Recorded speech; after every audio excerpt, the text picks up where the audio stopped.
I hate these damn iPhones for that reason right there. All right, I'm just going to title this Democrats Should Respect Trump because that's what we're going to be talking about. So that would be Democrats should respect. Now, give me a minute, folks. I will be with the program momentarily. Give me a couple minutes. We'll be running the program live shortly. Put some respect with a K. Put some respect on his name, but we're asking that question: should Democrats respect Trump? After all, he is gonna be our 47th president. And many would suggest, the office itself warrants respect. So we're going to talk about whether the Democrats should respect President Trump, if only for the fact that we're talking about respecting the office itself. So, I mean, I'm sure this good. Like I said, I wouldn't normally, didn't normally, I didn't, originally, I didn't plan on going live, but got into a debate about this, and someone was adamant that the Democrats owe President Trump respect because, after all, he is the president, and as Americans, you should do your patriotic duty and respect the office. Now, I think that is I do believe that is a interesting way to come at it. I don't think that that is crazy to suggest that Americans, all Americans, should respect the office of president. So we'll start with the live in 3, 2, 1. What up, folks? Once again, it is indeed your boy Tim, the handsome liberal. Wow, I don't know what's wrong with the color hue on TikTok.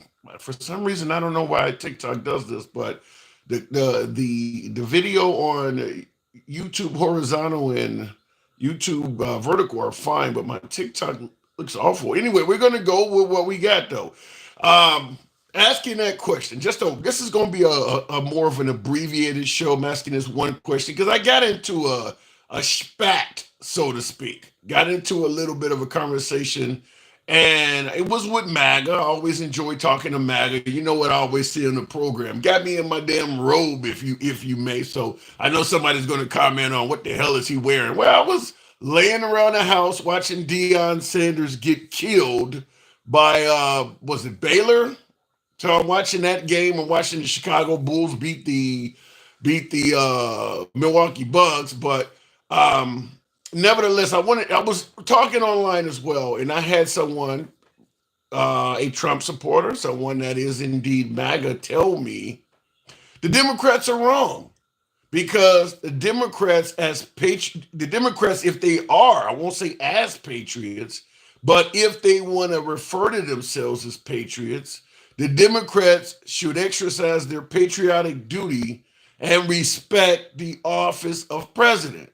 They should try to work with Trump wherever available. After all, this is what folks would suggest that an American citizen would do. They would want to root for their commander in chief to succeed, no matter who that person is. So we're certainly going to talk about it from that level. I'm trying to make sure everything is copacetic here on TikTok. I don't know why TikTok is acting funny tonight, but I want to ask you folks that, and particularly my MAGA side of the aisle. You know how I run the program. We don't block, ban, or censor anyone. I have been MAGA friendly since day one. We've been doing this for a few years now. We have always been MAGA friendly. We always will remain MAGA friendly. We're always about free speech. So I do want to hear from the MAGA side of the aisle as well. Do you believe the Democrats, as citizens of this great nation, should respect the president, respect the office of president? Now, some folks are going to say yes, others going to say no. We're going to talk about why. Now, why? First of all, I guess the question would be, a lot of folks would wonder, why the hell are you even asking this question? Why the hell would you even be asking, should the Democrats respect the office of president? Well, I'm going to go right into a couple recent messages. If I can get my device going here before we start taking calls. Couple messages that came directly from President-elect Donald Trump, our next president coming up. One being, God damn it, like everything I had up don't just disappear. One being the message he sent out on Thanksgiving. Now, the message he sent out on Thanksgiving, if I can bring it up momentarily, I think all of you may have heard it by now, but just in case you have not, President Trump took to the internet on his Truth Social account, and on Thanksgiving Day, here is his message. Happy Thanksgiving to all, including the radical, happy Thanksgiving to all, including to the radical left lunatics who have worked so hard to destroy our country, but who have miserably failed and will always fail. Wow. Because their ideas and policies are so hopelessly bad that the great people of our nation just gave a landslide victory to those who want to make America great again. Don't worry, our country will soon be respected, productive, fair, and strong, and you will be more than ever before proud to be an American. Now, breaking down his message, because a hell of a lot of folks, a lot of my beloved MAGA say, well, I didn't see nothing wrong with that. He's telling the truth.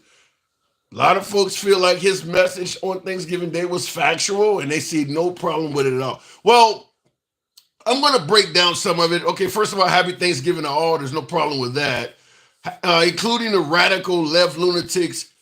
We can talk about what that is, who is represented when he says, I mean, is he talking about Pelosi? Is he talking about all of California? Who knows what he's talking about? But he stated that the radical left lunatics have worked so hard to destroy our country. We'd have to get to the notion of what does he mean by destroying America? I mean, is America, I mean, Biden has just completed completed his fourth year. Do you see America right now in its current state as being near destruction? We can talk about it. Do you see America right now as being on the brink of being destroyed? He also said, but not only did they try to destroy the country, but they have failed miserably and will always fail. Now, he's telling you that the Democrats will always be a failure. Remember, we're asking the question, should the Democrats respect the office and get behind and try to work with Trump to help him succeed? He's saying the Democrats will always be a failure because their ideas and policies are so hopelessly bad that the great people of our nation just gave a landslide victory. Now, his message on Christmas is even worse than this. We'll get into it. So looking in the comments, and I see in the comments already, I don't have my spectacles, do I? The names always appear small. Science Man, and Dara, so I just got a bunch of clown emojis. Listen, my skin is as thick as an alligator without any lotion. So understand, you can be critical of the host, you can be critical of anybody on this damn program. I believe in free speech. I don't block, ban, or censor, but if you're gonna send clown emojis with no information, elaborate. If you want to call the host a clown, damn it, call the host a clown. But add some shit to your message. Put some meat on the bread. Just a bunch of emojis make you look like a fucking second grader. Add some shit to your comment. Then we can maybe tackle it. For all we know, you might be right, damn it. But add some shit other than an emoji. Let me know that you know how to do more than color with crayons. Anyhow, continuing on with the program. Remember, the name Trump needed a general to hold his hand down like a little toddler. Trump is so strong. Well, he also has a video of him drinking water with two hands. Let me go to the box. Should the Democrats respect President Trump, try to work with him, help him deliver his agenda on America? Good evening. That says Bulldog, good evening.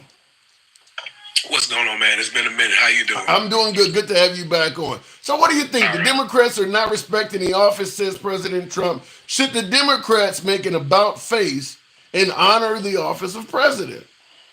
They didn't do it when Biden was in office. The Republicans didn't honor the office. All they did was criticize and criticize. They didn't reach out, try to make anything better. But two wrongs don't make a right. True. I think if we really focusing on America, I think we should reach out. If we all got the same common cause, all that bickering. What do you mean by? But what? Give me your definition. What do you mean by reach out? I think we all want to provide better school system. I think we all want to have better jobs. I think we all want to have a better way of living. I think we want to improve our neighborhoods.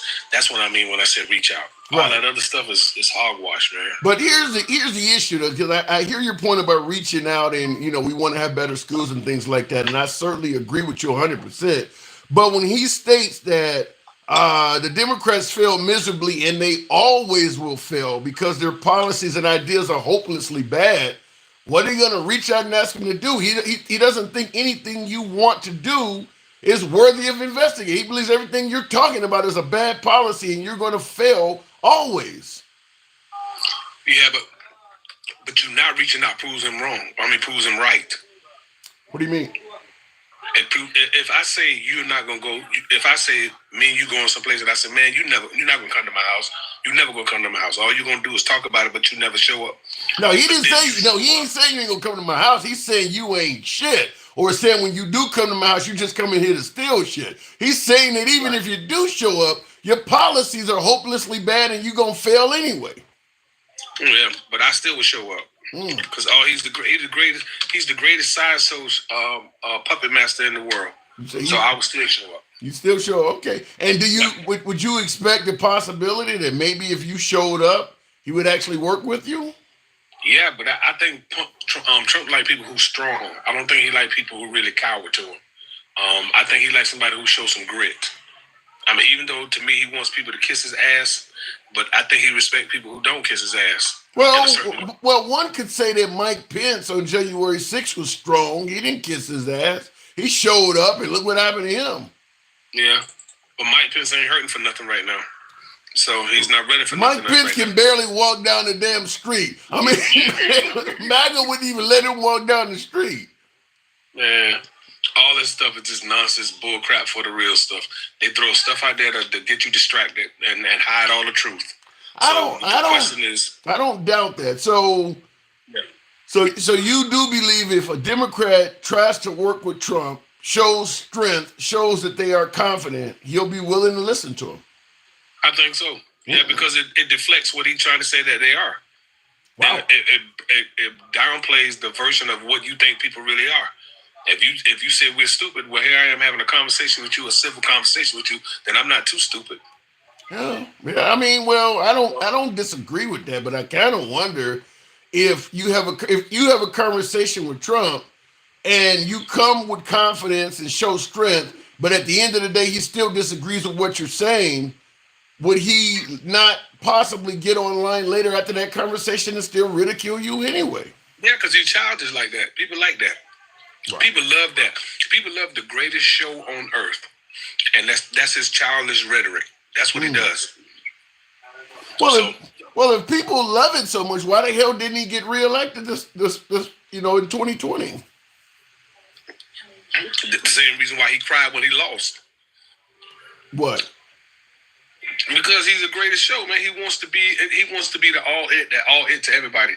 People walk around here looking for these false gods, these false politicians that gonna come and save us. Politicians ain't gonna save us. We're gonna have to save each other.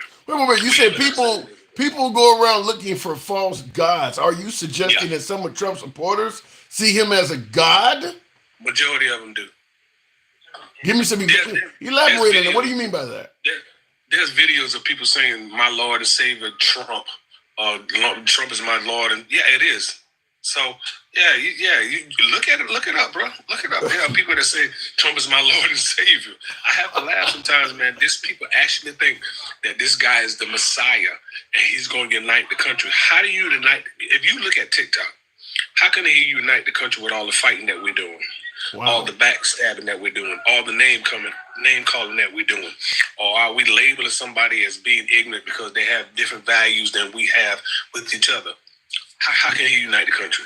But is it possible that maybe the country is in disarray and Trump is trying to unite us and we just won't come together? There's a possibility. I think that some of us can't look past the fact that his name is Trump. Like, I don't hate the man. I don't hate the man. I don't even know the man. But if you listen to some of the people they talk like they hang out with that man at his house. They drinking buddies. It's crazy. But But when you said some people just hate the guy because his name is Trump, why do you think? When Trump was an actor and a celebrity and just a real estate mogul, there wasn't a lot of people that hated him. At least not publicly. Why do you think people hate him so much now? the media. The media is making people hate Trump. I think the media portrays what they want. Listen, this country is based on fear and hatred. Mm-hmm. Those are the two most popular things that you see on the news today. Anything positive maybe lasts a week. Anything negative lasts 6 months, 7 months, 8 months. So people love controversy. They don't want to know the truth. So let me ask you. Let's say, for instance, the media was not really around. Do you think people would still hate Trump? I don't think so, because social media is the devil, man, at times. Okay, now you talking about now there's a difference between. So you're not talking about media like MSNBC and CNN. You're talking about social media.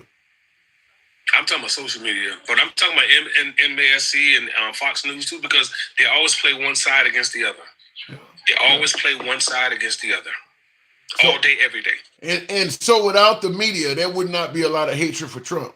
It would not be, because people couldn't express themselves and stuff like that in that kind of way. How would they get out? How did all this information get out? You have a lot of false information presented on these platforms and stuff that people just make up and throw out there and stuff like that. Yeah, so. Now, the thing I find interesting about that is, well, first of all, Trump, people don't often credit this to Trump, but Trump is the media indeed himself. I mean, he owns a huge media outlet. And in fact, Truth Social is media. And people don't often, because when people say, well, the media got y'all brainwashed, every time Trump gets online and tweets something out on the old site known as Twitter, or goes on X, or goes on Truth Social, he is the media. He is no different than MSNBC, Fox News. He too is the media. Like if he get online, because you mentioned Fox and CNN or MSNBC can be divisive and say things that might be false and create. When he gets on social media and says, well, Haitian migrants are eating cats and dogs, he is essentially doing the exact same thing. Would you know what? You have people looking for that. You have people looking for that. People looking for that message. Because it gives them a point of value to say, see, I told you he was right, but they don't do no research. Yeah. They don't do a background check on the information. They just take the information and run with it. So in other words, he too is brainwashing people. Yeah, he's spreading false narratives because that gets on people's heart. That get people excited. I tell you, hatred and anger gets people revved up. Like when they tell the lie, said the lady, they said the Haitians were coming over here eating dogs. First of all, the lady that said that was an American citizen. She was not Haitian. But what did they do? They turned it from an American sister, a lady who was mental. She was mental. And now they want to portray that as that the Haitian people eating dogs. But it wasn't. It was just one lady who was mental who made a comment about eating cats and dogs. Yeah. They have no proof of it. Yeah. And the person they put out there was not even Haitian or in Springfield, Ohio either when the police approached her. That person was wasn't even in the same county. It was in a whole different part of Ohio. That's what I'm saying. That's what I'm saying. But people want to, that was the excuse people need. Look at the Haitians. Look at the Haitians. Trump said all the Haitians were eating dogs. And come on, man, you take a false narrative without doing an investigation and just spreading it, because that's what people want to do. But so let me ask you though. So you said even though he may do some things that's divisive, you still would reach out. Let me ask you, if you were a Haitian migrant living in Springfield, would you be willing to reach out? Probably not, man. Okay. So there is a limit then. I'm not Haitian, so I can't really speak. All right. Okay, so in other words, you'd reach out, but if he said some wrong shit about your ass, then maybe not. Nah, ain't no maybe not. No. All right, and that's a fair point. I've said this to a lot of my MAGA viewers, is that, they say you should vote on Trump based on policies, vote based on what he does, not what he says. And I often say the same thing, is that it's a lot easier to ignore somebody's insults when they're not aimed at you. Like you just mentioned, I would reach out, but shit, if he starts talking about me, then probably not. And I always say the same thing to MAGAs, like, if you had Obama, Biden, or any other liberal in the office of president, and they were doing the same policies as Trump, giving you the same economy as Trump, defending your 2A rights and everything, but they were constantly insulting Christians and gun owners, they wouldn't ignore that. I mean, you're not going to ignore And insults that are aimed at you. they wouldn't reach out. You're right. Right. So. And you're right. But we don't see that. No, We no, still, they don't see we it, still, but I think they yeah, do see it. They just don't want to admit it. yeah, we still looking at this left right bull crap. That they give me the leftists and the right and all that other stuff. It's not left and right. It's people. Because people want something. A lot of us want the same thing. We just want it in a different way. All right, fair enough. Well, I do got to move it on, so I'm going to put you down as you will be reaching out and working with Trump. You're rooting for success. Right. All I right. think if we want the country to be first, we got to put aside our pettiness and think about what's really best for us if we really want to grow. Fair enough. That's just my opinion. Yeah. Appreciate it, Bulldog. Thank you. All right. All right, moving on with the program. And I got to assume there are many folks who probably did not support Trump that feels just like my last caller is that, for the sake of this great nation, for the sake of success for all of us, we got to put aside the pettiness and root for the success, root for Trump's success. Because at the end of the day, if he fails, I mean, we all fail, right? I mean, he doesn't fail alone. If Trump gets in there and he's not able to succeed as president, we all could fail. So it does make sense. But what I want to do before I go to my next caller, and I see in the comments, Democrats must respect President Trump.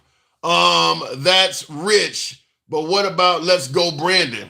That is an excellent comeback, Michelle. That is an excellent comeback. And let me make something clear. When I asked should the Democrats respect President Trump, I'm not even going to, for a second, pretend like Trump was respectable to Biden or Obama. I'm just simply saying, should the Democrats avoid doing what Trump has done? I mean, we all know Trump was incredibly disrespectful to Obama and Biden. Trump often says they never gave me a chance from day one. He never gave Obama or Biden a chance from day one either. I think MAGA just kind of ignores that because they were okay with chastising and ridiculing the hell out of Obama and Biden. But they wanted people to give Trump a chance from day one. But no, Trump clearly, no, he never gave either one of his adversaries a chance from day one. And of course, he was talking about locking up Hillary Clinton. So it's pretty clear if she had won, he wasn't going to give her a chance from day one either. So, I mean, while I'm asking, should we give Trump a chance from day one, I'm not going to deny that I do believe in karma. And, when you're making enemies, it can come home to roost. Now, what I want to do before I go to the box in regards to this stuff is I read you the Thanksgiving message. Here is the Christmas message. You notice on the screen how fucking big that is? All of that is what Trump got on social media on Christmas Day. You heard me talk about the left-wing lunatics and how they're going to be failures and their policies are hopelessly bad. That was what he sent out on Thanksgiving. Well, here's Christmas. Merry Christmas to all, including the wonderful soldiers of China who are lovingly but illegally operating the Panama Canal, where we lost 38,000 people in its building 110 years ago. Wow. Always making certain that the United States puts in billions of dollars in repair money, but will have absolutely nothing to say about anything. I think that may work out well for Trump. I'll talk about that in a minute. But continuing on, also the Governor Justin Trudeau of Canada, whose citizens' taxes are far too high. Why are we meddling in the tax structure of the Canadian government? Anyway, he says that the taxes imposed on Canadian citizens are too high.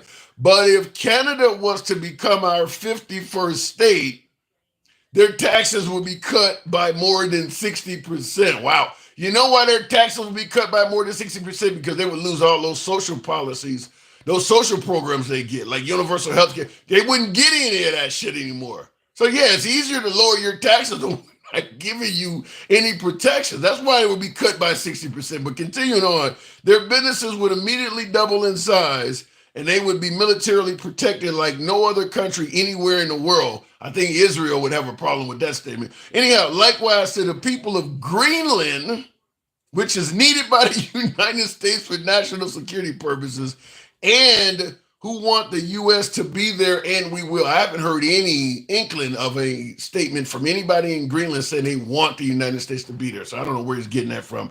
But he continues on. It says, page 2. Merry Christmas to the radical left lunatics who are constantly trying to obstruct our court system and our elections and are always going after the great citizens and patriots of the United States. But in particular, their political opponent, me. They know that their only chance of survival is getting pardons from a man who has absolutely no idea what he is doing. Also, to the 37 most violent criminals who killed, raped, and plundered like virtually no one before them, but were just given incredibly a pardon by Sleepy Joe Biden, I refuse to wish a Merry Christmas to those lucky souls, but instead will say, go to hell. Wow. We had the greatest election in the history of our country. A bright light is now shining over the USA, and in 26 days, we will make America great again. That is a message for unity up your ass. Okay, look at it. I mean, that is what he sent out on Christmas Day. Wow. Good luck repping, good work repping the other side. Bam gold. I appreciate that. I like to see things from both sides, so I don't just, favor one side or the other. I mean, there's policies, obviously, I lean left socially, but I can see plenty of issues on the side of Trump where I also favor. So you'll hear me coming from both sides. Thank you for acknowledging it and that super chat. Wow, Lewis, got to put on my spectacles. Thank you for the support, the super chat. Wow, thank you, Lewis DeJarden. Says, what do you think about Elon versus MAGA drama, the global tech hiring versus America first contradiction? There's always going to be contradictions surrounding Trump, Lewis. However, I will say that Trump is not president yet. Elon Musk is not currently the head of the Department of Global or Government Efficiency. The Department of Government Efficiency is not even an actual department just yet until Trump. So I will say this in defense of the oncoming Trump administration. Some of the claims about how Elon and Trump are not getting along is Democrats trying to stoke division in that administration. Now, I'm not going to go so far as to say that it may not happen. There is certainly a possibility that Trump may have a falling out. I mean, after all, his turnover rate in his first term was incredible. So there is a possibility that Trump and Elon may have a falling out. But right now, I think a lot of that is the Democrats trying to stoke division among those two. So we'll see what happens. But Elon is making statements, pseudo threats to other members of Congress and shit like that that should go above what a head of a Department of Government Efficiency should be doing. I mean, he's talking about funding primaries against other congressmen and shit like that. Yeah, that's going to cause some issues in the party. That could, I mean, you could end up having people you could end up having Republicans having an issue with Trump if Trump lets that keep going on. I mean, Elon Musk is literally talking about buying people into politics. He shouldn't be able to do that, but I think legally he can. Anyhow, looking in the comments, stay left. That's the good side, says Bam Go. It depends on who you are. You're saying to stay on the left side of the aisle, that's the good side. There's good on the left, but there is also some bad. I mean, I've seen things like, they've had to pass laws to make it actually a crime, a significant crime if you get caught shoplifting. The left has been kind of soft on crime in ways that has not helped. I could come up with some issues with the left as well. The left isn't perfect, but I understand your point. Going to the box, Democrats just need to sit back and let them fight. That's not going to happen, Alan, because they're making policies that are hurting Democrats.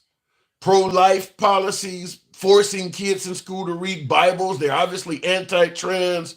I mean, they're doing things that are hurting the Democrats. They're not just going to sit back and watch that in hopes that the Republicans will fail. They're doing things to affect people's lives. Let me go to the box.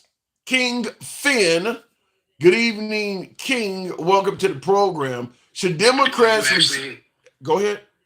Good. No, I want to hear the question you was going to ask. Okay. Should Democrats respect the office? At the end of the day, it is the president of the United States, regardless if you like the man or not. Should Democrats reach out in hopes of Trump succeeding and actually work towards helping him make America great?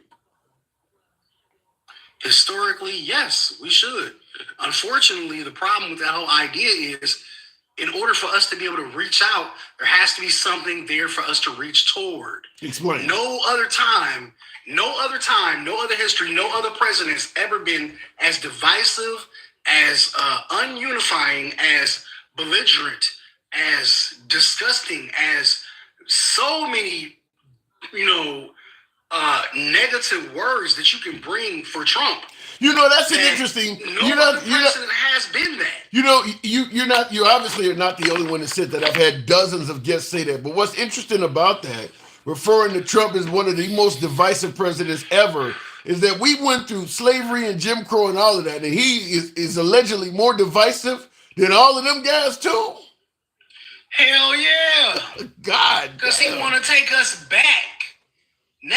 What does a "Make America Great Again" mean to you?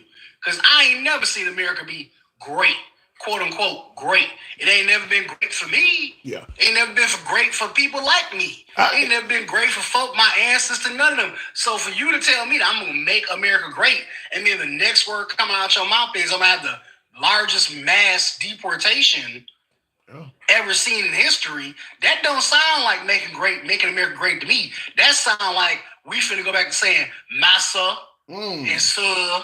You don't really think that President Trump is trying to roll back the freedoms that have been gained by black people, do you? Hey, who you think finna be picking that cotton? Because Mexican people ain't here. Who you think finna be picking them tomatoes, them strawberries, them onions, them potatoes? Because Mexican people ain't gonna be here. Remember, he said he finna do the largest mass of deportation ever seen in American history. Who you think finna be picking that shit? But do you think that he will successfully be able to do that? Even a lot of right-wing farmers and business owners are against deporting the people that are doing those menial jobs you're talking about. Hell, Elon Musk is against it too, but guess what? That's what he's saying. I don't care whatever you want to put in front of that. You can say whatever you want to put in front of that, but that's what that man is promising to do. Yeah. That's what he ran on. There's nothing that you can tell me that's saying that that's not what he gonna do if that's what he been running on. He been running on it, and 50% of the country said that's what the hell they want. Yeah, I can't argue with you because I on that point because I've been, that was my reason. That was my deal breaker with Trump is that he was talking about giving police immunity from prosecution, and people were constantly saying, "Well, he's not going to do that." And I was saying the same thing you're saying is that you can't fault a voter or another American constituent for holding somebody accountable for what they're saying they're going to do. I mean, it's not up to the voter to determine what he is going to do and what he's not. If you're promising to do something, you can't fault the voter for holding you accountable to your own words. So if I walk into a bank right now and say I got a bomb and I want to rob the bank, what you think finna happen? They're going to treat you like you got a bomb and you going to rob the bank. They're going to treat me like I got a motherfucking bomb. Yeah. Okay? Yeah. So I'm sorry. What you say does matter. I say he's divisive because he is. Everything he's talked about since he walked down that fucked up escalator and damn near fell down when Melania was thinking little ass. That escalator wasn't that escalator made of gold? Wait a minute. Wasn't that a gold escalator? Why you say it was fucked up? That was a gold escalator. What does it matter? They got gold in Africa. Didn't he call it a shithole country? Yeah. They picked diamonds out of Africa. Didn't he call Africa a shithole country? So what's your point? Elon Musk is from Africa. I don't think he meant every country in Africa is a shithole. I mean, I don't think he meant the whole continent, did he? Hey, that's what he said, right? Again, if I say I got a bomb, what's going to happen? They're going to call the bomb I'm just squad. saying. Yeah, we're going to use the same terminology, the same shit he said.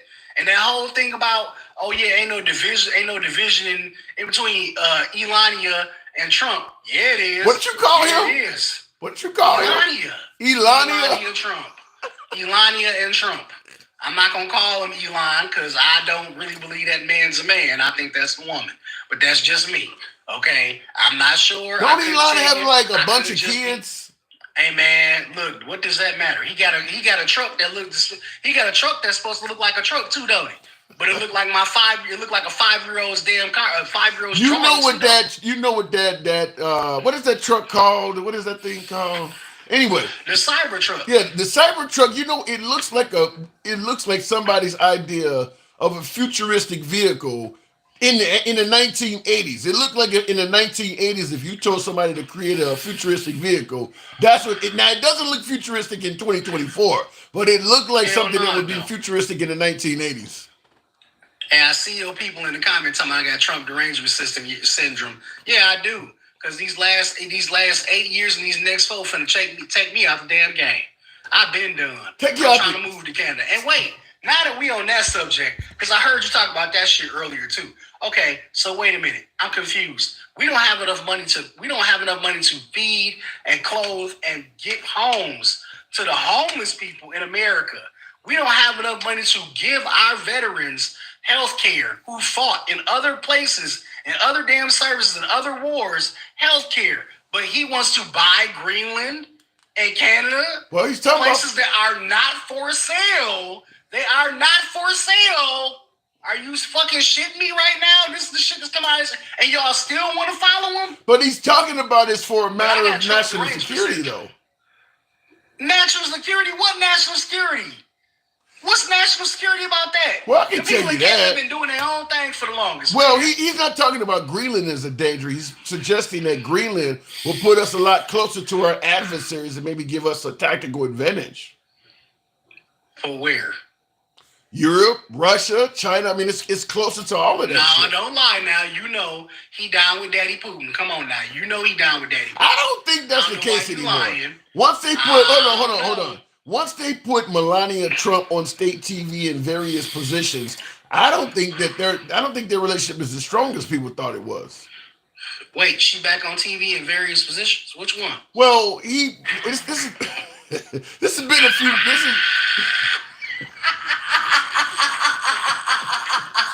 This has been a few months ago. But you're crazy.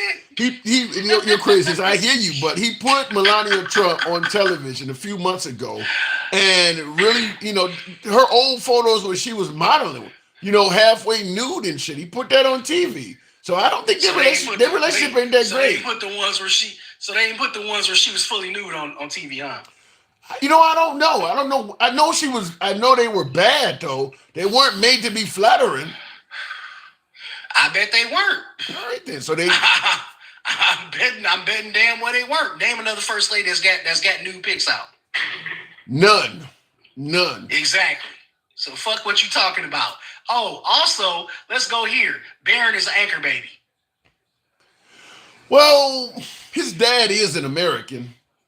Nope, Barron is an anchor baby. By Trump's process, his own words, Barron is an anchor baby. His mama is not an American citizen. His daddy might be. Mama's maybe. Mama's what's the saying? Something like that. Daddy's maybe or something. Mama's baby, daddy's maybe.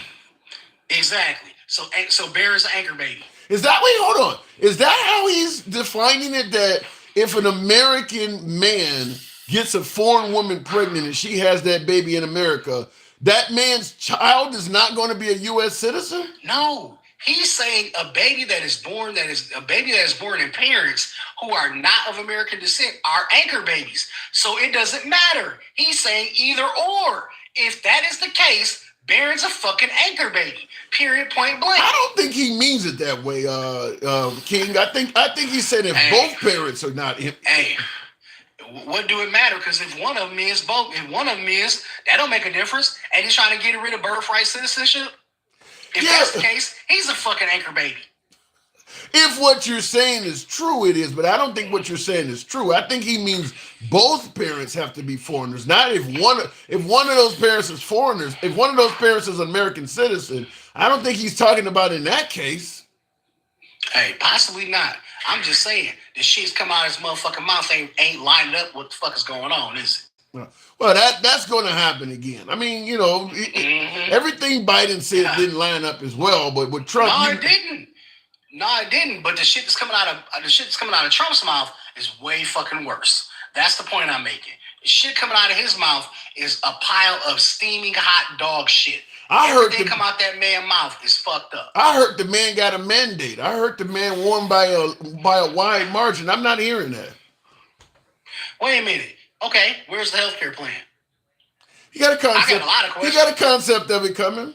He got a concept. Well, no. How many years is it now? It's 10 years. 10 years since he said he was going to replace Obamacare. Plus or minus a few days. Okay, it's been a few days. And then I want to go down to the Piggly Wiggly in South Carolina, because the Piggly Wiggly's down in South Carolina is up in 35% on all they motherfucking groceries. People forget all of them tomatoes, all them potatoes and shit. That shit comes from Mexico. So you're paying on them tariffs now, right? You're gonna pay on them tariffs. Who you think finna take that money?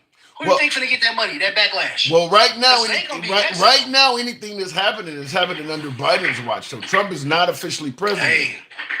Hey, when Trump become president, we finna be paying $16 for a bag of potatoes. I don't believe that. You don't believe that, do you? Shit. Yes, I do. I'm being told when a tariff. I'm being told how do tariffs work? How do tariffs work, Tim? You know how tariffs work. They passed the tax on. Yeah, I know how it works, but I'm being told when Trump becomes president, gas is going to be $2 a gallon, groceries are going to be 30% cheaper. Get the fuck out. That's what I'm hearing. You know gas ain't gonna be no damn $2. You know damn well ain't gonna be no damn $2. Gas ain't been $2 since when? 2002? Well, I got J, what is it, UM or JM in the comments saying, does this person even know that we grow potatoes in the U.S. as well? So in other words, we don't need... Yeah, we do. Yep, we do grow potatoes here in the U.S. Who's going to pick them? That's a problem. Yeah, because you're going to expect me to get out there and pick them. And I can tell you now, motherfucker, shoot me. Because you're going to have to shoot me. You think I'm finna go back to slavery. You got me fucked up out here. I wish you would. Go ahead, shoot me now. Because I'm telling you now, my name ain't Toby, bitch. And my name damn sure ain't Kuta Kinte. Fuck with me if you want to, but I'm telling you, I got a big-ass gun, and I know how to shoot. Fuck with me if you want to. All right, King. Hopefully you're wrong. You're scaring me. I got to move it on, but you're frightening the shit out of me. Because if I'm not wrong, you're gonna see a lot of people, and my face gonna be on the news. He had a big ass gun.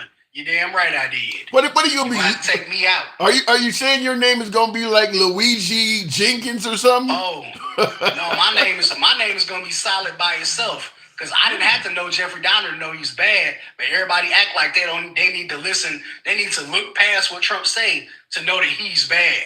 No, I don't have to know Jeffrey Dahmer to know that he was fucked up in the head. Everybody, let's be real with yourself. You didn't have to know Jeffrey Dahmer. All you had to do was hear the story. Yeah. Everybody will act like Trump ain't bad when they hear these damn stories. But stop playing with yourself. Wake up. All right. Wake up. King, you lived up to your name. Appreciate you coming through.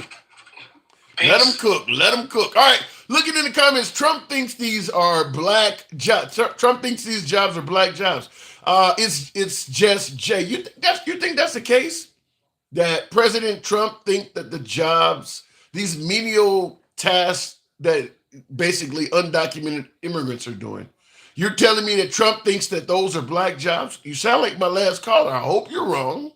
I mean, I got a few college degrees that I can barely pay off. I certainly don't want to be out picking, agriculture. That ain't my forte. Tap the screen, by the way. Get the likes on up to about 10,000. We got a small audience here. It's an abbreviated live. I'm only coming at you with one topic, and that is, should the Democrat Party let bygones be bygones and respect the office of president and work with Trump? Work with Trump, help him propose, help him deliver his agenda to America, because rooting for the success of the president is rooting for the success of us all. So what I'm asking is, should the Democrats respect the office of president and reach out and work with President Trump? This is coming across because I had somebody tell me this. I had one of my viewers I talk to all the time, MAGA, and she was telling me the Democrats need to learn to reach out. So I'm asking you folks. Looking in the comments, King has a super soaker. Chris, what the hell are you referring to in regards to my last caller? No, because he want to keep the H-1 visa. That's what there is some pushback among his own side is that H-1 visa you're talking about. That's what Elon and Vivek are suggesting that we do. Now, Elon, you talk about Trump, and one reason why we voted him in is because he is a successful businessman and America needs to be ran like a business. Well, Elon is obviously far more business savvy than Trump. So if Elon Musk is talking about the country could flounder if we get rid of too many people, I would say that should be worthy of listening to. However, Trump has really has really turned folks' stomachs sour towards immigrants to the point where even the ones that are here working and we want them all gone. So that's what's really that's really what's causing the riffraff between Trump and Elon. Is that Dinkal in there? Oh, Trig.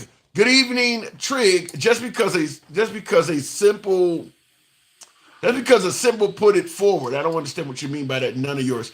Trig. Good evening. Hey Tim, how you doing? I'm doing good. Reaching out to Trump and the Republican Party to help make this nation great again. What say you? They never did it for us. My last caller said the same thing. But I mean, you look at it like, and let me just say this, just for the record, Tim.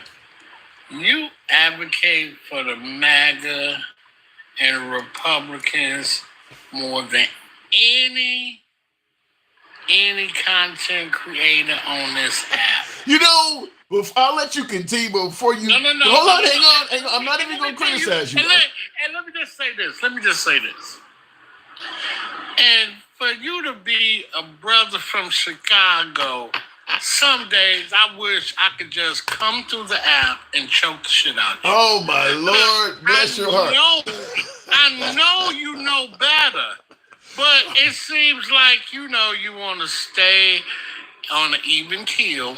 I love my MAGA. And wait, and you want to be like, I can have dinner with Trump, and I can have dinner with the rest. I think I would love to have dinner with Trump. But Tim, you got to see how crazy this stuff is. You ain't slow. I know you ain't. Because on some days, you be like, I can't believe they ass has said this. Like when you said, the other day, you said, they're talking about giving police immunity. Are they out their damn ass? Yeah. Something's wrong with them. Now let me get in here. I will say this, because the reason I started laughing at the beginning when you were talking about my stance, I give Trump more... I'm more favorable to Trump than anybody else. What I found funny about that is just yesterday, I had one of my MAGA viewers talking about, you ain't MAGA friendly. All you do is argue with MAGA and you give liberals more time. And I told him yesterday when he said that, I was like, you would be amazed at how many liberals say the same damn thing in reverse, that I don't like the liberals and I love. This is what happens when you're in the middle. Everybody thinks you're on the wrong side of the scope. Let me just say this. The old saying, get off the goddamn fence. Either you gonna get in a fight or you ain't. You know what I'm saying? Well, now, here's the thing, right? Elon Musk and Trump, they gonna end up killing each other. Damn. Because both of them have strong wills.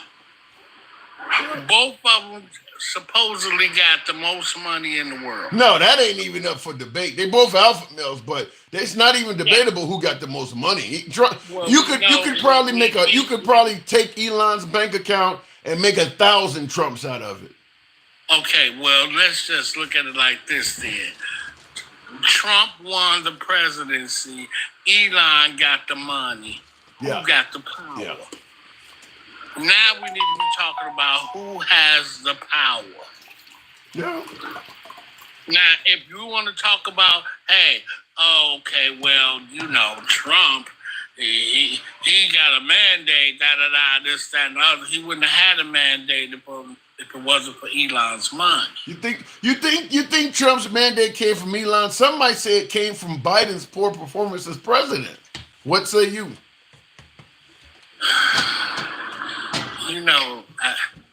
Am I getting choked? Am I getting strangled? No, you're not. Because I'm trying to be, you know what? I try my best to be respectful to your life, right? Wait, hold on. Hang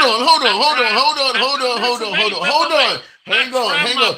You don't have to be, hold on. When I say free speech, damn it, I mean it. You don't have to be respectful to this fucking life. Just as long as you don't say nothing that's going to trigger the censors on the apps, you can say whatever the hell you want here. You don't have to be respectful. That's why, I have to be very, very careful and tactful at what I say. Okay. Give me what you got. Because Give me what you got. I know that the TikTok live will actually be like ban. Give me synonyms. Then give me some synonyms. You can say what you want to say if you use the right synonyms. I'll say this. You know what? I believe that with this mandate thing, I look at it like this. Trump won the election, but he didn't blow her out. Now, if you get blew out, you got a mandate. Yeah. If you sit here and you can honestly say to me that, man, 3/4 of the country sat here and voted for him, then yeah, I'm talking, you know what? You got a mandate. And you can do what the hell you want. Yeah. I don't disagree with that. I don't think he got a mandate You didn't either. get that. Yeah. You ain't get that.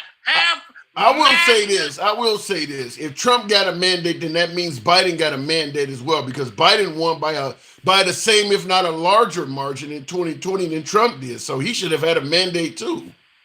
Let me tell you this. People voted for Biden, even if they thought that he was like, had some illnesses going on, or he was sick, or whatever the reason was, right? They voted for him because they wanted to be able to come out. They wanted to be able to get out of COVID and see if the country can get turned around. What they thought was that Trump sent us down COVID. He knew about it. He knew what the hell was going on, and he still, at any cost, tried to figure out how to just say the hell with it. That's what they felt. He mismanaged COVID. There's no denying that. I don't think there's any argument about that. Not even a strong enough word. Yeah. I mean, when you talking about millions of people dying, that's not mismanaging. So that's like wait. Are you blaming COVID deaths on Trump?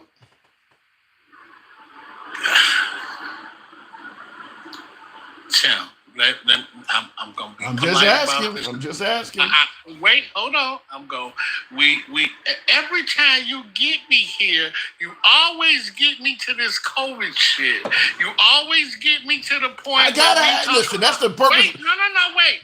We always get to this point. The last time that we was on here, and he was like, did Trump say that that they could drink bleach? And then you had to go back and look it up. Well, what they did was they wanted him disinfected. Disinfect.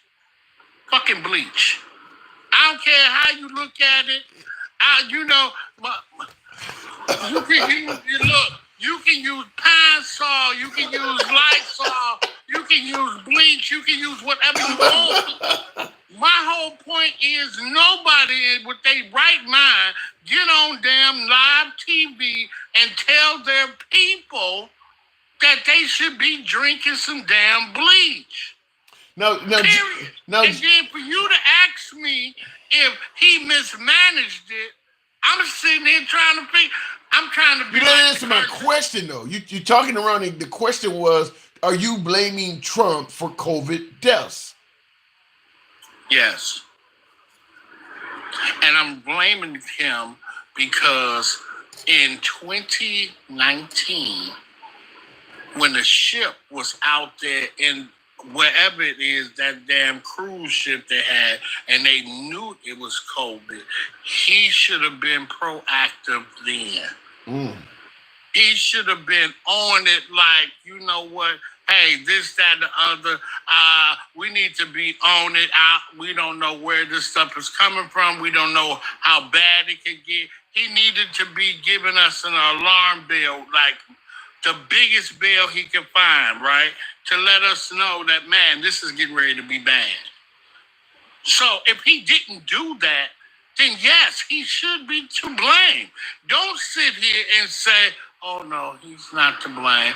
COVID just came. I don't want to hear that. If he's responsible for all of these COVID deaths and shit, how the hell did he get reelected? Now, I got somebody in the comments is saying that, you know, people actually voted against the black woman. Now, somebody who put that in there in regards to Kamala Harris Somebody said he didn't win. He didn't. People voted against the black woman. Do you think that Trump only won because he was running against Kamala Harris, who was a person of color?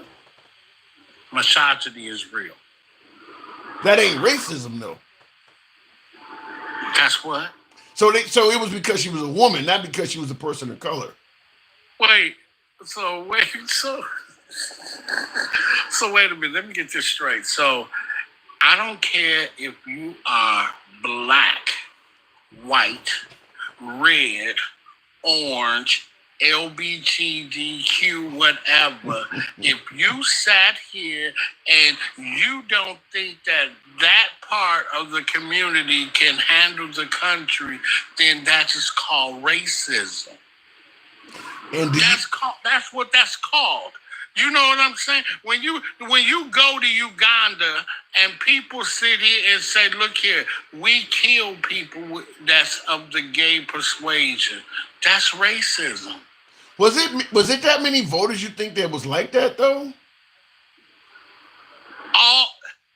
Everybody down south, a bunch of people way out west. I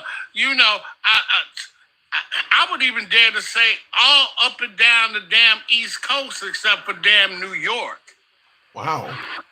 So you think our country is really homophobic and racist quite a bit then?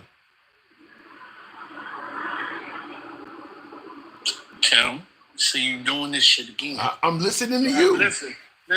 This is what I'm sitting here telling you, right? You, as a damn truck driver, you see this shit and plain as damn day. Every day. You see it as plain as day every day. When you sit up here and you sit here and you want to force the kids down south to have a particular curriculum as opposed to the kids up north. That's racism. When you sit here and you say, "Yo, you know what? That slavery stuff that y'all been spewing and talking about and all that, we don't want to hear that no more. So we're going to get that out of here. And we're going to just, we're going to just push the Bible on all of the kids that's Florida, Louisiana, Mississippi, and Alabama, and all. That's racism. Mm-hmm. You're scaring me, man. You guys are scaring me tonight. What else do you want to call it? What else you want to call it? You want to call it freedom of choice? Well, you said the whole East. You said the whole damn East Coast, though. Is it that widespread? Tim, this stuff. I listen to a bunch of white men all the time as an educator, right? And I've not heard. I'll take that back. If I go without maybe 2 out of 10 white men say they voted for Kamala. The rest of but that ain't got nothing to do with racism. You think just because a white man didn't vote for Kamala that makes him racist? There's a whole bunch of reasons not to vote for her that has nothing to do with racism, though, right? Okay, so give me a couple. If we going on who's the smartest, who got the most, I can give you way more than a couple. I'm pro-life. Okay, let me give you a few. Okay, what if a white?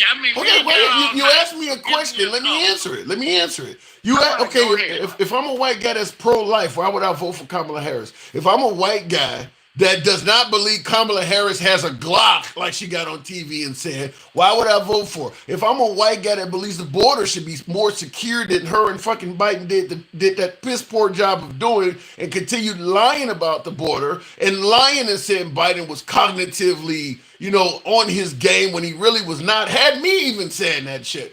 There's a hell of a lot of reasons for a white man to vote. All right, so Tim, let me just address a couple ones that you did, right? Okay. Just the ones that you did. So, you say, man, they ain't take care of the border, right? Okay, so I get you. They lied about it too. Okay, all right. I'm gonna give you that one, right? Win for you. Win that you like they lied about that they didn't take care of the border. They win that man Kamala was supposedly in quotes the damn borders are. All right, I'm gonna give you that one. Then you go with the man. She lied that motherfucker. Joe Biden, was not, in his right mind. Blah blah. Tim, if you my boss and you sit here and you under the weather or you having some issues or whatever, I'm gonna lie for you every day. All right then. That's fine. Lie for you. Listen, I'm gonna lie for you every day because not because you like in a position that you're in, and it's because you're a human being and you're a good guy, and I don't want to see nobody drag you through the mud. All right, I gotta move it on, but I will say this: I agree with you that people might lie as opposed to outing their own boss. Fine, but you can't expect the voters to ignore the fact that you did that. You were protecting your boss, that's fine. But by protecting your boss, you came to me and told me some bullshit. So I'm not going to vote for you. It's as simple as that. I got to move it on, though, man. All right, we'll holler later. Indeed. Thanks for always coming through, man. Appreciate it. All right, moving on. He's slurred. No, he's not slurring his words. I've talked to him plenty of times. That man is alert. He has a different way of speaking, but I don't think he was slurring his words. We all have to lead our lives responsible, not the my fucking eyesight with some of the text on the screen. What did that say there? We all have to lead our lives responsible, not the government's job to tell us to be ready for whatever. I vehemently disagree with that. What are you saying, that it's not the government's job to tell us to be ready for a pandemic if it comes? I disagree with that. The government does have a place in protecting its people. Life, liberty, and the pursuit of happiness. It's the government's job to provide that for you. They should provide life, liberty, and the pursuit of happiness, in my opinion. Other people, maybe you disagree, but I do believe they should protect your life, your liberty, and your ability to pursue a happiness. Simple as that. Now, obviously, protecting your life could mean anything from an invasion to healthcare. Some people disagree on the healthcare. Liberty is protecting your freedom. We know our government has had a piss poor job in protecting the freedom of its citizens, particularly ones that look like me. And that would also include the pursuit of happiness, because when you take away somebody's freedom, you're fucking with their pursuit of happiness as well. I'll continue with the programs. Thank you, folks that aren't tapping the screen. Get your boy on up to about 15,000 in the like department. It helps out the algorithm. By the way, some of you folks may be hearing me for the first time, this show for the first time. We are MAGA friendly. We are a free speech program. We don't block, ban, or censor any damn body. So understand you can be critical of anyone in the comment section up to and including the host. We go left of Bernie Sanders to him having dinner with Q. But yes, we have been MAGA friendly the entire 4 years we've been around. So if you favor this type of dialogue, feel free to follow the program on TikTok, a subscription on YouTube vertical or YouTube horizontal, if you will. Monday through Friday is when we're generally here. Going back to the box, real quick, Alan Quince, and thank you, Alter Ego, for the hat mustache. Appreciate that. Yeah! Tim, that's a great point. But some of these folks think that's only for them. That's sad and likely true, Alan, that some people in America think that life, liberty, and the pursuit of happiness is only for people that are like them. Obviously, America was founded that way. The founding fathers believed that life, liberty, and the pursuit of happiness was only meant for straight white Christian males. They clearly meant that. They clearly only favored those people. So, yeah, there are people like that. There's always been people in this country like that. That is wrong. Going back to the box, and thank you for that point, Alan. Continuing on with the one and only Den Cal. Good evening, Den Cal. Thank you folks that are tapping the screen. 1914, Satan was hurled to the earth. Jesus became king. I never could understand that. Why Jesus would not just get rid of Satan. That doesn't make any sense to me. Den Cal, good evening.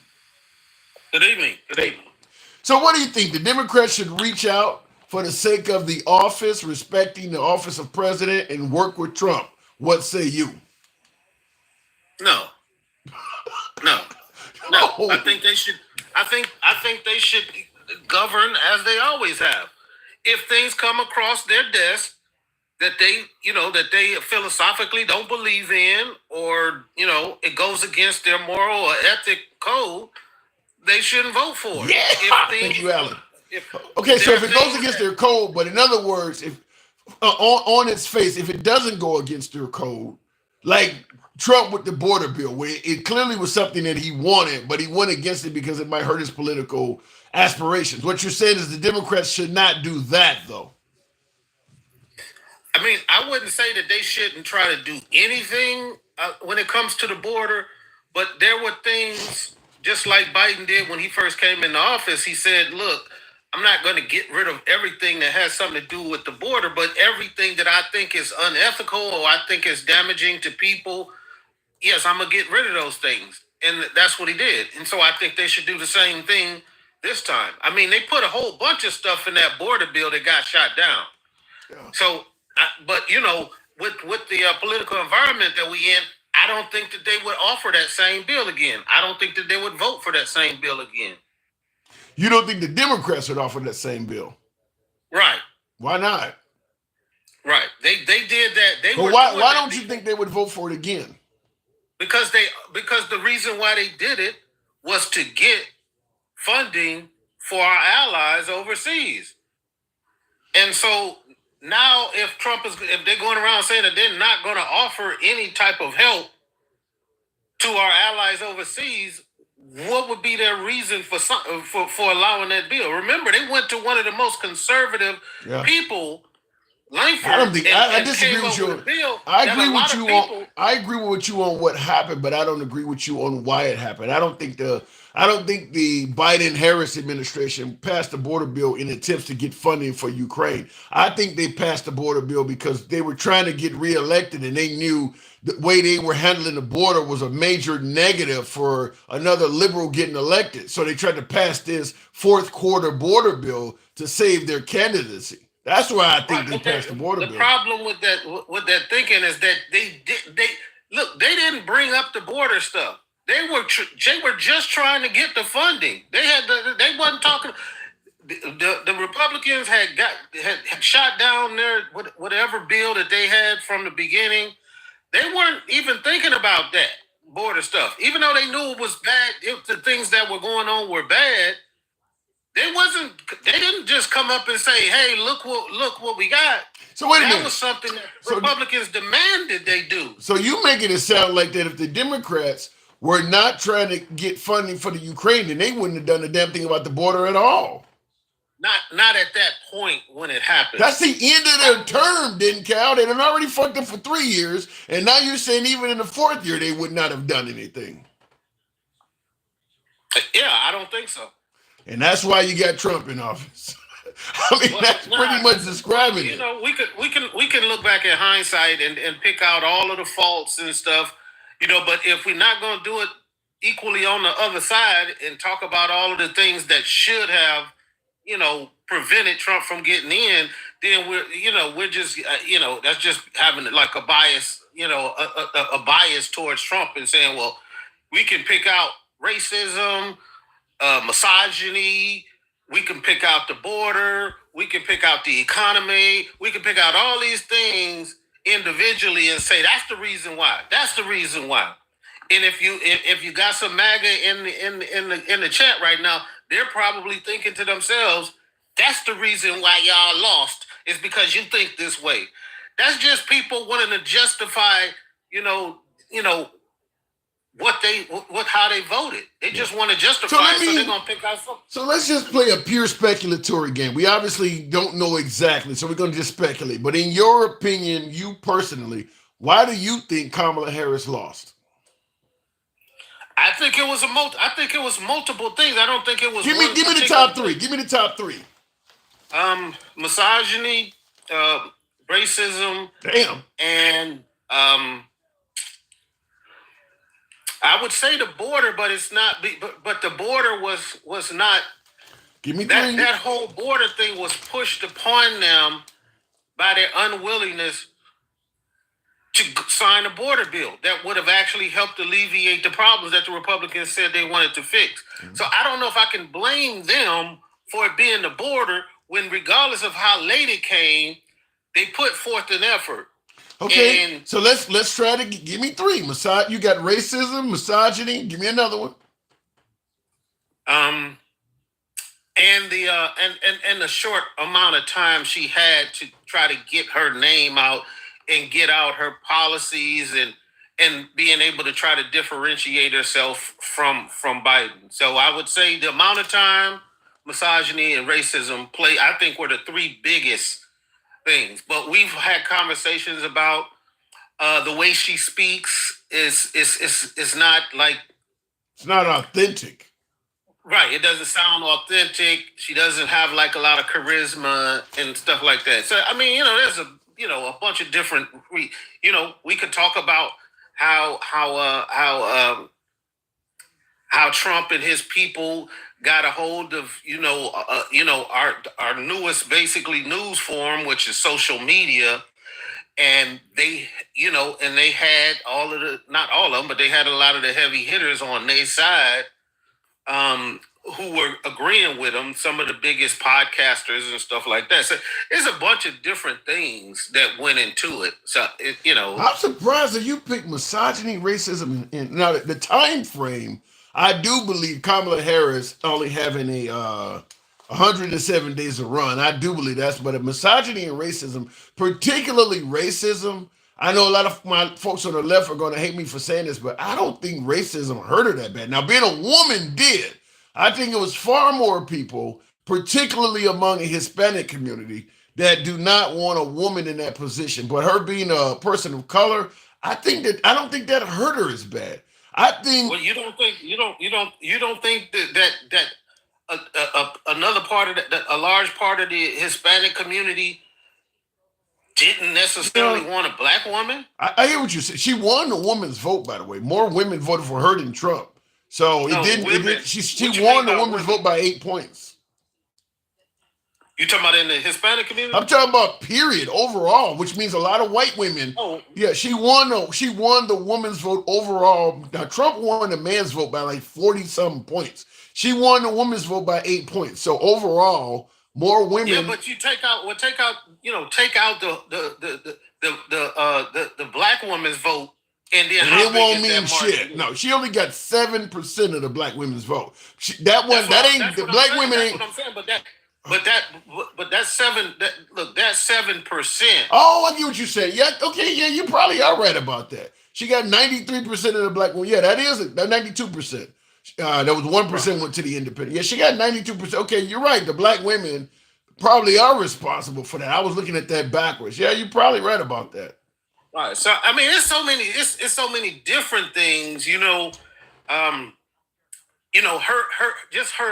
inability to say out loud what she would have done differently because she was still the current sitting vice president hamstrung her. She couldn't just come out and be like, yeah, there's a whole bunch of stuff I disagree with. She couldn't do that at the time because she was still the sitting vice president. Had she been an opposition or somebody who ran against him, then yes, she could say that all day, just like any of the other, candidates, who were, would run against Biden. I'll say this now in Ed G on YouTube, and I agree with. I think what he said is worthy. Now he got a different three. Yours was misogyny, racism, and her short time period. I think he agrees with you on one of them, but here's the way he phrased it. He said the top three reasons she didn't win is she was a trash candidate. That's up to somebody's opinion, but a trash candidate, unpopular, and no one knew her before. Now, no one knew her is because she only had 107 days. So I do agree. I think you two are both agreeing that her short period of time hurt her. Now, whether she was a trash candidate or not, that depends on who you ask, but he didn't mention misogyny or racism at all. Right, because maybe he's a misogynist or a racist. I didn't say that. I'm just saying, to get on here and not have a legitimate reason and to just say she's a trash candidate means that he doesn't want to reveal the true reasons why he didn't like her. Well, yeah, I guess you could. I guess he could have, because that's what I would normally ask a guest if they said she was trash. I would say, well, elaborate on what you mean. So, okay, I'll leave it at that. But your response was kind of funny. All right, so you do believe that we should reach out to. I mean, let me make sure I get clarity. You do believe we should reach out to Trump? No, I believe that if the things that because he's going to have control of the House and the Senate, and the leaders of both those branches are going to be the ones who bring things up for a vote. If those things that he bring up for a vote can actually help the American people in a way that's not going to be destructive, like a lot of the stuff Trump wants to do, yeah, by all means. Give me some. What did you say? Destructive. Give me a couple things. What do you think Trump is promising that will be destructive to America? Giving all of these tax breaks away to the wealthy, and at the same time, you got to understand that we have to have receipts into the government to run it. So you can't promise to cut taxes on every damn body and nobody pays taxes, because that's why we run deficits and debt so bad. Yeah. So if you're saying we're going to give all of these, we're going to continue these tax breaks, we're going to reduce the corporate tax rate from 21 down to 15%. We're going to not do taxes on tips, not do taxes on Social Security. Even some people, he done floated the idea of getting rid of the federal income tax and all that stuff, man.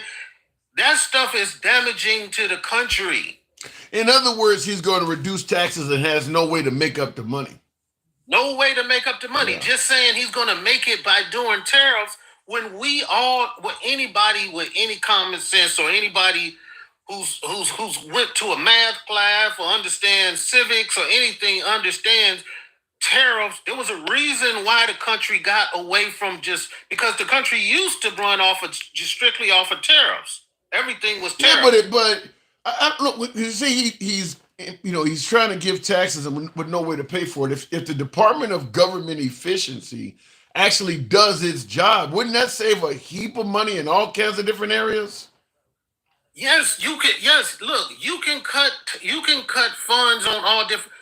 What you have to understand is, when you cut those things, who is it going to affect? Because every cut is going to affect somebody. True. And you're firing people. If we say, well, we can go ahead and cut out the Department of Education so we can make up some of that money we're gonna give to the rich people.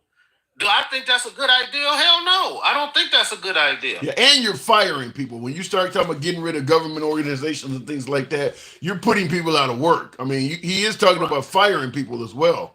So I don't know how. I mean, because I'm assuming like he just said, I think this week, he's going to demand that federal employees, they have to come to work. They can't work from home anymore. And if they don't, he'll fire them. So my guess is there's a hell of a lot of people that are in that crowd that probably voted for him, and they're like, damn, I was enjoying being able to work from home and all of this cost savings and being able to eat lunch at home and not have to buy clothes and shit. And I voted for this guy. And now he's in office and he's going to do all this shit that's going to make my life a living hell. I got to get daycare and all the stuff that I may have not had to get. Now I got to do all of this. Or you're going to fire me. You got to assume a lot of federal employees are probably MAGA too. Right. And then he delegated that to some unelected bureaucrats now, because that's what Elon and Vivek are. Yeah. The unelected, bureaucrats getting to take a look, open up all of our government books and decide what they think as businessmen. When I keep telling people time after time, America is not just a business. It's not just a business. You can't go in there and do like these what do they call those people who buy the companies and then strip them down and sell off the pieces. Yeah, that's what Richard Gere was in Pretty Woman. I can't think of the name of the title, but venture capital. Yeah, that's what it is. Yep.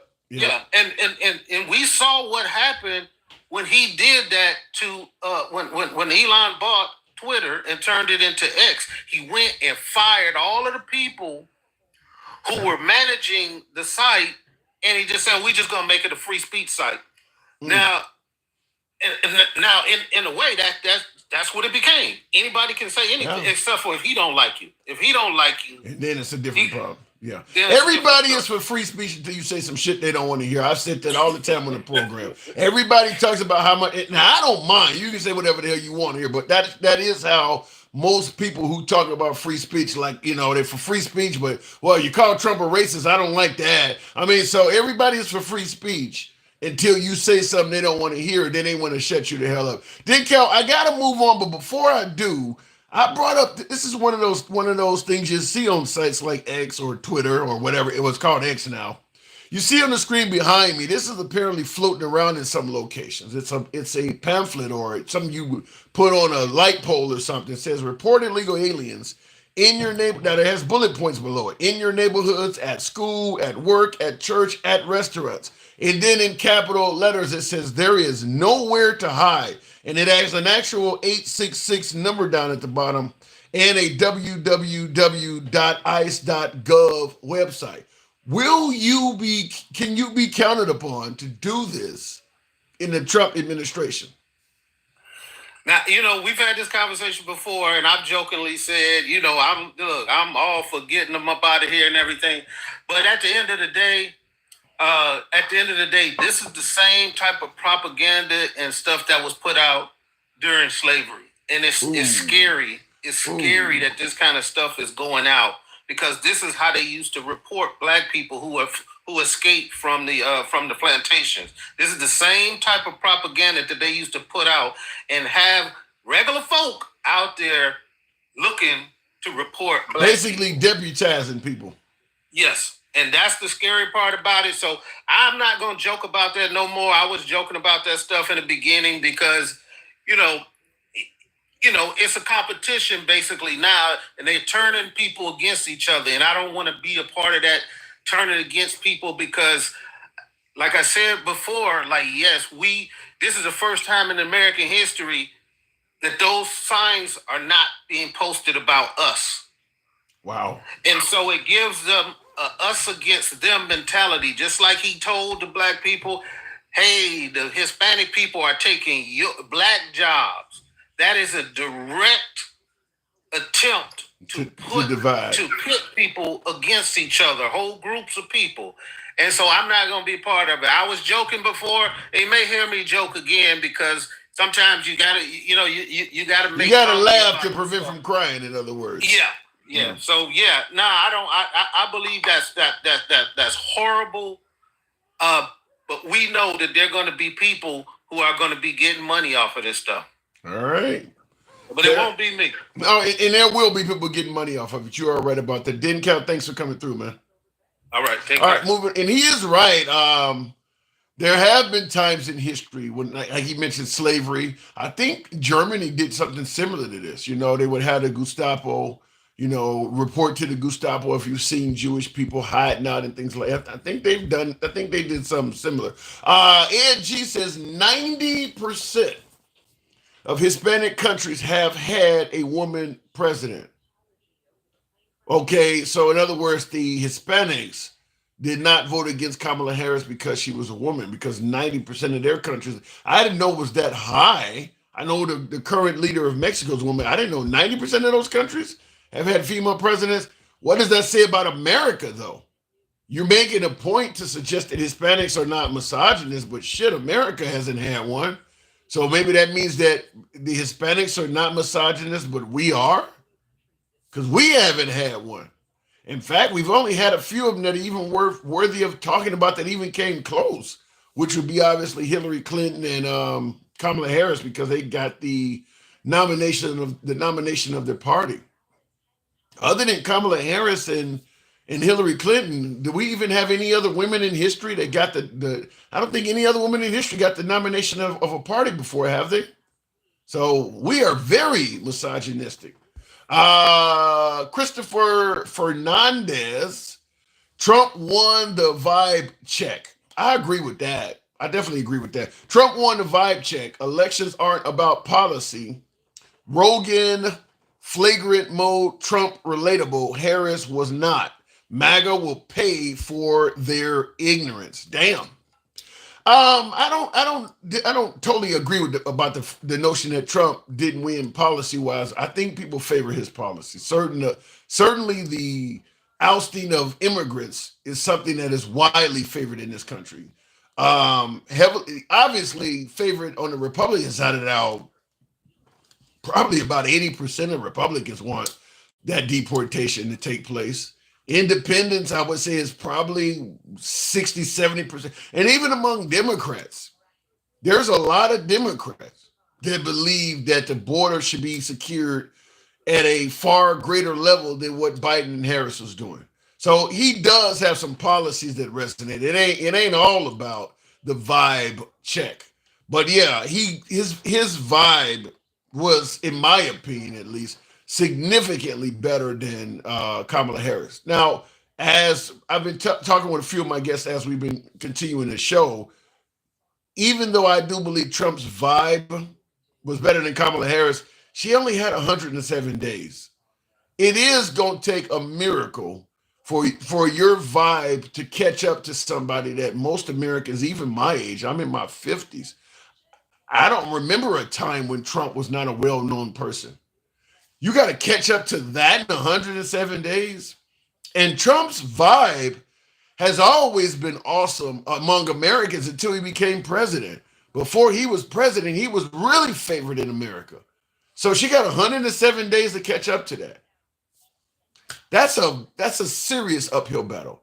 Up to the point where you heard my last guest and one of my viewers in the audience, Ed G. MAGA, both of them were even indicating that. Like, she's not popular. Nobody know who she is. You got to catch up to this in 100. I mean, I heard Tim Walz talk about, yeah, we can, it's only 100 days. We can do that. And, or, we can sleep when we die. No, you can't move that fast. You can't. It's hard to compete with somebody that's that known in that tiny period of time. The problem was not Kamala Harris. The problem was Biden making it so she only had that little bit of time. And if the Democrats did what the Republicans wanted, which is the Democrats should have had a vote and picked a candidate, then that candidate would have had even less time. You would have had a candidate that may have only had 50 or 60 days to run against. I mean, Biden messed it up by trying to run again and then basically, not, proving that he wasn't capable or he wasn't a good choice to do it. Biden ruined that, in my opinion. Real quick, going back to the box. Yep, Biden took the Dems big time. Yeah, he did fuck the Dems. Yeah, I think Biden is the main reason behind that. Is because they either had to pick Kamala or even, they either had to pick Kamala or shrink down the time somebody else could run, probably almost damn near in half by doing a vote. So now somebody else wins. We do a vote. We have a primary. Newsom, Whitmer, so that person's got like 50, 60 days. And Trump's got, 8, 9 years of politicking behind him. That's crazy. So, yeah, Biden is far more at fault, in my opinion, than Kamala Harris. Continuing on with the program, because I do believe Kamala Harris would have probably became a more favorable candidate if she had more time. She would have corrected some errors, like talking about I wouldn't do nothing different than Biden. Some of that shit she would have had time to correct. I mean, how many things have Trump said that even folks on the right did not like, but he corrected himself? I bring up things Trump said that are crazy all the time. Well, he did correct that, like the Muslim ban, a total and complete ban on all. Well, he did later say it was only these countries. He had time to correct it. She didn't. Going to the box. Thank you folks that are tapping the screen. Did we get up to 20,000? Can y'all make that happen? Tap the screen, get your boy lights up. Over, is that says overt? I think that says. Good evening, welcome to the program. Do you know if this election, if his election app, I don't understand that question, JD. JD Vance, the next president. I don't know if that's true either, James. I mean, 4 years is a long time from now. I would assume in 2016, people were chanting that Mike Pence was probably going to follow Trump in 8 years. I mean, you just don't know. It's too early in the game to be saying J.D. Vance is going to win. You don't even know if J.D. Vance and Trump are going to maintain good standing. You just seen what happened with the last dude that ran with Trump. People wanted him hung. So the idea that J.D. Vance is going to follow Trump, you don't know that. I mean, let's face it. Even if you favor Trump, you like his economy, you like what he does for America, there is one thing that is undeniable. Trump makes people go from friends to foe quite frequently. I mean, he dragged General Mattis on stage in all sorts of rallies talking about how great the guy is. Now they're enemies. A lot of people that Trump is speaking highly of today, he may hate tomorrow. So there's no way to know, based on Trump's history of going from friend to foe with so many people, if he will remain in good standing with J.D. Vance. Remember, J.D. Vance has a whole damn song out there talking about I'm a never Trumper. He once criticized Trump pretty damn heavily. You think that he don't believe any what you think J.D. Vance no longer believes any damn thing he said back then when he said he was a never Trumper, or when Ted Cruz and Lindsey Graham called Trump Hitlerish? You think they don't believe any of that no more? Or is it possible they saw the light and realized that if they shut the fuck up, they could be prominent members in the Republican Party?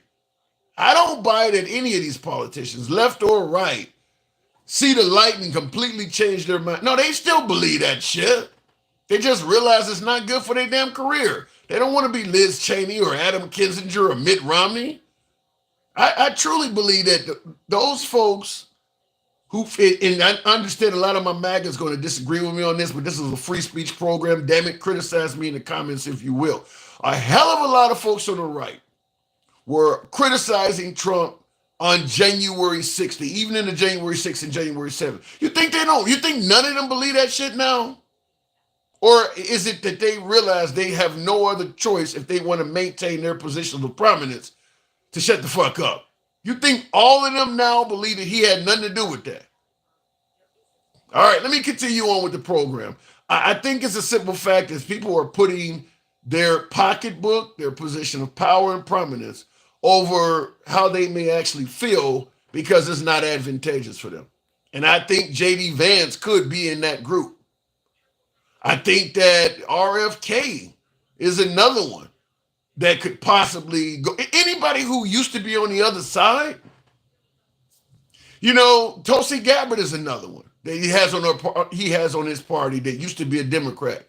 These are people that obviously have said adverse things about Trump in the past. You think they don't believe that shit now? They all just changed their mind in sync, huh? They all just did that. I mean, even if you disagree with them, do you believe that many people just changed their mind at the drop of a hat? Continuing on, pimping, it's hard to say. Somebody says pimping is hard out there for a pimp. Good evening, pimping. Hey, good evening. Hey. So, are you willing to reach out to Trump and respect the office of president? Nah. I mean, why would the Democrat reach out to someone who just insults them? If I insult you, insult your integrity, or insult your educational skills, or anything about you, would you want to reach out to me? What if I had good policies? Some folks might suggest that your feelings are hurt and you're just a snowflake that can't take somebody talking about you.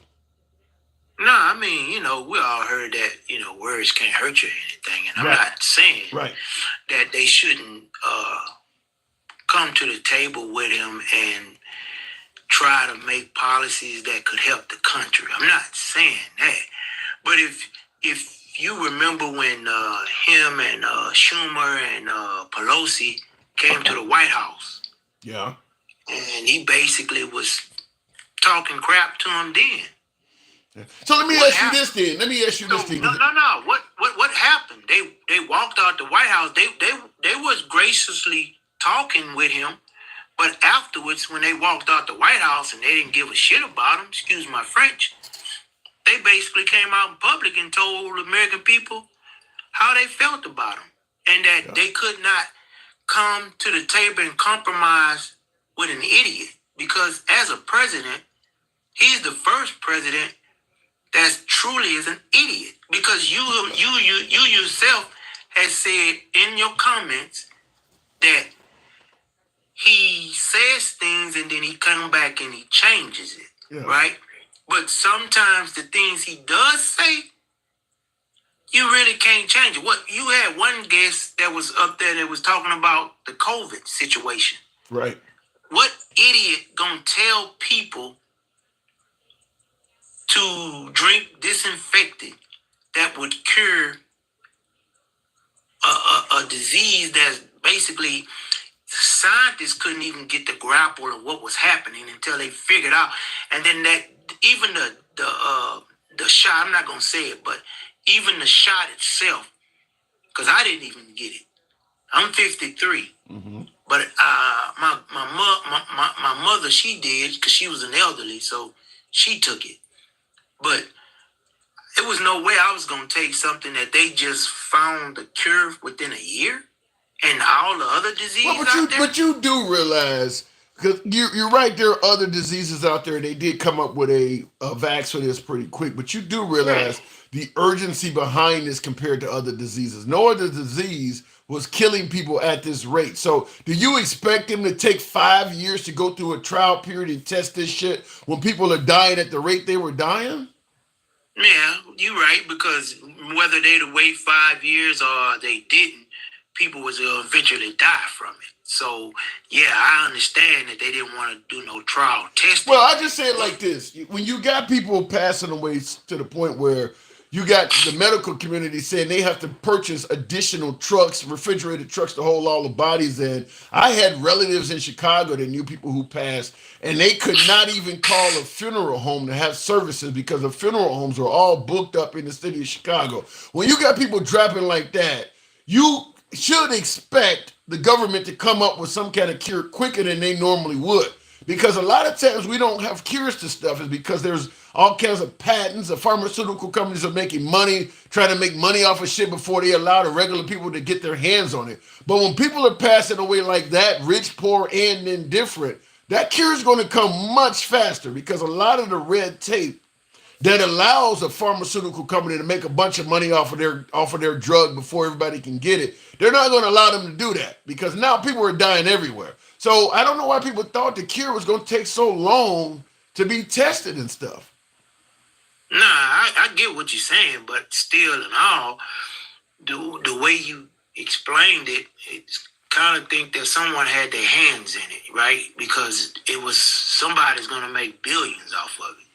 And that's another thing that's bad also. Someone making billions off of there's no way around that though. Dead folks' souls and but stuff. People dying. But pimping that, there's no way around it. Even if they came up with some type of treatment and spent 10 years perfecting it, at the end of the day, somebody is gonna make billions. They either gonna make it today or they gonna make it later. Somebody is gonna make billions off of that no matter what happens. Yeah, but I think they should have had I look at it like this, right? When Obama had the what was that? I can't think of that. Ebola. Ebola. Yeah. Right? They knew back then something like this could happen. Right.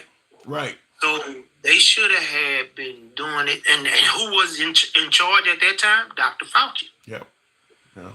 So I mean, and then if you look at it, Dr. Fauci had something to do with that facility in China.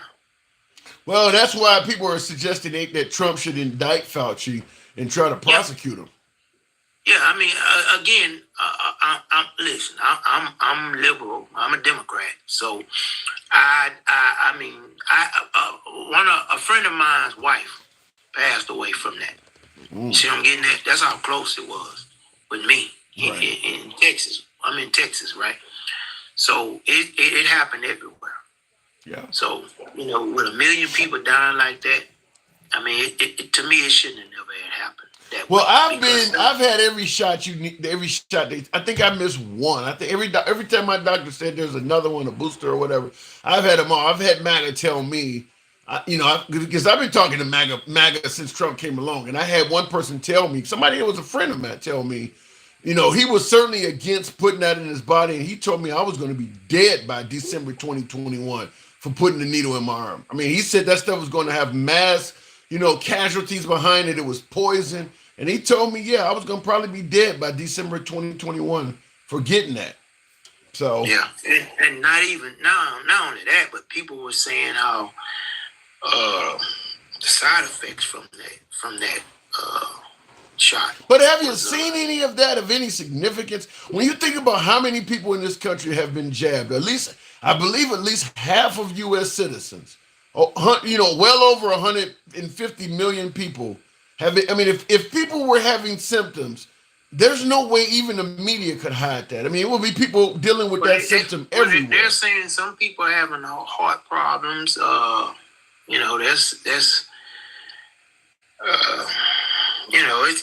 it's other side effects that's out there, but I'm not saying that 100 million people are. Even if it's 1%, let's say for instance heart problems. Even if 1%, even if 1% of 150 million people suddenly started having heart problems, there would be no way to hide that. That's still tons of people. Yeah, that 1% is 1.5 million. Yeah, that's a lot of people all of a sudden having heart problems.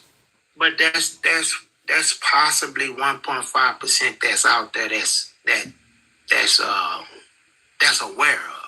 Not every. What I mean by this, not everyone go to the doctor, right? Well, that's a whole issue with our healthcare system in itself. Yeah, because if people had healthcare, they would do that. And that's what I'm saying. Hey, man, I'm December 6, 2024. I just had renal cancer. I had cancer from my left kidney. I just had a spot 3 centimeters, so they cut it off. And it was 2 centimeters, and then it grew to 3 centimeters. So it was growing. It was a tumor. Wow. So, again, some people don't like to go to the doctor. And, in our culture... Yeah, I've lost 2 people. I've lost 2 people. 2 people in my personal family that died simply because they didn't go do regular, visits to the doctor. Something was preventable. So I agree with you. And not only that, then you got to also factor in our culture, the black culture. Ever since that situation that happened way back then when they was basically giving us disease. Tuskegee, the Tuskegee experiment. Yeah. So that's why I say, it's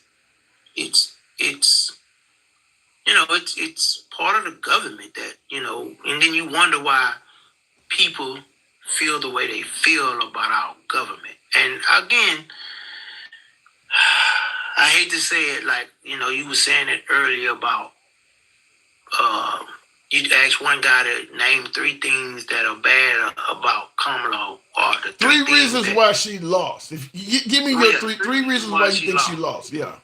Okay, and what was it? Man, I'm sitting there talking to you, and I just got a blank mind. But it's so many things that she kind of lost. Well, he said misogyny, racism, and the short time frame she had. In the short time frame, but it was a lot more than just that. I mean, top 3 reasons. Top 3 reasons. What do you think? Okay, AB, right? What do you mean AB? Abortion. I just don't want to say. She's pro-choice. Pro-choice. Okay. Yeah. Okay. Gun rights, because everyone think liberals is always trying to take away their guns. 2A, yeah. Yeah, pew-pews. I'm sorry. 2A is good. Yeah, pew-pews 2A. What's another one I had thought about? I didn't even think about these that you covered. You got some. I mean, she lost for a lot of reasons. Damn. She lost for a lot of reasons. I mean, what the transgender, where I said that. Yeah, I had that with the bathrooms and being in school and all of that stuff. And then you got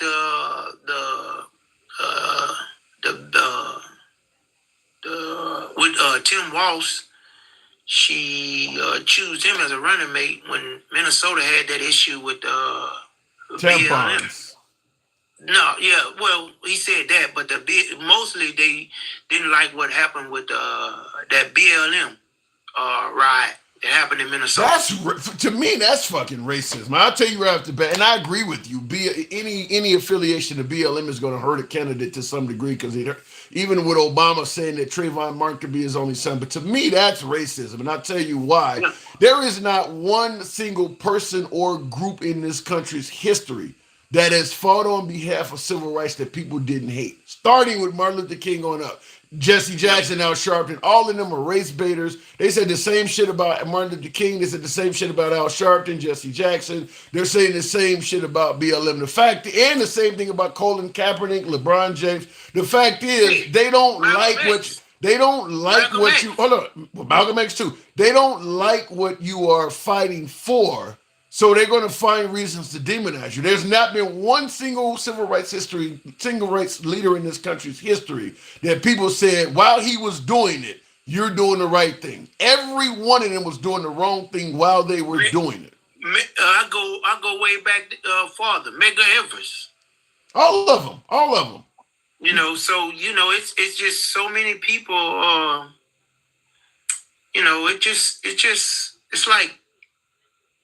It's like we trying to, we can sit here and screaming from the highest mountain how white people have treated us, black folks in general, but not just blacks, but what about the native Indians when they took this country away from these folks? And then but also think about how did they treat the Indians when they basically would run them away from where they was living. And you notice how the Indians have migrated all over, right? But then they sent the Union Army after them and killed thousands and thousands of them. That's why Geronimo was the way he was. I mean, and I don't want to get too deep into that. Yeah, I don't want to get too deep in that, but I do agree. We was treated as slaves. Yeah, right? I don't want to. Indians. Okay. But the Indians. I get it. I get your point. I mean, at the end of the day, we know that America has a history of mistreating a whole lot of people, and then you hear that what was that King guy when he was saying when was America great? Yeah. Right? So, and then I heard you say something to someone about how they want, I think it was King, where they want to take away our history, but they want to bring the Bible into the schools. See, a white person doesnn't like to be told. That's why the ego. But you don't think you're stereotyping all white people. They're not No. I don't mean not all. Let me rephrase that. Not every white person ego or the person who you're trying to communicate with, because there's some white folks that we can communicate with and they understand us, right? I would say this: there's no way in hell we would have ever been free if it was not for white people. Even with Martin Luther King, there were white people marching with him. I mean, you wouldn't have got where you are without. You needed some of them. But what I'm saying is, there are some, and I'll give you a group. Let's just give out a group, the KKK. Could me and you sit down with a KKK leader and try to? That ain't gonna work. Try to make our point about how America was so bad back then. That ain't gonna work. They would. If anything, we hope we'll make it out of there alive. Yeah, that ain't gonna work. I gotta move it on, but no, that ain't gonna work. Yeah, that ain't gonna work at all. I gotta move it on, no pimping, but no, you ain't sitting down with no leader of the KKK. That ain't happening. Exactly. But hey, man, pimping is me standing for pimping knowledge, brother. It ain't about that. I'm 53. Been married with my wife for 32 years. I got 2 lovely daughters, 31, 29. I got 3 beautiful, lovely grandchildren. So out there, America, when you see my name pimping, it's pimping me knowledge. It's not that old crazy stuff like that. All right. All right. I thought I was talking about. I'm following you. I like your live. I didn't like how one guy was saying how he think you supporting MAGA and all this. No. You basically letting people come up here and speak the truth and speak about what's on their mind. That is true. Free speech. And me and you, we didn't even, you know how you go on some lives and we get to talking, and then it goes from screaming and yelling and cursing and all that. And not one time me and you had a different disagreement about nothing. We just basically sitting here trying to communicate. That's the goal. That's the goal. Hey, anytime, my door's always open to you, man. All right, man. Be safe, be out there, be real, and keep it 100. Keep it going, man. Roger keep that. it going, brother. Roger that. Appreciate it. All right, moving on with the comment. I wanted to respond to a comment I saw on the YouTube side. Thank you, folks that are responding, because your comments are coming in so much I don't get a chance to see them all.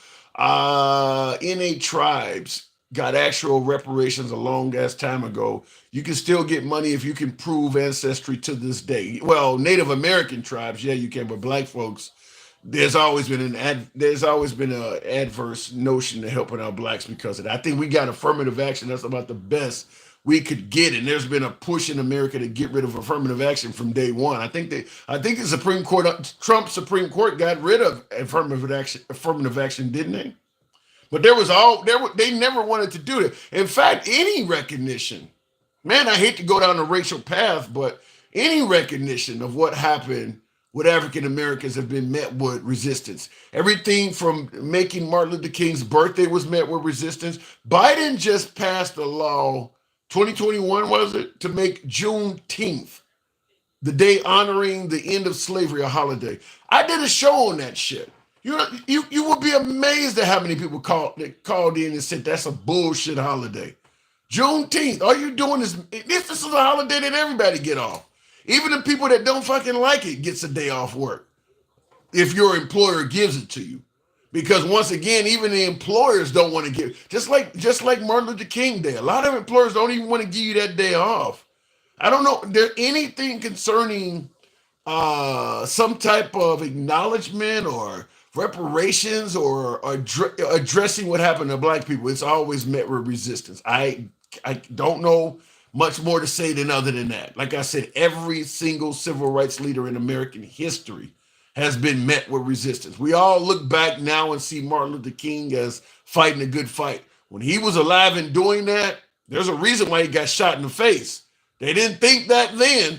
Every civil rights leader in U.S. history has been met with resistance. So when people say, well, Black Lives Matter, yeah, it makes sense. What do you think they're going to say?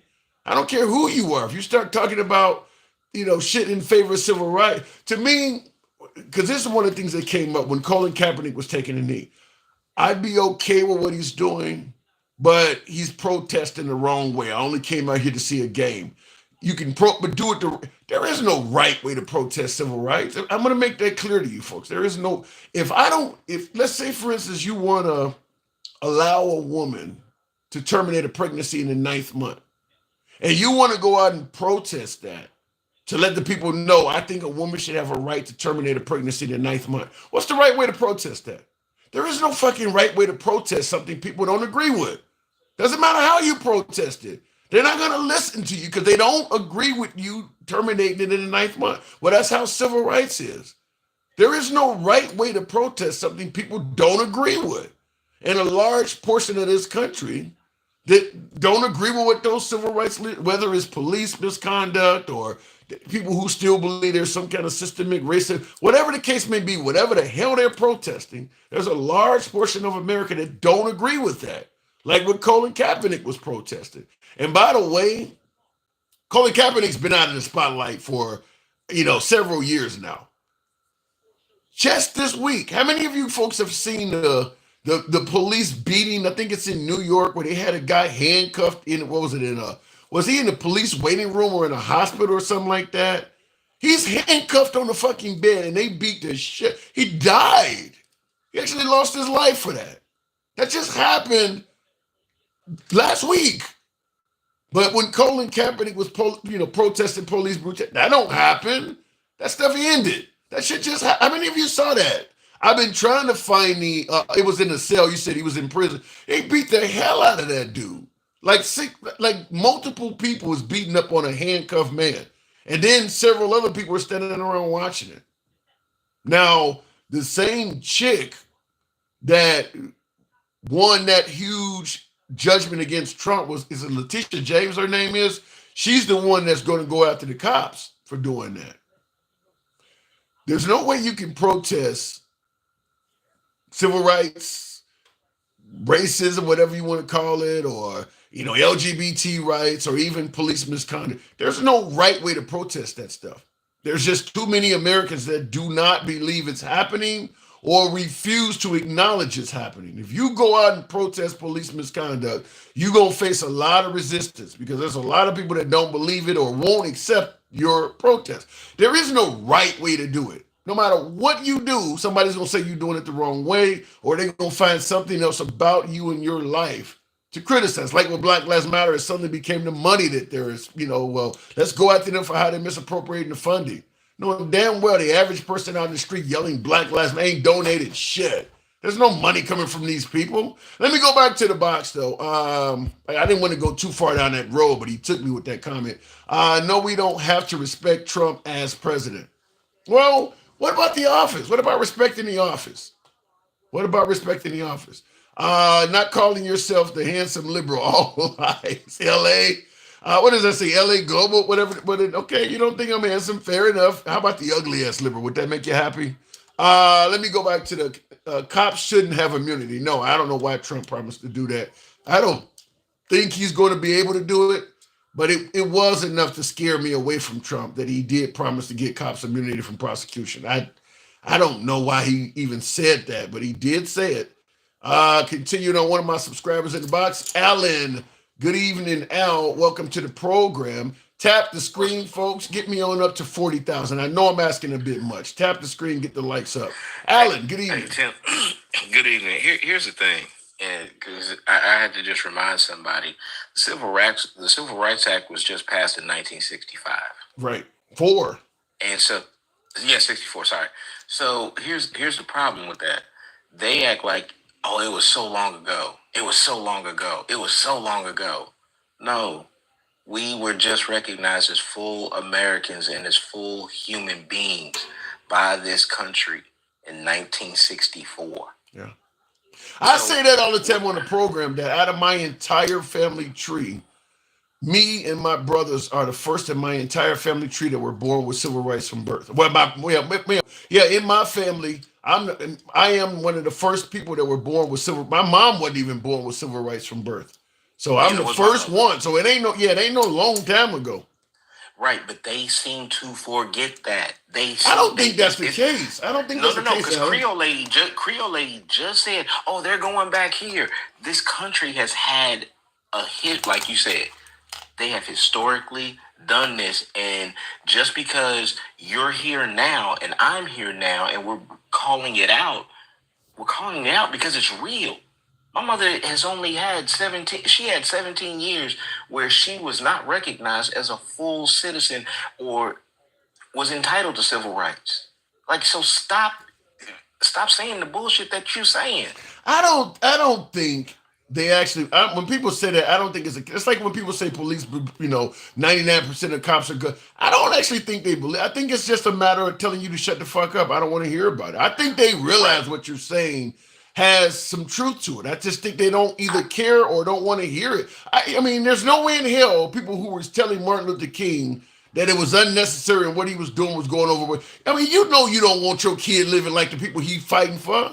You don't want this happen. I mean, they knew it. They just, it just something they didn't want to admit. But then they wonder why they get the responses from us that they get, because you're gaslighting and you playing with our intelligence, and you wonder why you get the response that you get. You wonder why you people are so angry. You damn right, because have the decency to at least own the bullshit. And if you don't like black people, just say you don't like them. How about this response? Okay, well, how about this response? In the comments on YouTube, Richard says 1964 with a host of question marks after. He says that's 60 years ago. How long do you think you can use that excuse? And I would challenge him to go and say that You know what, Tim? I'm not gonna go there. You know why. I'm just gonna say this. We Listen. could have had this conversation in 1994, not 2004, and people would have still said the same thing he The said. same They thing. would have been He still was saying the saying same it. thing in Yeah. 1974. They would have been saying it in 1965. You got civil rights, now shut the fuck up. I mean, that's just Exactly. the way it would have been. Exactly. Yeah. And here's the thing. What they don't seem to realize is every time we see one of these incidents with 13 COs jumping on a man, That's how many of who's them it handcuffed. was? I believe it was 13. Damn. It was 13. 13 of them jumping on a man who looks like us, and they wonder why we have the response we have. I have an 18-year-old son who we told him, you get your butt home first. You don't argue with the cop. His mother's an attorney. You call your mother immediately. Get her on the phone. You let the cop know that you are calling your attorney. You don't, hey, your job is to get home. They don't have those conversations.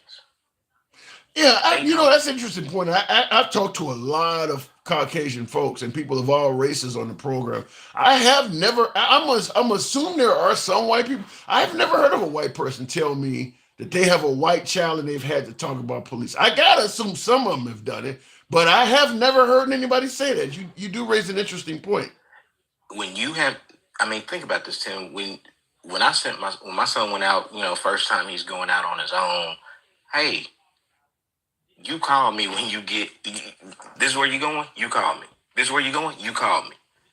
You know how scary it is when they go out for the first time, Wow.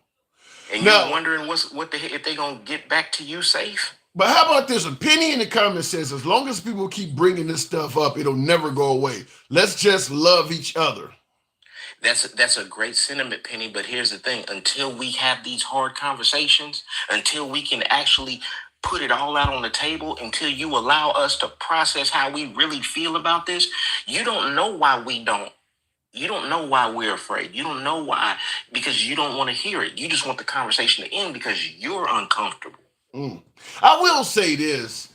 There has to be some reason why there's a huge disparity of African Americans being involved in controversial incidents with police versus white. Because Trump said, they shoot white people just as much, and I believe that. But I always say there's a hell of a lot of things the cops can do to you that don't involve you getting shot. They can pin drugs on you. They can beat your ass. You don't have to die. There's a lot of other ways to have police mistreat you, but there has to be a reason why when you don't see a whole lot of videos. White people own cameras just like blacks. We all got them on our phones. White people know how to protest. We've seen what happened in Charlottesville and all, so they do know how to. Why is there so few folks that are white that are seeming to have any issue with the police? I mean, are they getting beat up too, and they just choosing not to film it or complain about it? No, because here's what happens, Tim. They look at us. They look at black men as monsters. They think that black women giving birth. You know that there's a disparity in the anesthesia, the mortality rates with black women giving birth. I've heard that. They don't view us as human. Now that white kid, unless they know he's poor unless they know he's poor white trash, unless they know that, if he's poor white trash, they'll do anything to him. They'll treat him like he's us. But if there's a chance that is a upper middle class, possibly wealthy white kid, they not touching him because they know their badge is on the line. Well, it's getting to the point where if the person is an upper middle class black person, your badge can be on the line too. I mean, we are getting. I mean, it's not 1950. I'm not saying it's equal. I'm not saying things are 100% normal, but it is. I mean, we are making serious gains though. We're making gains, but here's the thing. How many more of us have to die for us to be on the same level? It would probably help if because we do have an adverse mindset toward police. If more African Americans actually got on the police force, you'd have less others. Too many people that don't look like you are policing you. When you go to white neighborhoods, there's not a whole bunch of black cops patrolling the neighborhoods. When you go to black neighborhoods, there's a whole lot of white cops there. If you could get more people that knew you, grew up with you, lived in your neighborhood to patrol, they would be more they wouldn't have this. I don't give a damn if you die. You live or die mindset. I know this dude. Yeah, he got a drug addiction, but I grew up with Pookie. I grew up with this. Right. I hate to use the name Pookie, but you get what I'm saying. So, Yeah, I know. so you get what I'm saying. Pookie. So just like when Obama, everybody hated Obama for saying this, but Obama said Trayvon Martin could be my son as well. That's indicating I can relate to this guy, which is why Yeah. some folks will say, well, the courts treat whites better. Well, because the judge can relate to what he's looking at. And that's the Absolutely, Tim. problem in our area, because most of the police Don't probably look don't like even us. live in the damn neighborhood. They can't relate to that. They don't look like us. They don't speak our same language. They're afraid of us. So, Tim, what's the first thing that what do they do? They pull their guns and I don't know. kill I don't know us. if I agree. Let me tell you why I got an adverse opinion on that. You would think that females who are weaker, smaller, more docile would be more to fear a black man and pull out a gun. But you notice almost every controversial case there is, it's almost always a man. You can count on one hand. I know there was a woman that popped a guy in Dallas because she went. No, in Tulsa, Oklahoma too. And that man was doing what he was following. Yeah, but you get my point though. The overwhelming majority of the cases that are controversial features a guy. It's not. There's a lot of women cops out there. They're not involved in controversial shootings very often. I think, Tim, we ain't monsters. We're not. And I think that a lot of this, Tim, look. I'm just saying, you would think a woman would be quicker to pull the trigger and be fearful. It's dudes, it's not women. Yeah, but two things. One, I think female cops are probably, and this may sound misogynistic, I don't mean for it to, but I think women are probably better. No. I think women are probably better at de-escalating. Yeah. And the second thing is, I think women are probably better at maintaining distance between them and whoever they're trying to get assistance to. Then the other side of it, from the police side of it, if the male officers they know when the females are on and they're getting the call, they're probably more en route to go there and back them up and give them some assistance. I think it's because even in the thug community, they still have a code where you don't fuck with women. I think that even the criminals are less likely to beat the hell up out of a woman than they are a guy. So I do think that has something to do with it. It is misogyny still. Yeah. Now to your question about what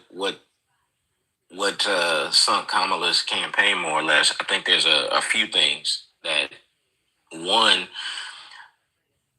Trump appealed to a large mass of the quote unquote uneducated. He appealed to them he had a simple message. Hey, they taking your job. Yeah. You are white and in America, and that brown person is coming here. No, he said black jobs. He talked to us too. Remember he said I know. Yeah. He said vote for.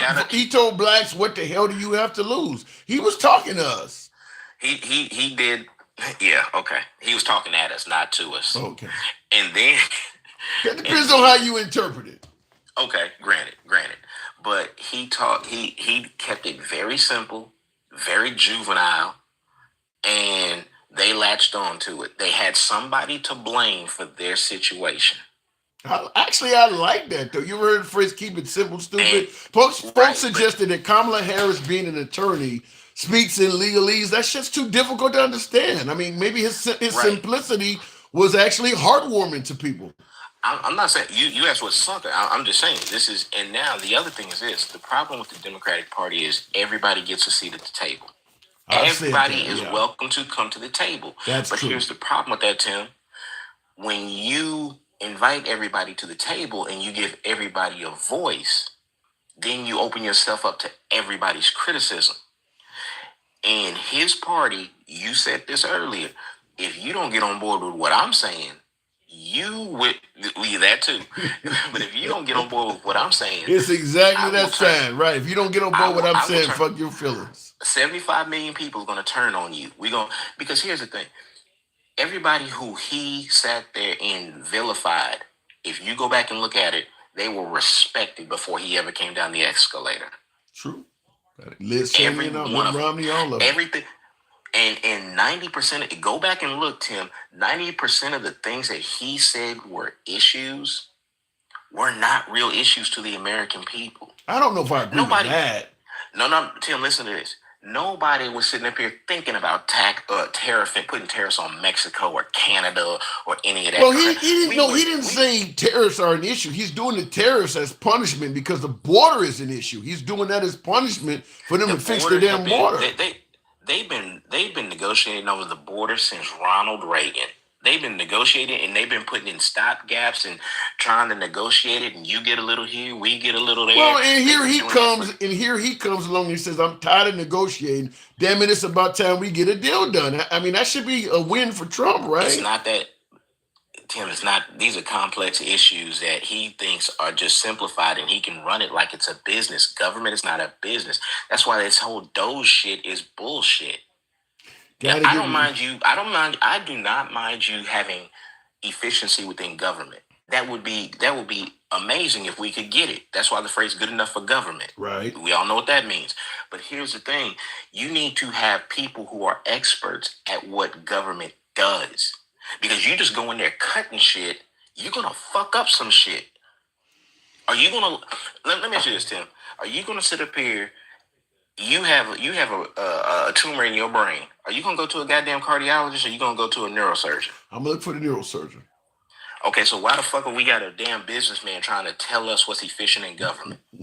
Well, people are looking at it from an economic standpoint, though. He used to run a bunch of corporations. He's a successful businessman. He want the country ran like a business. Tim, it's a government. It's not a business.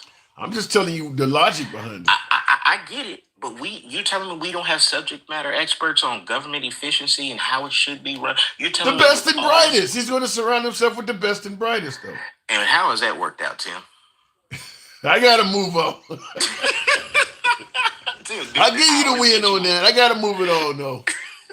All right, Tim. Have a good day. Appreciate it, Al. Thank you. Moving on with the program, I did want to respond to a couple super chats. Oh my God, caller is so slow. In regards to what? How? What's making you say my caller is slow? Will G, I do apologize. I saw your message come in. It says Trump once again. Will G says Trump ain't shit. He always starts the program up. From now on, every time I hear Will G, when you say that.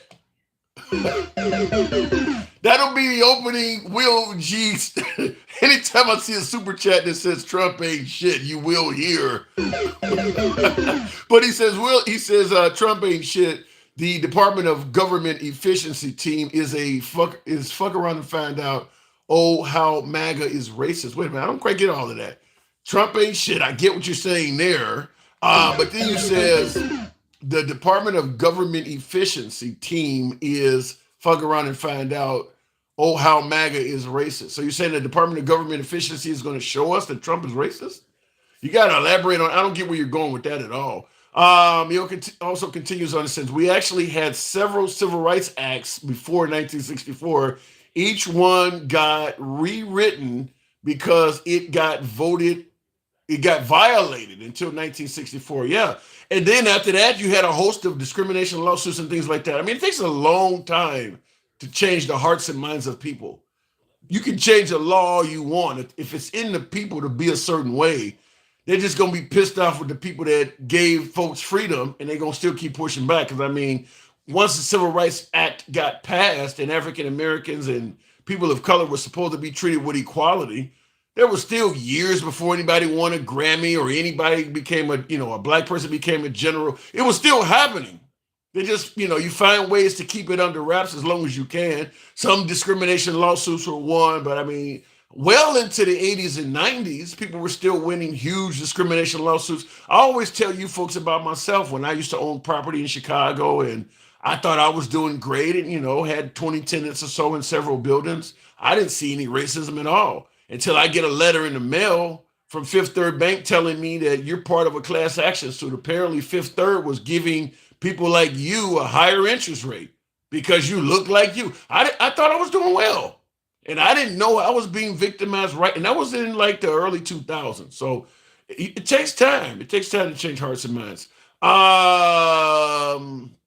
Continuing on, if white people stop doing their bullshit black people will stop talking about it. I don't think that's totally true. I mean, you got to think if let's say for instance, nothing turns on a dime is the point I'm making. Just like I said, the Civil Rights Act does not change hearts and minds. Okay, when you look at how long uh, intolerance, bigotry, so when you look at how long that went on in this country, it's you're not going to stop doing it and then the people, okay, well, it stopped yesterday, so we're no longer going to talk about it. I mean, there's a lot of victims. There's a lot of victims. I mean, even if you look back as far back, somebody mentioned, the Civil Rights Act was 60 years ago. Well, some of the people that marched with Martin Luther King are still alive. How are you going to get them to stop talking about it? Them people were walking around and the sheriff was threatening to have dogs bite them and shit like that when they were 7 or 8 years old, and maybe they're 75 now. You think, I mean, we recognize that if you go serve in Fallujah and the Iraqis are shooting at you, or you go serve in Kabul and the Afghanis are trying to kill, we recognize PTSD. Well, you got to assume there's a hell of a lot of Americans that have that because a lot of them had to take the long way home as well because people were threatening to kill them too. We just don't give them the same credit, but I always say victims of racism and people who serve time in jail, a lot of them have PTSD. Anytime you're in a situation where you're constantly worried about your safety, you're going to have PTSD. We can see it from people we favor, cops, military, but people, like I always bring up the likes of Al Sharpton and Jesse Jackson. People say all the time that they are race baiters or race hustlers and all this. And I say all the time, maybe they do see race in every damn thing. But once again, I would use a statement. If you served in Fallujah and you always had Iraqis trying to, people would understand that if you came home to America and you always saw the bad in people from Iraq, people would understand that. Well, they were trying to kill them. Well, you look at somebody like Jesse Jackson or Al Sharpton, where they're race house. You realize how many death threats those dudes received? You realize how many lynchings and wrongful incarcerations they've been at the funerals. I mean, they've seen the worst of white people. I'm not saying that they don't probably have some racism in them, but they have seen more than any of us watching. They have literally seen the worst of white America because that's where they get called to. They're eulogizing funerals. They're showing up at lynching sites. And both of them dudes, Sharpton and Jackson, probably received over 1 million death threats each. What do you think they're going to do? You think they're going to be kumbaya type people? I mean, they've been through a lot. I'm not saying that they're perfect now. We can talk about Tawisha Bradley with Al Sharpton is a money hustler. I believe he's kind of corrupt. But that doesn't take away what he's been through. People have talked about taking that guy's life probably for most of his life. And the same with Jesse Jackson. So what do you expect him to be? You expect him to be, post-racial? Like Morgan Freeman said, stop talking about it? That's like most of their fucking lives. I mean, it's like literally somebody who spent 30, 40 years in the military and you telling them, well, stop talking about it. You're not in the military anymore. Stop talking about it. It's going to be hard. That's all they know. That's all he's been involved in. Real quick in the comments, we said white people think, 400 years ago of oppression. Now this whole live stream was not about race. This got into race, but it wasn't about this. 400 years ago, 400 years of oppression and intimidation, and 400 years of oppression and intimidation, and everything after 1964 and the election of a black president of the United States is supposed to fix everything. No, it's like I said, it takes time. I mean, you can't do something for 400 years one way, stop doing it, and expect people to all just adhere to the new way. I've always said people like Jesse Jackson and Al Sharpton, they got to die off. I mean, you're not going to stop somebody like that, considering what they've been through. They're just not going to stop talking about it. They just got to die off. I often use my grandfather as a perfect example. He served in World War II. He died in 1999. So that's clearly, 50 years after the war ended. He still hated the Japanese. He still hated the Japanese until his very dying day. You're not gonna make him love Japanese people because he was fighting them in war. I mean, Jesse Jackson and Al Sharpton basically fought against the white race. I mean, that's really what it is. That's really what it was. I mean, they fought against a large portion of the white race. They just got to die off. You're not going to stop them from talking about that. They've seen too much. Looking in the comments, if you want terrorists to actually punish another country, you need to report terrorists, but Trump isn't doing that. I don't think Trump intends to impose tariffs. I think what Trump is doing is using it as a bluff. And I think that Trump has a really good chance of being very successful at some of these bluffs. We've seen what happened when he bluffed to get out of NATO. It actually got those countries to step up and actually beef up their defense budget. He talked about imposing tariffs on Mexico and Canada. He's not even president yet, and they are moving. We don't know if they're going to do 100% of what he's asking, but they're certainly talking about it. Both Mexico is talking about putting military on their border, and Canada has talked about increasing their budget to secure their border. All based on his bluff. I don't think he's going to need to impose tariffs. I think he and MAGA will get to celebrate the fact that Trump's bluff got those countries to do it. Not to mention, Trump also is going to send military to protect the border as well. I really do believe you're going to see a serious drop in immigrants coming in this country under Trump. He promised it, and I think that is a promise he will deliver on. I don't know to what level, to what extent, but it's going to be a lot better than what you're seeing under Biden. That's one of his promises I do believe that will be kept. So I think the bluffing is working. Now, the bluffing on Greenland, I don't think nothing's going to happen out of that. The Panama Canal also, I think, will possibly be a win for Trump. Because he's not threatening to take the canal, just like he's not threatening to impose, well, he's threatening to do it, but I don't think he's intending to take the Panama Canal any more than I think he intends to impose tariffs. What he wants is the bluff to make them act the way he wants them to act. And he's, just like he's threatening the tariffs to get them to protect their border, he's threatening Panama to get them to lower the cost of U.S. ships going through the Panama Canal. I think they're going to do it. I think that as opposed to even, remotely going up against the United States with a guy like Trump, and Trump with 4 more years under his belt, he could do a whole lot of damage in 4 years. I think they'll just come up with a way to reduce the cost of shipping through Panama, like what Trump is asking them to do. I don't think he'll end up having to take Panama at all. The Greenland thing, I don't know where the fuck that's coming from. But I do believe that he will get his wish on Panama, Canada, and Mexico. Now, the Panama Canal, if they do reduce the cost of shipping through that canal, the cost of trade, whatever the shipping or whatever they call it, the cost of passage to go through, that could translate to lower prices on goods and services. Because you got to assume whatever they're paying to go through that, they pass that cost on to the customer that's having that item shipped through there.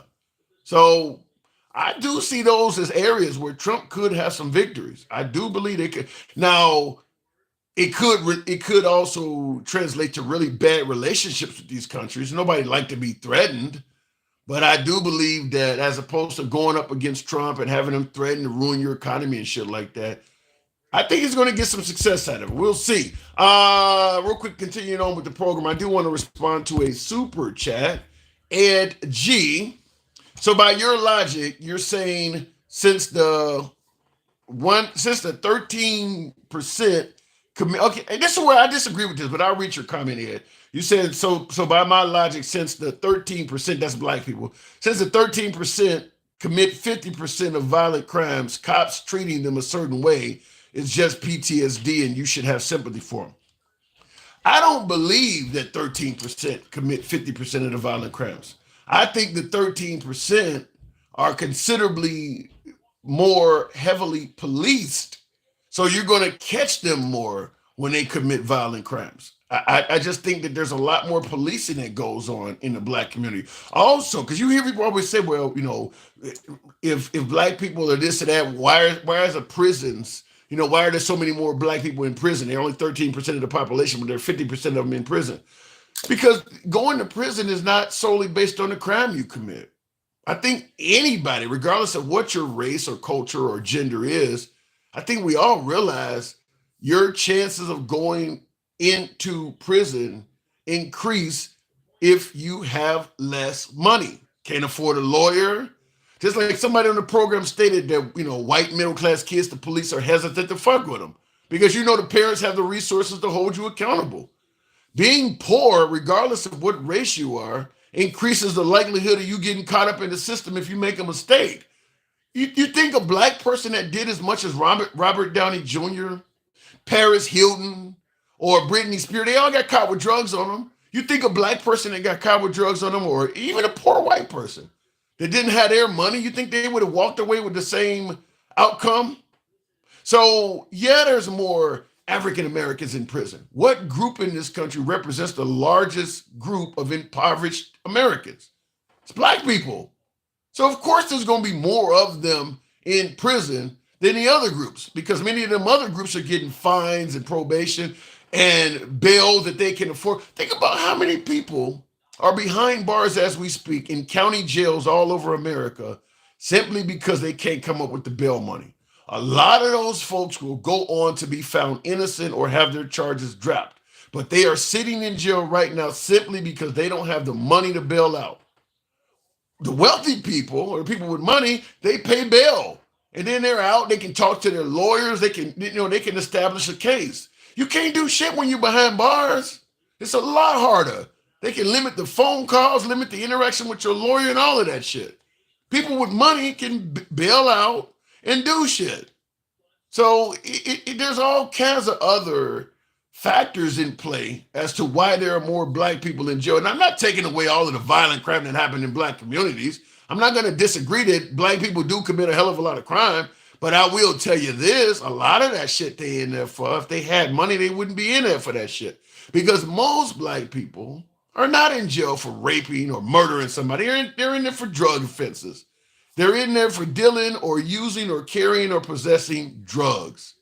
And if you got money, you don't go to jail for that shit. I just gave you 3 fucking people. Paris Hilton, and I think Robert Downey got caught with quite a bit on him. Robert Downey, and there's a host of other celebrities that have been caught with drugs on them. You don't go to jail if you got money. If you took everyone of color that is currently incarcerated and gave them let's say $100,000 at the time of their arrest, I bet you a whole bunch of them would not be in jail. If they had $100,000 in the bank at the time they were arrested, I bet you a whole lot of them people would not have done a single day. Many of them would have had their records cleared because they would have been able to hire better counsel and all of that. The story of there's more blacks in jail than whites, and that alone is not enough to come to a conclusion.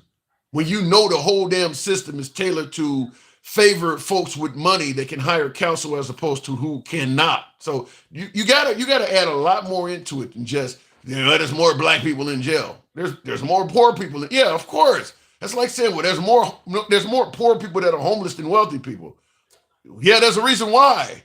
So yeah, you got to add more to it than that.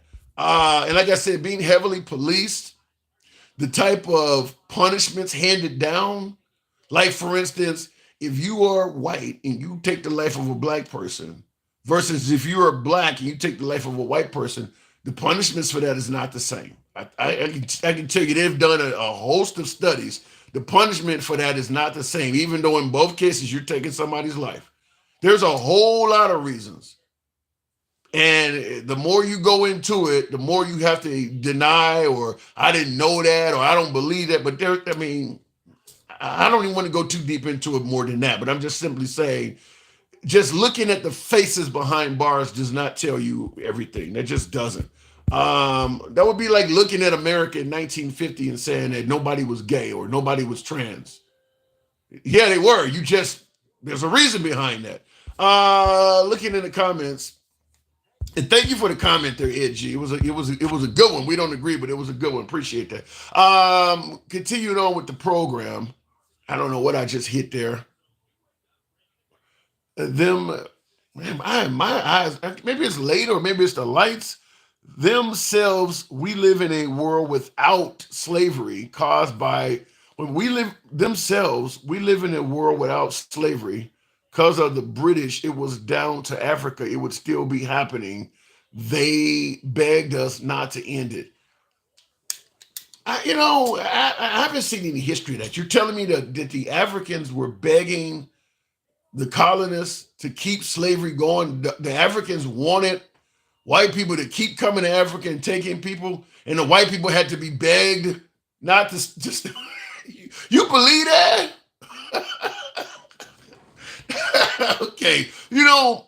One of the things I often hear is that people say, well, look, you guys sold yourself into slavery. I don't deny that happened. One or two reasons. Obviously, there's a lot of corrupt black leaders in corrupt black prime ministers and leaders in Africa as well.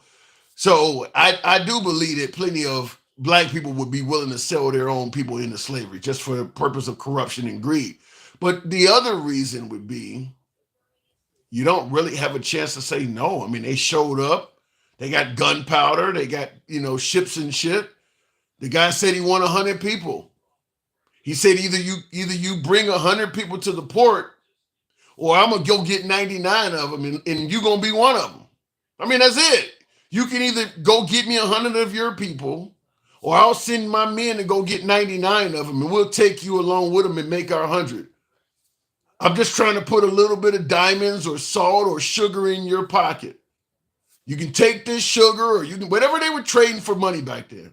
You can take this, give me 100 guys and let us sail out of here, or you can fight it and I'll go take 99 and your ass as the other one. I mean, it's as simple as, so I do believe that is one or the other, that some of them were corrupt, but I also believe that they wouldn't sail, because that the time frame for sailing back then to go from continent to continent was months.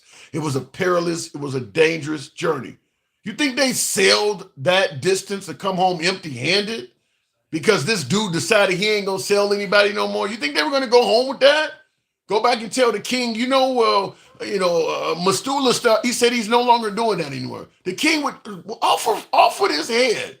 Why the hell would you come back with an answer like that? So they weren't coming home empty-handed. Either you gonna sell me some shit or you gonna be some shit. So I do believe they were selling it, but I don't believe they always had a choice. And then, of course, I'm going to bring this up. They passed a law under the Bush administration that any American that goes overseas and sexually abuses a child can still be held accountable once you come back to America. Because people would go to Thailand and go to Cambodia and, pay a parent to enjoy themselves sexually with somebody's 12-year-old. Well, under the George W. Bush administration, they will still hold you accountable in America, even though you violated somebody's kid overseas. Why am I bringing that up? Because the point is, even if somebody sells you somebody, you should still know it's wrong to buy them. So pointing out that they sold you in this, that don't excuse your ass. Just because somebody sold you a human being, you knew it was wrong to buy them. That ain't some kind of excuse. People bring that shit up like it's an excuse. Well, they sold you. I don't understand how people who read from the same damn Bible then as we do today thought that shit was okay. Thought that somehow I'm gonna be saved. Why would you bring up he sold?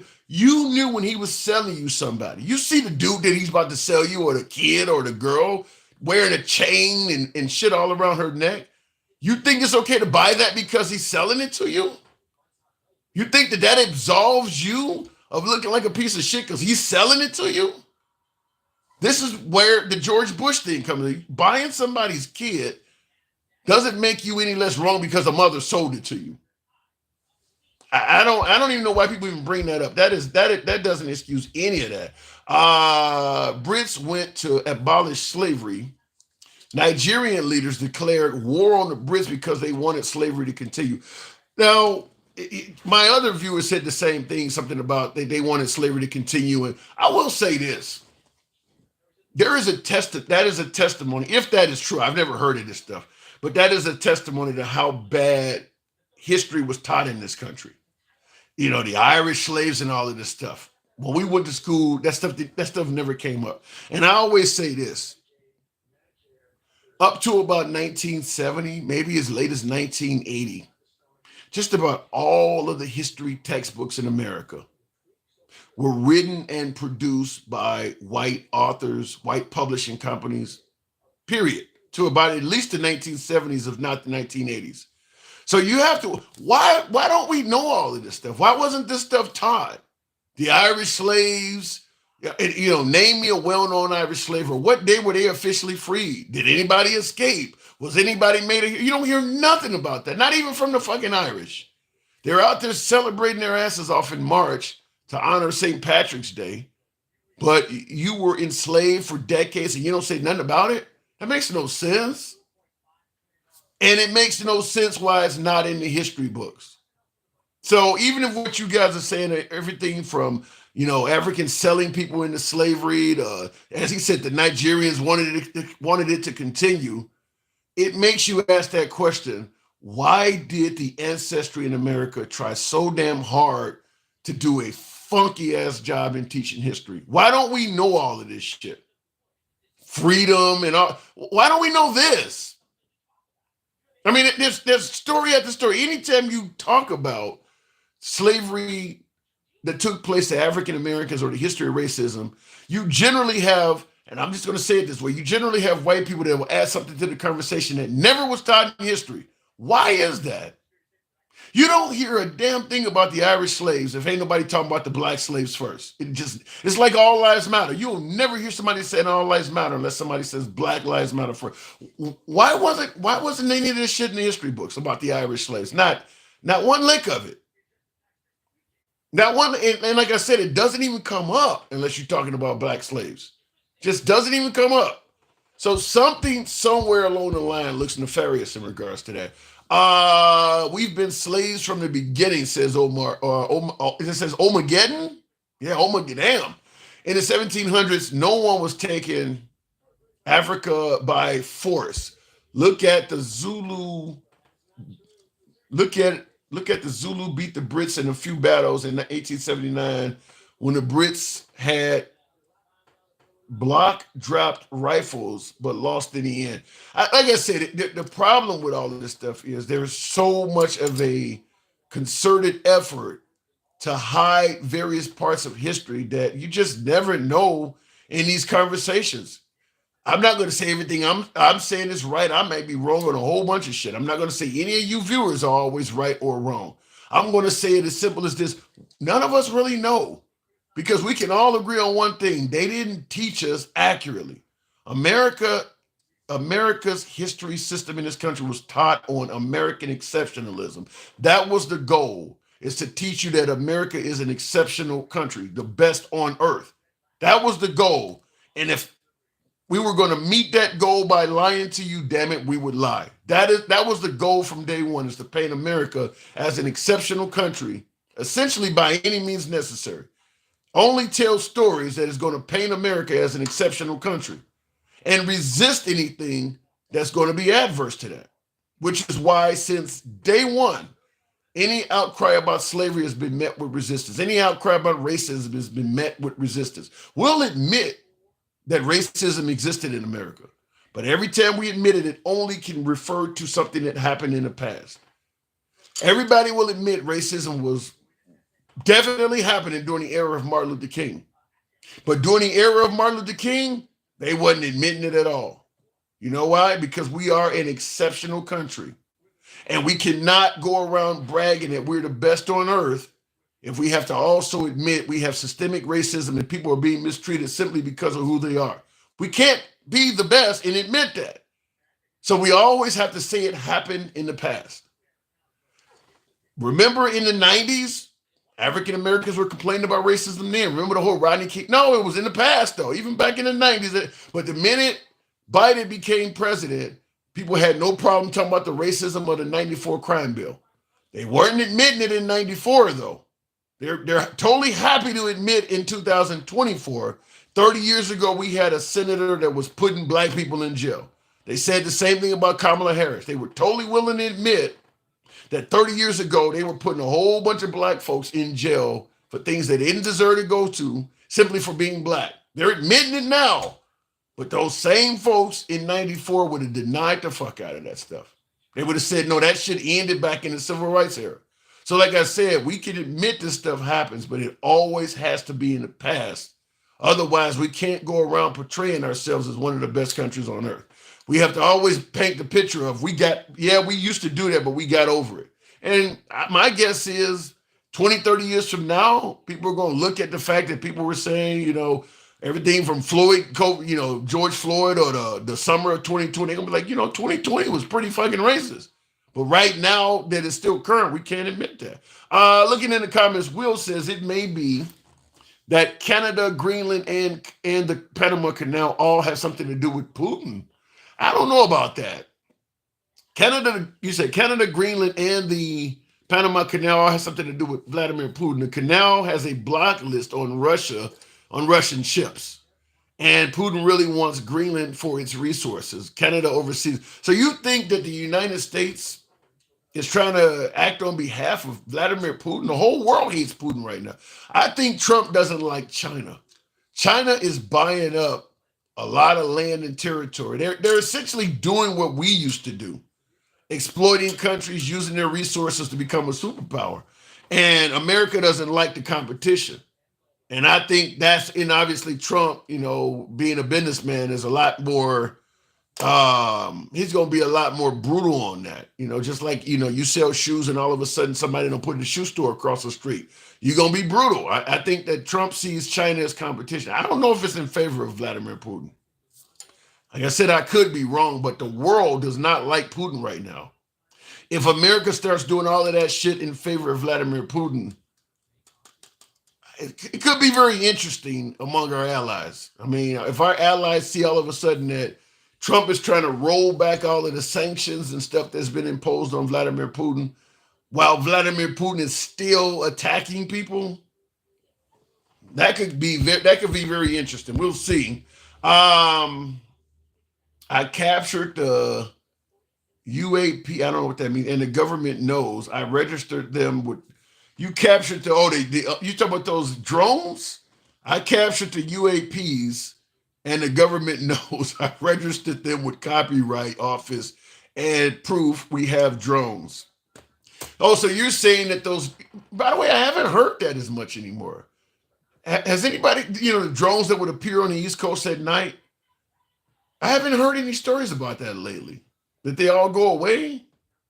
My opinion on that is that is something to do with America. I do believe that. I don't think it's some terrorism group or anything like that, because most of the outrage is coming from citizens and maybe some low-level some politicians, but I do believe that that's something to do. I mean, because right now drone warfare is really the new in thing, and it wouldn't surprise me if they're studying how to use these things over populated areas. So I think it's us. I really do, because I think the military. You can't have something out here at 8:00 at night ready. They keep popping up over the same areas. You can't be ready for this shit. I really think that that's us. Let me go back to the comment section here. Doesn't Trump America owe China approximately a gazillion? That ain't Trump America. America, period, owes China a gazillion dollars. But I always look at our huge debt to China similar to, let's say you go and you remember those days of having bookies. You gamble with the mob. They run a numbers game, or you bet on the sports with them or whatever. Let's say you take a real high odds bet, Tyson versus Buster Douglas. It was a 35-1 payout. Buster Douglas beat Tyson. So let's say you go put out, you feel confident, you put out 10,000 on Buster Douglas and he wins. You got this huge debt that the mob now owes you. If the bookie says I ain't got it to pay you, how you gonna collect? You can't over muscle the muscle. I mean, at the end of the day, he is going to pay you based on the way he thinks he can. You don't have the power to demand he pay you in full. If he says right now I can't pay you in full because I gotta continue my operation, I'll give you 10% every Saturday or what, ain't nothing you can do about it. He got the whole mob behind him. I'm using that example because if China decided to call their debt due, and the United States said, well, right now you fuck our whole GDP up. We can't pay you. We'll give you 10% every 6 years, or every 10 years. What can they do? They're not going to go to war with the United States over it. So it's very similar. So yeah, we do have a huge debt with China, but they'll get it when we give it to them.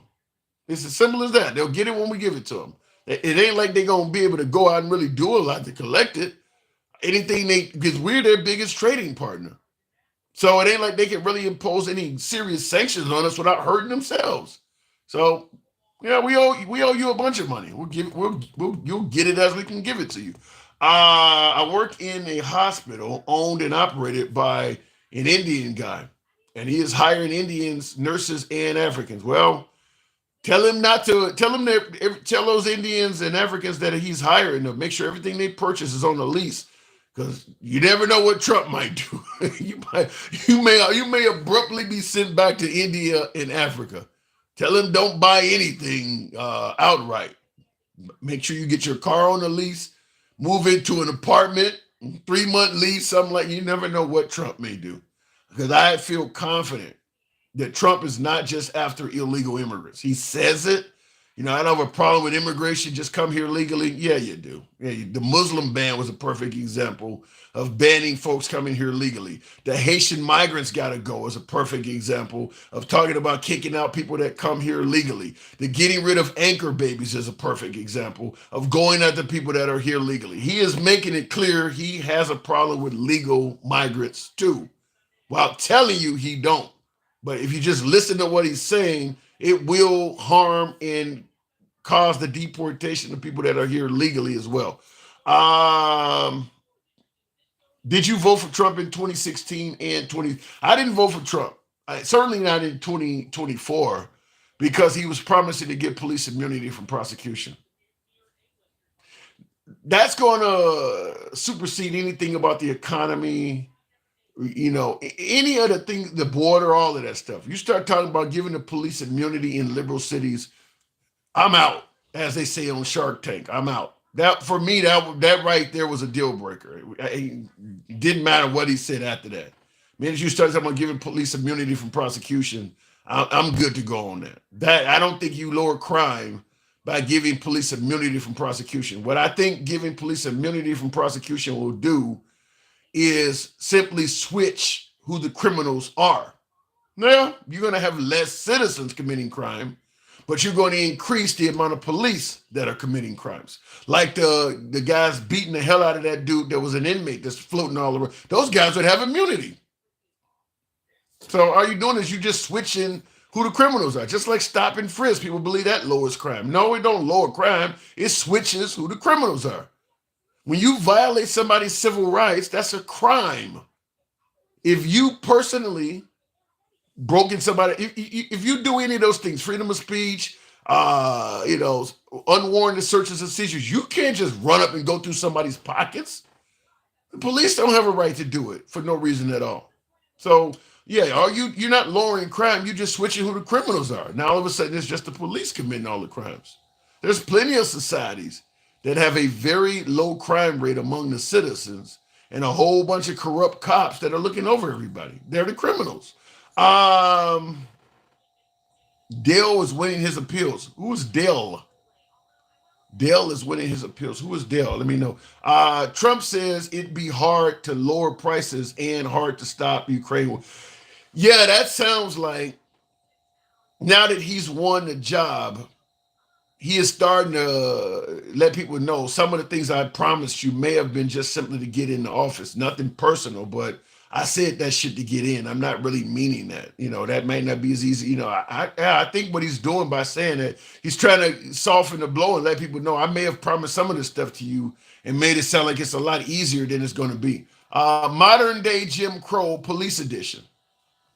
Anytime you increase the police powers, you increase the chances that they may be corrupt. I strongly believe in the phrase, power corrupts. We've seen what happened in various religions and churches. You get a pastor too much power. All of a sudden they're assaulting people and demanding money and ripping people up. Power corrupts. So when you're talking about giving the police immunity from prosecution, people try to say, well, he means qualified or whatever. Fact is, he was talking about giving police some way, somehow, more power than they have now. I stand by my statement. Anytime you increase someone's power, you increase their likelihood of being corrupt.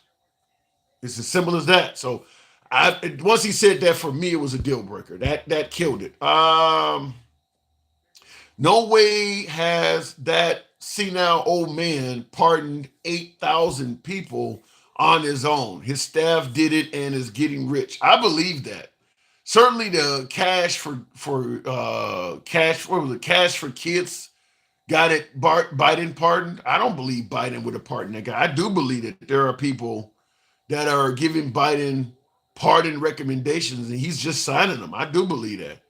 And whoever recommended to Biden that he pardons that guy, they need to figure out who that is, because that guy is probably getting some kind of kickback for doing it. Why would you want to pardon some dude who was literally sending kids to jail to profit off of it? I don't think Biden done that or wanted to do it.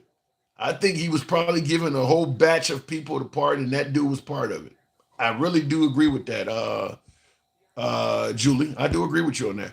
My firstborn son was stolen and snatched and switched at birth. That's awful, Omageddon. My firstborn son was stolen and switched at birth. Obama and Trump only pardoned what, 300? Well, we can talk about who, how many, the number of people they pardoned. I don't care if you pardon 10,000 people. If none of them are a cash for kids going to prison guy, your 10,000 may be better than this dude who only pardoned one really bad person. Now, I'm hoping, me personally, I know a lot of you guys may disagree with this, but I'm hoping Biden does pardon. Remember earlier in the program I was talking about, you can't look at the color of people behind bars because the system doesn't lock people up fairly.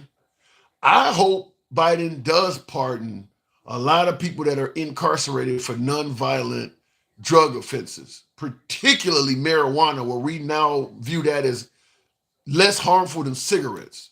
And when I say pardon people for nonviolent drug offenses, I mean even the people that has gotten out that are still paying the price for doing 10 years in prison or having a felony on their record or still owe a ton of restitution. Pardon them too. Pardon them too. I hope he does do that. Remember, he's the guy that's supposed to say, vote for me. Well, he did say, vote for me, you ain't black, in the crime bill. I really believe that Biden definitely grew up around a bunch of intolerance and bigotry. I think any guy in Biden's category, just like I always use myself and say that any man my age probably grew up with a little bit of homophobia in him, because that's what we used to do. You throw like a girl, you hit like a pussy. We used to do that all the time. Well, a white man that's Biden's age is going to have some racism in him. And I do believe, at least from what I'm seeing, that Biden intends to go to the pearly gates with a clean slate. I really do believe Biden is trying to make up for his past. Pardoning people, appointing black people to jobs. I mean, I really think that he's trying to do that. Now, I know the right is looking at it as DEI hires and all that shit. Fair enough. But I do believe that Biden, knowing that he is in the sunset of his life, and he is obviously a Catholic. He's far more religious than Trump, even though the evangelicals like Trump. Biden is way more religious than Trump. I do believe that he intends to go before his maker and hopefully have a lot of good things on his resume to counteract his earlier life. Maybe I'm wrong, but I do believe that. He can't pardon state offenders, unfortunately. Yeah, but there's a lot of federal ones he can. He can pardon a ton of federal ones. Maybe he can talk to some of the governors in some of the, I don't think he's going to do that, but I was going to say maybe he could talk to some of the governors in liberal states. Trump has already talked about reinstating the death penalty, for instance. That's another thing Biden can say at the pearly gates. You know, I left it up to you, my Lord, to sort it out. I decided not to play you and take human life. I left it up to you. And it's something I never could understand, is that the right is pro-life, but they're also pro-death penalty. What's the difference? You believe that a pregnant mom is wrong for why she should take a life, but you believe your reason for taking her life is right. That's really the only difference. No matter what she's going through, you believe her reasoning is wrong and yours is right. I think what this guy did, he deserves to die. You don't believe she should be able to say that at all. I mean, that's really the only difference is you believe your reason to kill is right and hers is wrong. I don't know how I don't see the pro-life in that. I just don't see the pro-life in that. I think if you believe that we were created by God and the Almighty should be the one to decide who lives and who dies, then you should not be for the death penalty, same way you are against terminating the pregnancy. I don't think you should be able to pick and choose when it's okay to kill people based on whatever. I mean, right now in this country, you gotta take somebody's life to qualify for the death penalty. But people want it to be for violating a child or rape. Back in the day, it used to be for something. I mean, people throughout history have had various reasons. You didn't always have to murder somebody to get executed. Even in the United States, you didn't always have to do that. Wasn't stealing a horse punishable by hanging? Spying, treason, all of that stuff is punishable by death. You don't always have to take somebody's life to get killed. I don't see any difference between that and a woman that's wanting to terminate a pregnancy. You just saying my reason is right and hers is wrong. That ain't pro-life. That's more like pro-choice. I'm choosing my reason to kill. I don't choose her reason. Are you kidding? He is the biggest racist rock. Are you living under? Here's some nice, beautiful criticism. I always enjoy the criticism. I don't block, ban, or censor. Keep that in mind. GF says, are you kidding? He is the biggest racist rock. Are you living under going to heaven?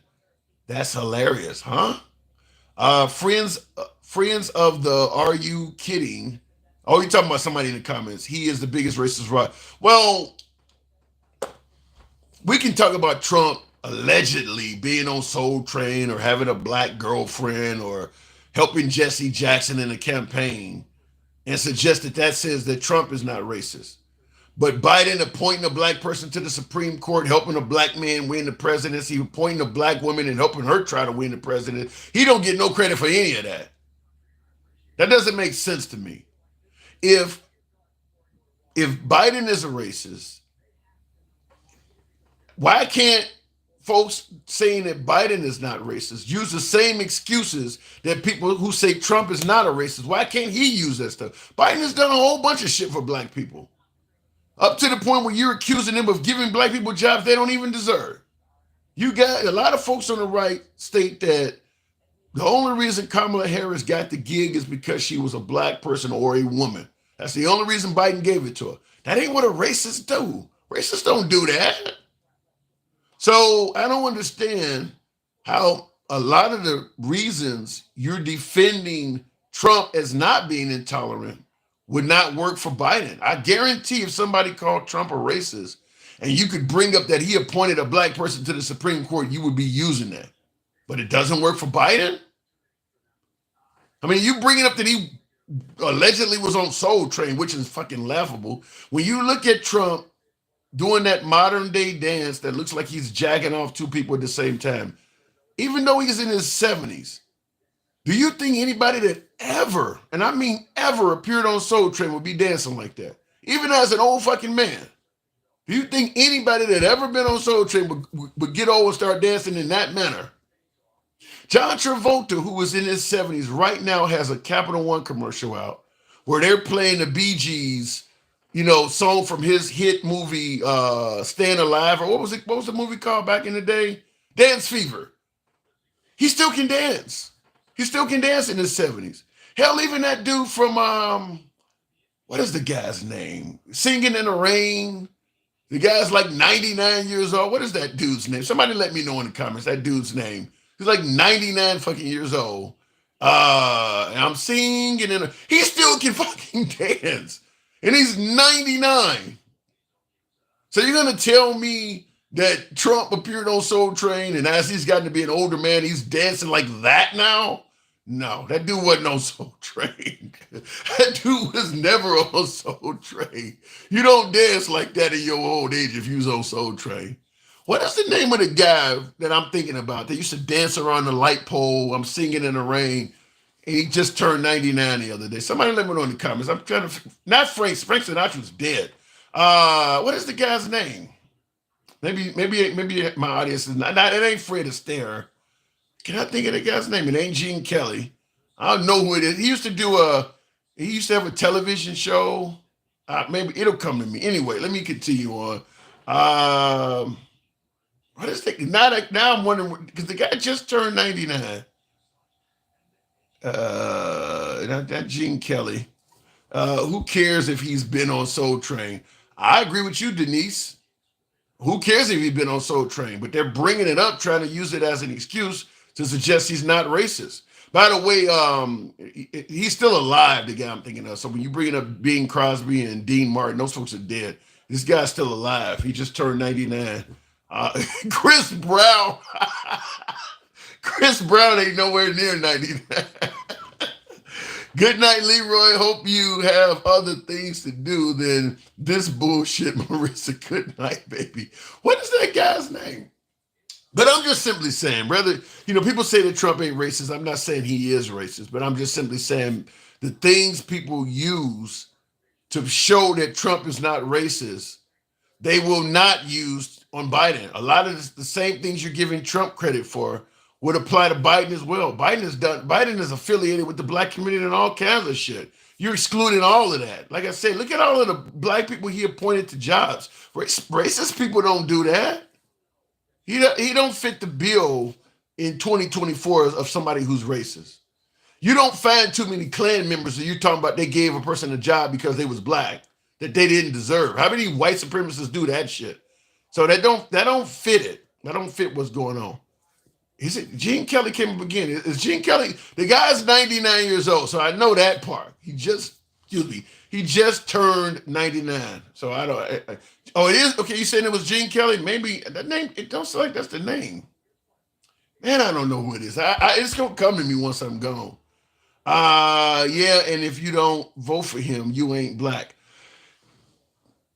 Like I said, I don't know. I could show you videos of Trump saying things like that, and you would just dismiss it. Biden gets up there and says, vote for me, you ain't black. It means he's racist. Trump said, if you don't vote for him and you're Jewish, you hate Israel. Well, he actually is telling the truth. I mean, he said the same thing, essentially, vote for me, you ain't Jewish. And the right just heard it and didn't hear it. I mean, I could I've played the clip on the show a bunch of times.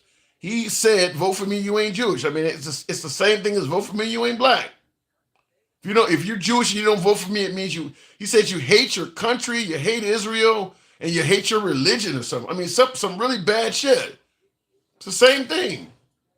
You never answer you are overlooking my answer. What is your answer, Alita?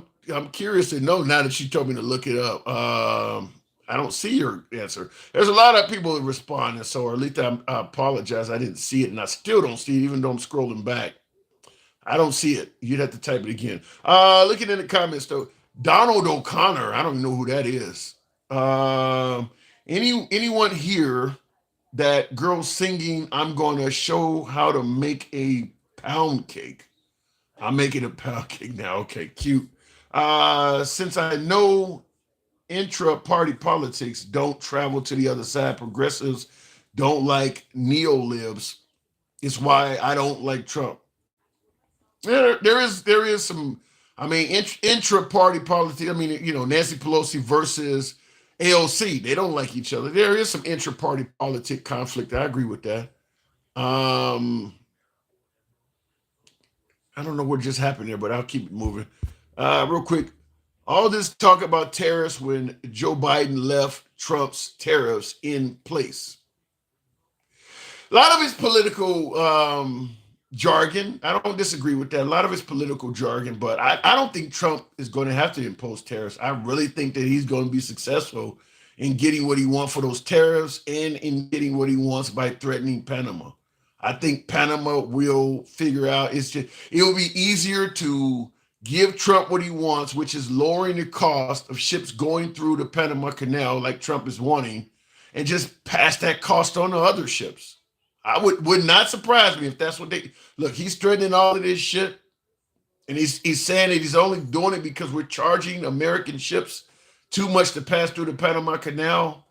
Now, if it depends on how much of a discount Trump is asking for. If it's a small amount or something they can work out, I think they'll just do it. But if it's too great, then that's something different. But obviously, Panama don't want to go to military conflict with the United States. That would be over within probably 24 hours, and we would own the whole fucking canal. So if push comes to shove, they gonna just have to do what he says. I mean, that's it. You ain't got much of a choice. It ain't like many other countries are going to really stand up for Panama with any meat behind it. Nobody's going to impose. Let's say, for instance, China threatened Panama in the same way that we are. You'd have America and the West standing up to defend Panama and threatening to impose all kinds of taxes or not do business with China, the same way they did when Russia went into the Ukraine. Most of West America started not doing business with Russia. That's not going to happen if America goes into countries. I think we could probably even damn near attack Greenland. And for the most part, most countries would still do business with us. So we do have a benefit that a lot, I mean, it is wrong as, it's wrong as long as the days are, but we do have a benefit that a lot of other countries don't have. If we went in there and start making threats to Panama, it's not like a lot of other countries are going to stand up and defend Panama, considering what they're going through from us. I don't think many countries would do anything. I think what'll happen is Panama will try to fight to have that discount as low as it can be, and they'll just simply divide that cost up and pass it along to other countries that use the canal. That's my guess. And if any other country thinks that they can also bluff the Panamanians like America did, it won't work. Because then America will stand up with the Panamanians against those other countries. Do as I say, not as I do. Our shit don't stink. I really think that's how that would work. He don't bluff about the tariffs. Well, what I'm saying is those countries are not going to call his bluff. I don't think Trump's going to ever have to actually impose the tariffs. I think those countries are going to back down, is what I'm saying. You say Marissa says he don't bluff about the tariffs that truly matter, which is China, our primary trade partner. Those cause huge price increases. China tariffs are the topic, not the over the top pandemic. No, it ain't the China tariffs. It's the ones on Mexico and Canada. Mexico is a huge trading partner as well. So is Canada. And I think that Mexico and Canada are going to simply do what he asked, and he's not going to have to impose the tariffs on them. I don't see him putting no huge tariffs on China either, because that could go south pretty bad as well. I think a lot of that shit is going to be, it's going to be decided in his favor. I really believe a lot of that stuff's going to be decided in his favor, and he's going to be bragging about it. Panama is a beautiful country. Leave them alone. That ain't going to happen, Judah. Not under Trump. It ain't going to happen. You think we'll get control of Greenland or make Canada I don't think the Greenland thing is going anywhere. I don't think Canada's going to be a state. That ain't going to happen either. I think Canada's going to defend their border, which I don't think there's a major issue with immigrants coming across the northern border at all anyway. I think it's really much ado about nothing with Canada, but I think they will step up their border security, and that'll be the end of that. We're not going to annex Canada and make them the 51st state. Canada's to the left of America too, by the way. So if we make Canada the 51st state, they get 2 liberal senators. That ain't going to happen. It's Democrat bias. Trump and Biden can both do the same things for black people. Biden would be seen as a hero. Diverse, reclusive Trump would be called a fake race baiter. Depends on who you ask there, Ed, because the right ain't giving Biden any credit. You're saying that if Trump did a bunch of things for black people, he's not going to get the same credit that if Biden did it. Well, it's just exact reverse when you talk to MAGA. MAGA is going to give Trump a lot more credit for doing something for a black person that they would not give Biden. If Trump appointed a black person to the Supreme Court like Biden did, that would be a clear-cut sign that he cannot be racist. Biden did it, and that's not being used as a sign that they're still bringing up, vote for me, you ain't black. Remember, don't focus on what he says. Pay attention to what he does. Isn't that what we've been using to defend Trump? Ignore the tweets, pay attention to the actual policies. But here we're going to hold Biden accountable for saying, vote for me and you ain't black, but ignore the fact of all the things he actually did, which is giving jobs to black people in high-level government positions. So I agree with you, but it works in reverse as well. MAGA is not going to get credit to Biden for anything he does for black people, nothing at all. Even if he ends up pardoning a hell of a lot of African Americans and let them out of prison, they're going to still say that Trump is more favorable to black people. I don't think they're not going to see Biden as more favorable no matter what he does. It's crazy. I got 3 cameras looking at me, and obviously I can see my face on the cameras. I just want to say this real quick. I don't know, for some reason on YouTube vertical, I look cross-eyed as fuck. I don't know why. Every time I see myself on, I don't know, maybe the camera's aiming at me wrong or something. I'm about to go back and look at the footage, but I always look cross-eyed on that one. I'm just telling you that Chinese tariffs from Trump are already in effect and costing consumers in the USA trillions. Well, he's talking about adding more to them, so it's going to cost them even more. Then we'll see. I don't think he's going to get that much more. Tim, there you go, using their logic against them to show their hypocrisy. Yeah, it is hypocrisy, Alan. It is hypocrisy that the reasons they give Trump credit for to suggest he can't be racist, Biden could do the same shit and it would be meaningless to them. It would. I mean, he's responsible, at least in part, for us having the first black president because he was Obama's running mate. He's certainly responsible for us having the first black female vice president, the first black female Democrat nominee for president, first black female Supreme Court justice, and then there's his Karine St. Pierre, his spokesperson is, I think she's the first black person to do it. I mean, he's appointed black people every damn where. He's even had transgender people in his administration. He's the racist dude, but Trump is the one that loves black people. You got to really ignore a lot of facts to make that work. Now, maybe neither one of them are racist at this point. Maybe Trump isn't racist. We can talk about it that way. But I'm just going to tell you this. If you look at Biden and you look at Trump for the last, let's just say for the last 10 years, look at what Biden has done over the last 10 years and look at what Trump has done over the last 10 years. If you walk away from that thinking that Biden is a racist and Trump is the guy that loves black people, there must be a whole lot of things that you never heard about. Statements, slogans, tweets, appointments, people hanging around him. I mean, you would have to ignore a whole lot to make that make sense. You'd have to believe he didn't know who David Duke was. He had no clue who Nick Fuentes was. He didn't hear the guy yelling white power in the video he sent out. You know, he made a mistake when he said that black people kill whites. I mean, you would have to ignore a whole lot to make that make sense. Now, I do believe that if you are on the right side of the aisle, you're going to hear over and over again, vote for me, you ain't black. You're not going to hear, Trump tweeted out a white power video. They're not going to play that stuff to you. And unfortunately, a lot of us are in our echo chambers, which is why I like to have a free speech program, because people tend to listen to media that agrees with them. Well, if you listen to media that agrees with you, if you lean left, you're not going to hear a lot of media that is unfavorable to Biden. If you lean right, you're not going to hear a lot of media that's unfavorable to Trump. You don't think that shit is out there, though? If you watch Newsmax, you're just not going to hear a lot of negative Trump stories. You think the guy is 100% positive? You don't think those stories exist? They're not going to talk about that shit. So it does work in your best interest to try to get your hands on as much media as you can. Don't just watch media that you agree with. You lean right so you can't stomach The View. They're too fucking left.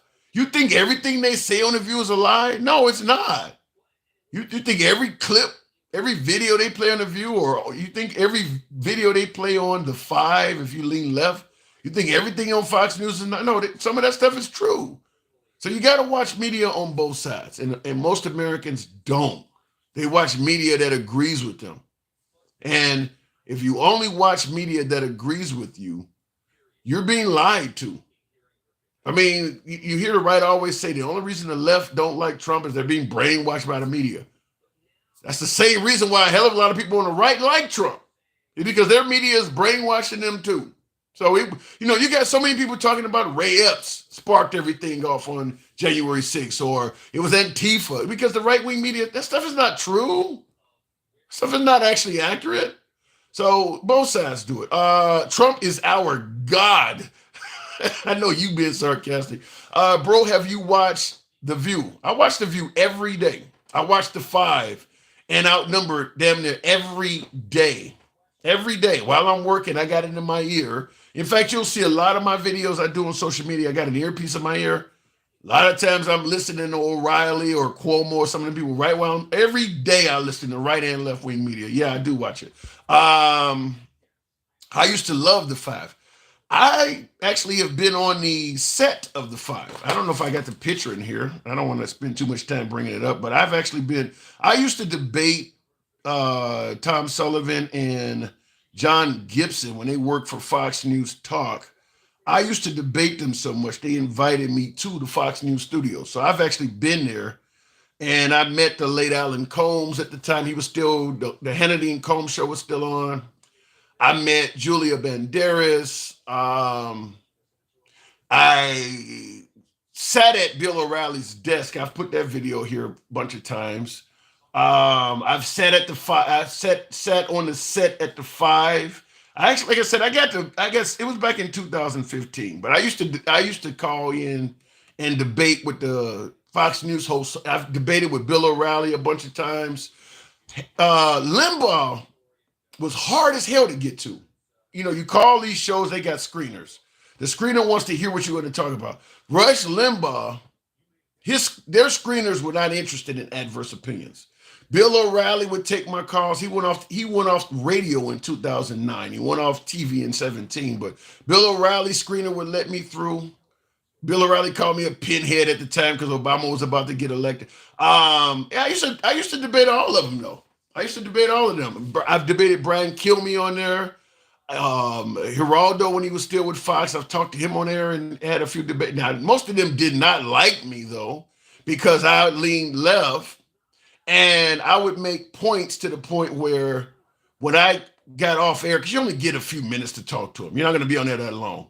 You make a point, but I was good at making points to the point where when I got off, their social media accounts would be going off. Like that guy actually, I lean right, but I really like that guy, that Tim guy that calls in. So they started reaching out to me.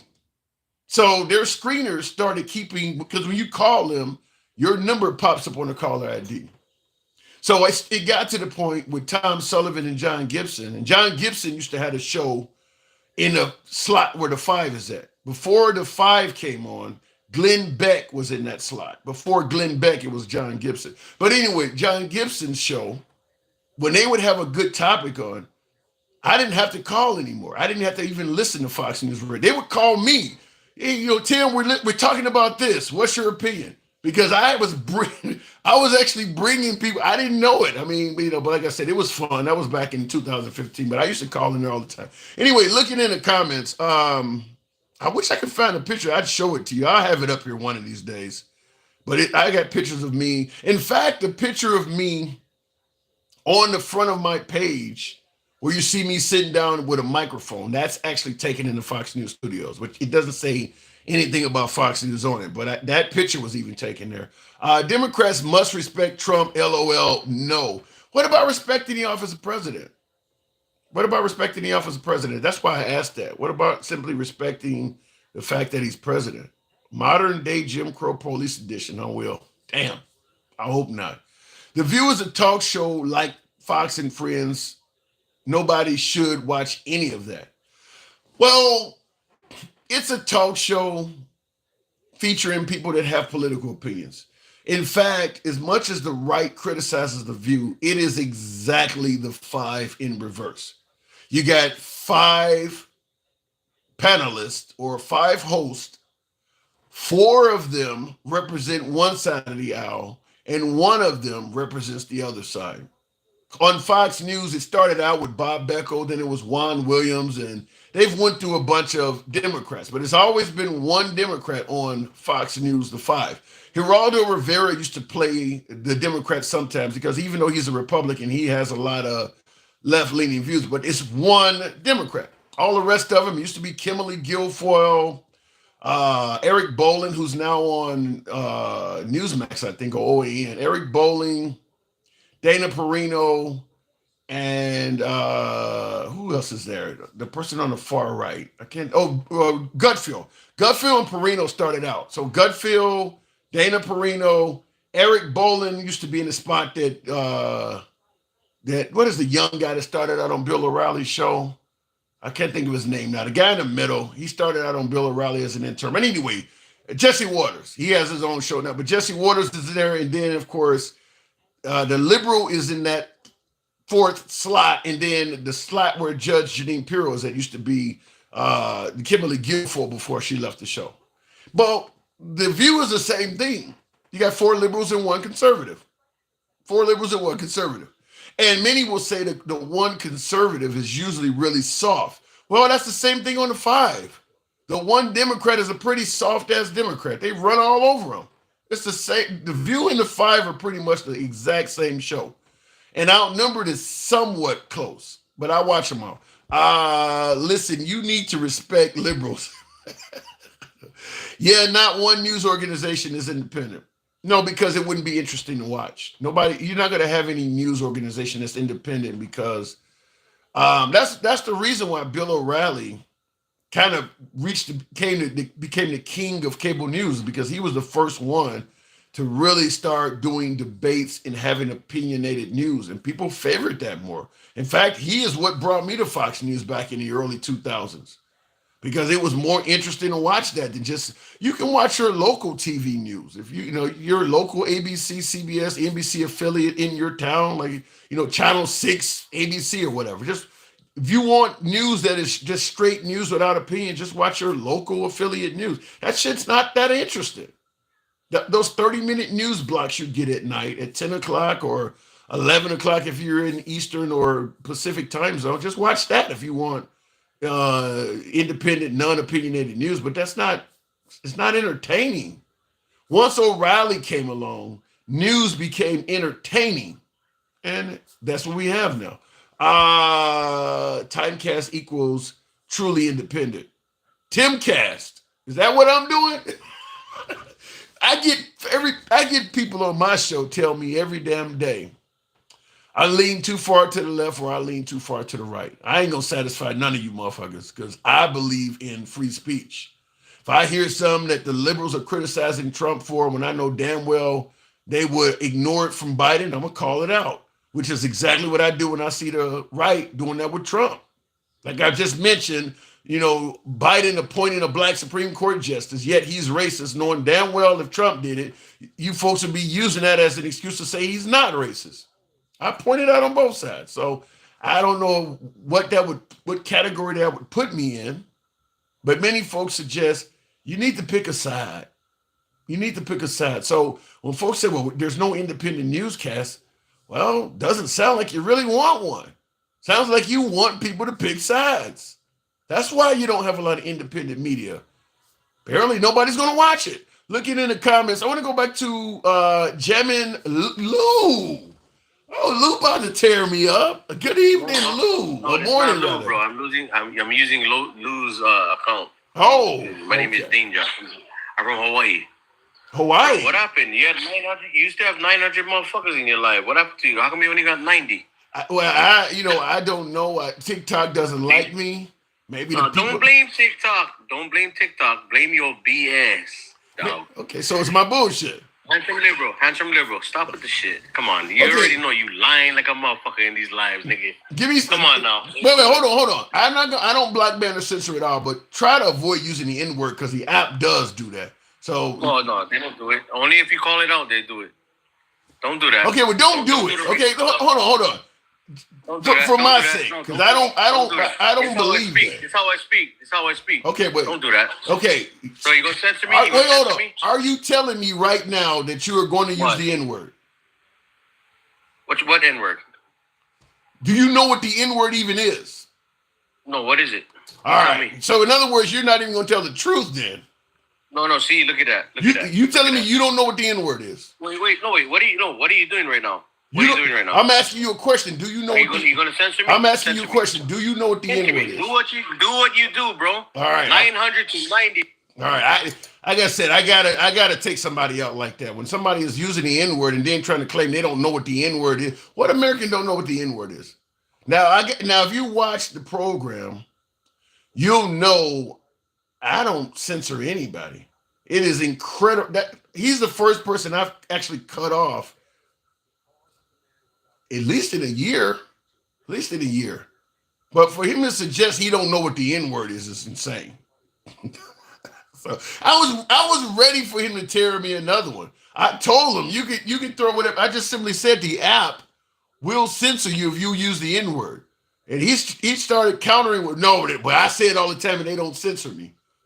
I know that's not true. I know that's absolutely not true. So then when I ask him, well, are you saying you're going to say, well, suddenly he don't know what the N-word even is anymore. Then I got to cut you off. I mean, look, you can come in here and be critical any way you want, but when you start just saying some shit like that makes no sense. You totally understood what the N-word was when you responded by saying that's how I talk all the time. But then when I ask you, so are you saying you're going to say it again? You suddenly don't know what the N-word is. Whatever. Anyway, let me go back to the box. He used the word. Exactly. He used the word, then said he don't know what it is. Not only did he use the word and say he didn't know what it was, he did respond to what I was talking about, and then he decided not to respond. He drops the N-word. I made it clear that the censors can catch you for, I don't blackmail or censor, but I've had people say that in the program. The whole show went down because TikTok don't allow that. So when I tell him that I don't blackmail or censor, but if you use that word, it could cause the app to censor you, he says, no, it doesn't. So he clearly knows what I'm talking about. So then I respond with, so are you saying you're going to use the N-word no matter what? Suddenly he don't know what the N-word is. After just acknowledging what he had to go. Let me look at the comments. 33-6, no offense, but I think he know both himself and political law and ideologies more than you. Okay, well, he didn't know what the N-word is, so how much more does he know? When he says what he aligns with more than anything else and explains, I believe him more than you. You believe he don't know what the N-word is too? Okay, let me know. Let me know what parts of what he's saying you believe. Okay, just understand that. 8 new, what does that say? 8 new here. 8 new here. How's your day going? Dropped a sub. Appreciate that. That says Joel. Thank you. For you folks that are, this is the first time coming through, I take callers. I don't block, ban, or censor. We are MAGA friendly. Understand that. You'll hear criticism of MAGA. You'll hear criticism of the liberals. We're not an echo chamber. We don't block, ban, or censor anyone unless they get outrageous. My last caller was the first one. I think that's the first person I've dropped in 2024. I think he's the first person in 2024. We've been on here for 3 years. I haven't even dropped 5 people the whole time. But hey, listen, he couldn't even say something as simple as, no, I won't use the N-word no more. Okay, fair enough. Dude, you're in a coat and you don't even know it. Sad. Ozzy, elaborate. Tell me why you think I'm in a coat if you're talking to me. Going back to the comment box, who is that? Michael. Good evening, Michael. Welcome to the program. He read the word, said he didn't. Yeah. Mike. What's up, man? I just joined, so I don't know what. I just heard the back end of that shit, so I don't know what was going on. You got somebody out here calling you the N-word? Well, he wasn't. Well, yeah, he did call, but he called it. He called me the N-word. True enough, he was being critical, but he just like any black man, N-word, you're crazy. So I mean, I didn't take it as an insult. I just told him that, and I don't know what his back. I don't know if he's Hispanic, black. I don't know what the hell he is, but anyway, I don't care. But I let him know I don't block, ban, or censor anyone. But the app will take you down for using the N-word. The app is that is one of the worst that triggers it. So did he hit you with the ER? Was it the ER? He hit you with the ER? I don't think the app separates the A versus E. I think they hear. No, I didn't say that. I didn't say the app. I said, well, did he hit you with the hard ER? You know, I don't even know. Like I said, I wouldn't even listen to that deep. I just heard the word, and I don't want to lose the whole damn program. So I told him, you know, the show will take you down. And his response was, no, it won't. I do it all the time, and I talk like that. So he's basically telling me, I'm going to say it no matter what. So then I asked him, I said, so are you saying you're going to keep using the N-word no matter what? Then suddenly, I don't know, what is the N-word? He suddenly didn't know what it was. So, Cowards. Yeah. Hey, so listen, I don't know what your topic was tonight. Did you talk about it's like the days of our lives. Did you talk about Elon and Steve Bannon and Lord Loomer going at it? You talk about that? We talked about that somewhat yesterday. Yeah, we definitely talked about that was yesterday. You didn't hear nothing about today? Now, what else came out? I watched the Colorado Buffaloes lose, so I'm disappointed. But what was it? Man, you didn't hear Elon talking about that we got to get rid of some of this racist MAGAs. You didn't hear him say that today? No, really? It was on X, man. Ooh. No. Yeah, he talking about getting rid of and Steve Bannon went off on him. Look it up. Oh my God, I'm salivating. That's content. Look. And talking about fake news in the comments. That shit ain't fake news. Y'all better quit. Y'all better pay attention. So now they beefing because they were talking about HB1 visas, right? Right. I know about that part. Right. And so now Vivek is talking about how these HB1 visas and these highly skilled immigrants is what's needed because the American, because we didn't got lazy, and we need to wake up. We need to wake up and get it together. So he used the word wake up. So now we're talking about we need to be woke. You trying to stoke division with that.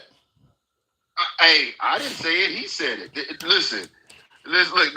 Now, if Johnny said he heard about that, that's crazy because, Johnny don't talk about nothing. He literally, Elon told them he said, I'm going to fight this with everything in my power. They about to get rid of Elon. About to get his ass kicked. They about to get rid of Elon. I'm telling you. And yeah, Debo. They about to get rid of Elon. Elon talking to Marjorie Taylor Greene. And I see Lewis says that's what I'm talking about.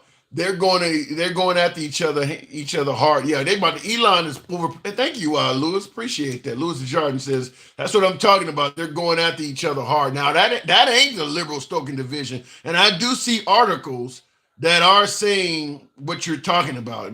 Elon Musk calls some MAGA supporters contemplable fools as jeez. Yes. Wow. Yes. See? No, read it again because military tall man is saying he on X now. Don't read it again. Musk, Tim, I'm not gonna say nothing. I'll tell you this. Here's the way I tell you. I put in the comments Elon Musk MAGA racist. And articles came up dated today. This is true what you're saying. This is happening. I'm looking for the actual tweet or quote that he said though. Those contemplable fools must be removed. Wow. Musk, we got some water. He said, Musk, who has defended foreign-born engineers, agreed with Adams and said, those contemplable fools must be removed from the Republican Party. Yeah, he is saying stuff about MAGA. They need to be rooted out. The racism needs to be rooted out. Damn, that's content. That's good shit. Now when I Jesus, Tim, you got to read this stuff, man. Like I said, I love having a free speech forum. I mean, because you come to me, people didn't counsel. People come to me with shit. I like stuff like this. And then Steve Bannon called him a fraud. Steve Bannon called it Steve Bannon. So now Bannon and Musk is, oh my God, bless their hearts. And then Marjorie Taylor Greene, she took Elon's side. All this happening online? Yep. And who did Marjorie Taylor Greene, whose side did she take? Elon's. But the money, she taking the side of the money. I'm surprised. Well, Steve Bannon do got a lot of money though, but damn. You want to fuck with Elon? So now, yeah, and Elon is they own something. This crazy, man. And this is what I was talking about when I said if you only watch your side of the news, you don't hear. I guarantee the right ain't covering none of that stuff. You watch Fox News, they ain't covering none of that. And I'm gonna say this, although I'm laughing at the sheer watching them sort of eat each other's face. It's not good, period. But this is what I would expect it to be. Did Steve Bannon tell Elon Musk to fuck yourself in the face? No, Elon Musk told him to fuck himself in the face. Oh my God. Wow. Yeah, you reading it. Okay, I'm glad you said it so they don't think I'm bullshitting. He told him to fuck himself in the face. Damn. This is huge. I mean, this shows that somebody got to go early. There's no way. Yep. If Steve Bannon, if the upper levels of the Trump campaign or Trump administration are fighting this hard this early, somebody ain't gonna survive 4 years. Somebody gonna have to step down. But check this out, Tim. This is what I'm talking about. So we got dickhead Dims in the comments saying in propaganda we trust. That's not me saying it. That's not Tim. Tim's just reading what happened. See, this is the problem. You have to pay attention to what's going on. You're right, Debo, it's just starting. And the reason it matters is because if they're infighting now, right, it's only gonna get worse. The thing about it is that they all have a microphone. It's like, two comedians on stage. You can't, a lot of times when people are heckling the comedian will go, "You gonna lose because I got the microphone." Ain't nobody losing. Everybody got a microphone. They all got their own social media pages and shit. Everybody can speak back. So that's the problem. Is both sides got a lot of power. Now here's what I'm reading. This is from Elon Musk on X. This is dated yesterday at 11:27 at 11:27 at 11:22 p.m. So shit, a little bit more than 24 hours ago, Elon Musk said, "The reason I'm in America, along with so many critical people who built SpaceX, Tesla, and hundreds of other companies that made America strong, is because of HB1. That's the visa." He says, "Take a big step back and fuck yourself in the face. I will go to war on this issue, the likes of which you cannot possibly comprehend." And that's aimed at Bannon. Yes. Damn. That's nasty. That's nasty. Nasty. And then now Trump waited, and then he came out and he doubled down and he supported Elon on that. What he should do is be on the phone with these folks and telling them we can't be on social media like this. I mean, you should not be airing this shit on social media. He can't control it. I told you that last night. He can't control this. Now, Trump said he started talking about the HB1 visas, that he uses the HB1 visas. Now, at Mar-a-Lago, now who do you think has an HB1 visa for highly skilled immigrants? Trump says he uses his HB1 visa to hire people at Mar-a-Lago as well. So what he's saying is that he uses immigrants as well. But now you're talking about mass deportation and all these things. The hypocrisy of it all is lunacy. Yeah, he made these strong anti-immigrant comments to win the election, and now he won, and his people want that shit to come through. And he's hired these businessmen who are like, well, this would fuck up our businesses. So yeah, it was great for you to promise this to get in office, but now you in office, you can't do this. I mean, we as I see even in the comments on this side, Lewis says this because Elon knows he needs to hire globally for high-tech talent. So he's not actually anti-immigration when it comes down to it. And that makes a good point for the SpaceX and developing the Tesla and some of his high-tech products. He needs access to people around the world. He can't just be only hiring Americans. We don't have enough talent to meet a company like what Elon. And plus Elon's, his companies are going to be global. So that does make sense. But damn, he told him to fuck yourself in the face. He told Steve Bannon, and he said, "I'm ready to go to war on this subject." Right? Wow, that's huge. That's huge. We'll be talking about that on it's- tomorrow's show.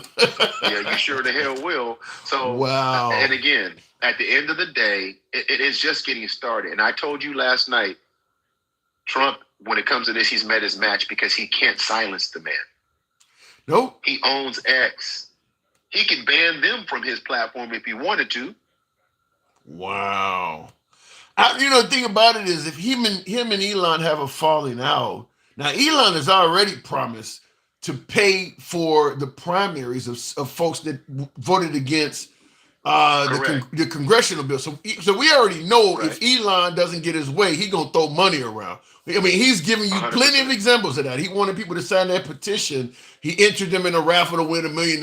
So we already know, and he got way more money than Trump could ever dream of. Plus, because he is not an elected official, he can still spend his money, whereas Trump can't do that. So he would make the worst enemy. I think Elon Musk is in a position where Trump cannot afford to have him as an enemy. He can't. So he's not going to tell him to shut up. He's that's why he sided with him. But I see what Gen X said. There's a big difference between legal and illegal immigration, and that's true, Gen X. But the problem you have with that, my man, is Trump has stated, and Steve Miller stated, and Tom Homan have stated that it's just not illegal immigrants, that there will be some people that are legal citizens that will be deported, and they're basically casualties. That's what he said. So even with somebody that has been born here and they have a parent or somebody that's being deported, he said, we don't want to separate families. They can all go. Yeah. That's what they said. I mean, not only that, but Trump talked about the Haitian migrants in Springfield got to go. They're here legally as well. We know Trump talked about a Muslim ban, in his first time. Trump is going after legal immigrants too. He said plenty of things that involve kicking out legal immigrants too. So if anybody who believes or anybody who's saying that he only wants to go after illegal immigrants, I think that you're just not listening to what he's saying. I mean, he's making it clear. 100%. They don't want to, because if they accept it, then they're accepting their racism. I keep telling you that. If they accept it for what he's saying, that's why we. But is it racism? Maybe they just don't like immigrants. Is it racism? No, it's racism. I'm gonna say it. Just like the guy that called you the N-word, it's racism. We got to call it what it is so we can deal with it, right? Because at the end of the day, Tim, when you say it and you accept it for what it is, and you have to accept what you voted for, and that's what you voted for. I told you a long time ago. You're either ignorant, you're racist, or you will sympathize with it. That's what we're seeing here. Now, the fact that Elon's coming out and saying we need to get that racism out of the MAGA Republican Party, that's what he said. Let me ask this question. Now, obviously you lean left, but to my viewers that lean right, my beloved MAGA, as I always say, in a one-word answer, I want you guys to let me know who you would be more likely to favor if it came down to these two gentlemen. Elon Musk versus Bannon. Now, Steve Bannon is well-known and highly respected among MAGA long before Elon Musk came along. But Elon Musk did come along with a $250 billion, and that has its weight behind it. But in terms of MAGA, who would you be more likely to favor? Might make America better, things like Elon or Bannon, who would you be more likely to favor? I want to see in the comments. I see Gen X. I'm surprised, Jen. He says Elon. Looks like most of them are saying Elon. Steve Bannon is, he go way back. He went to jail for Trump. Nobody's showing any love to Steve Bannon, huh? Money Boy says double luck. Listen, at the end of the day, we just need to pay attention. You just need to watch it. And again, you asked the other night, is the left trolling? No, man, what did everybody think was going to happen? What did everybody think was going to happen? You can't keep giving greedy people power and not expect them to be, what do they say? Absolute power corrupts, right? Yeah. Corrupts absolute. And that's what we're seeing. Trump's not going to go against Elon right now. Yeah. I did a video on that. The minute the numbers came in, and I talked about the fact that I think the numbers said that Elon gave $450 million to Trump's campaign. And I asked that question, do you think he did that because he genuinely wanted to make America great again? Or do you believe that he's perhaps expecting something for his money? I don't think there is a thing of something for nothing. I think everything comes at a cost. Somebody give you that kind of money, they want something out of it. And damn right they do. Yeah, and so this might be the beginning of that. I do believe there's going to be things that Elon Musk wants that are favorable to all of the businesses and companies and technology he has. And he makes it clear those visas are going to stay. You damn right. You damn right. And, look, at the end of the day, they're all, and the one thing that's clear is Trump's loyalty is to Trump. His loyalty is not to Elon. Listen, he's going to play nice with Elon as long as he absolutely has to. But if that MAGA base starts to react to what Elon is saying in a negative way, Trump got a problem on his hands. What about what Gen X has said? He says that Elon has a legitimate interest in doing the right thing for America, but Bannon is just about power. You know what? That I can't. I don't know. And here's what I mean by that. Here's what I mean by that. I know, and I have to get the detail on it, so I'm paraphrasing right now. But I know there was a time when Elon was presented with an opportunity to deal with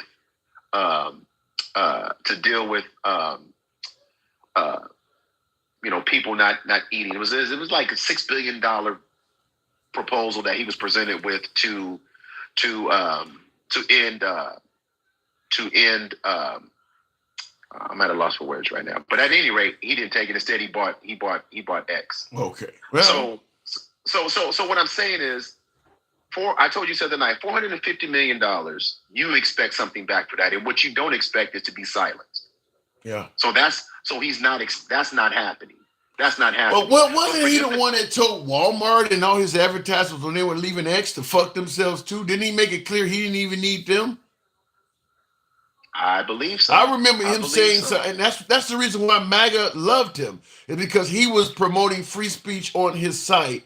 And when he started losing advertisers, so they didn't want to be around all of the rhetoric that's now on X, he said fuck them. I mean, he said something similar to them as well. And he got a lot of applause from MAGA for saying it. But now that people realize, well, you don't took him in your house, if he don't like what you cook for dinner, he may say fuck you too. And that's what's happening. And that's what he's saying. Yeah. Now that's what he's saying.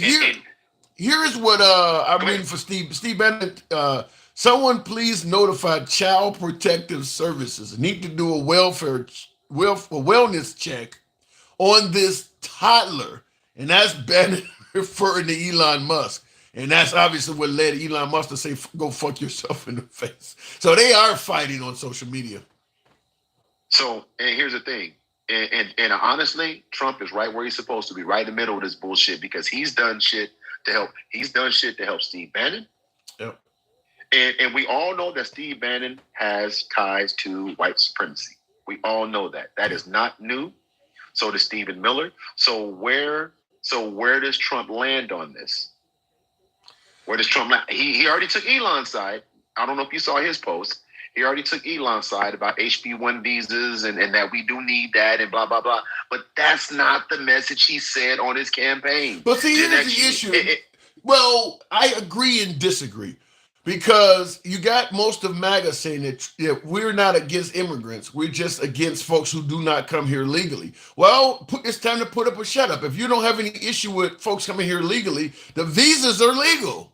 So if you actually meant what you was fucking saying, then you shouldn't have any problem with the visas. Those are legal people. If you have problems with the HB1, whatever they call, that means you were lying when you said you don't have an issue with people coming here legal. That would be a perfect example of evidence that shows you actually didn't mean that. 100%. And if you don't have a problem with it, then why you got a problem with the Haitians in Springfield? Because they're here legally. Yeah. You don't have to be on an HB1. They're here legally. Yeah. But that's not what he said. He said sometimes he was going to revoke the status. They were talking about denaturalization, all of that shit. But see, this is what I'm talking about. And I think the reason I agree with you, and I think the thing is that even though they were saying we don't have a problem with immigrants as long as you come here legally, deep down, most of MAGA knew that was a lie and was expecting to just tell that, but they knew deep down, no, they're going to get rid of it. Don't worry, they're going to get rid of it. They're just saying this to the people to ease them. They don't worry. Now that it looks like, no, he actually is going to let them stay. People are pissed because they read between the lines and knew what the actual message was. Is that no, we're gonna get rid of all these motherfuckers. But now you got Elon Musk. Is no, the ones who got a little bit of education, we want them to stay. No, that wasn't that ain't the message we was getting. We was getting Steve Bannon. Steve Bannon is arguing because he is saying that he's talking about the message that they were actually getting. But Elon Musk is arguing for that ain't the message that was going out. Well, Steve Miller is listen, Steve Miller, Tom Homan, they are focused on the message they were putting out there. Yeah. And a lot of his supporters are focused on that. How many people have come on your live and said they all need to go? They need them all out. Yeah. We need them all out. 13 million, they need to go. Man, the largest mass deportation in the history of this country. But I think that all that can still happen. Trump can still be incredibly effective on the border. I mean, at the end of the day, the people with the H1N1 or what H1N1 is a disease. What is it? The HB1, whatever. HB1, Yeah, them folks. I don't think most of America have a problem with them. I mean, there's enough criminals and there's enough welfare recipients and people that they just. If he just go after them, he can actually get rid of probably hundreds of thousands of people. That wasn't his message, Tim. Huh? That wasn't his message, Tim. That wasn't what he sold. Okay, but then let me tell you how you fix that. Then I only got 4 years. I want to secure this country. I want to secure the border. I want to make us great. Right now, there's a hierarchy. Let's get rid of the worst. Once we get rid of them, we'll go out. And you could drag on the worst so that by the time it's time to go, 4 years is up. So I didn't have time. You know, I mean, whatever the case may be, you can make it seem like you're still going to go after them people too. But right now, we got rapists and murderers to go after. Just play games with the words. Don't we deport those that have been convicted anyway? You're acting like we don't always do that. No, we don't. Well, once they've been convicted, they get shipped. Once they do their sentence, they get deported out of here. No, but the problem is, in my opinion, if you're charged with a major felony and you are not in this country legally, or you in this country on a visa, whatever, they shouldn't let you out of their sight until that is resolved. If you're in this country and you're on a visa, or you're not here and you have no documentation at all, and somebody accuses you of breaking into somebody's house or stealing a car or whatever, you should be held without bail, in my opinion, until you get that solved. I mean, because otherwise, if we let you go, you ain't going to come back to nobody. You're going to be on the run. I mean, I don't think they should even let you go. And the problem is we do, particularly in liberal states, we let people go that has been accused and arrested of felonies. They ain't going to come back. Are they being handled by the letter of the law? They're not even meeting the conditions of the letter of the law when they come here illegally.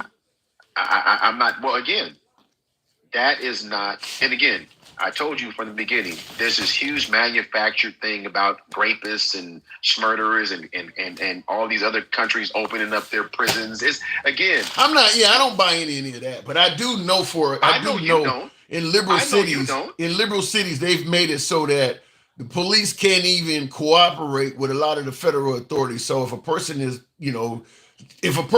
is charged with burglary or some felony, they treat them just like they treat you and me, even though they know that person is not even in the country legally. I don't think that person should get the same treatment as you or me, where you or I might get bond and we can go out and hire a lawyer. This person know they ain't in the country legally. You think they're going to show up for that court date? So I don't think... I'm going to say this, and then when you talk about this, you speak about it in terms as if that's his message. You speak about. I get your point.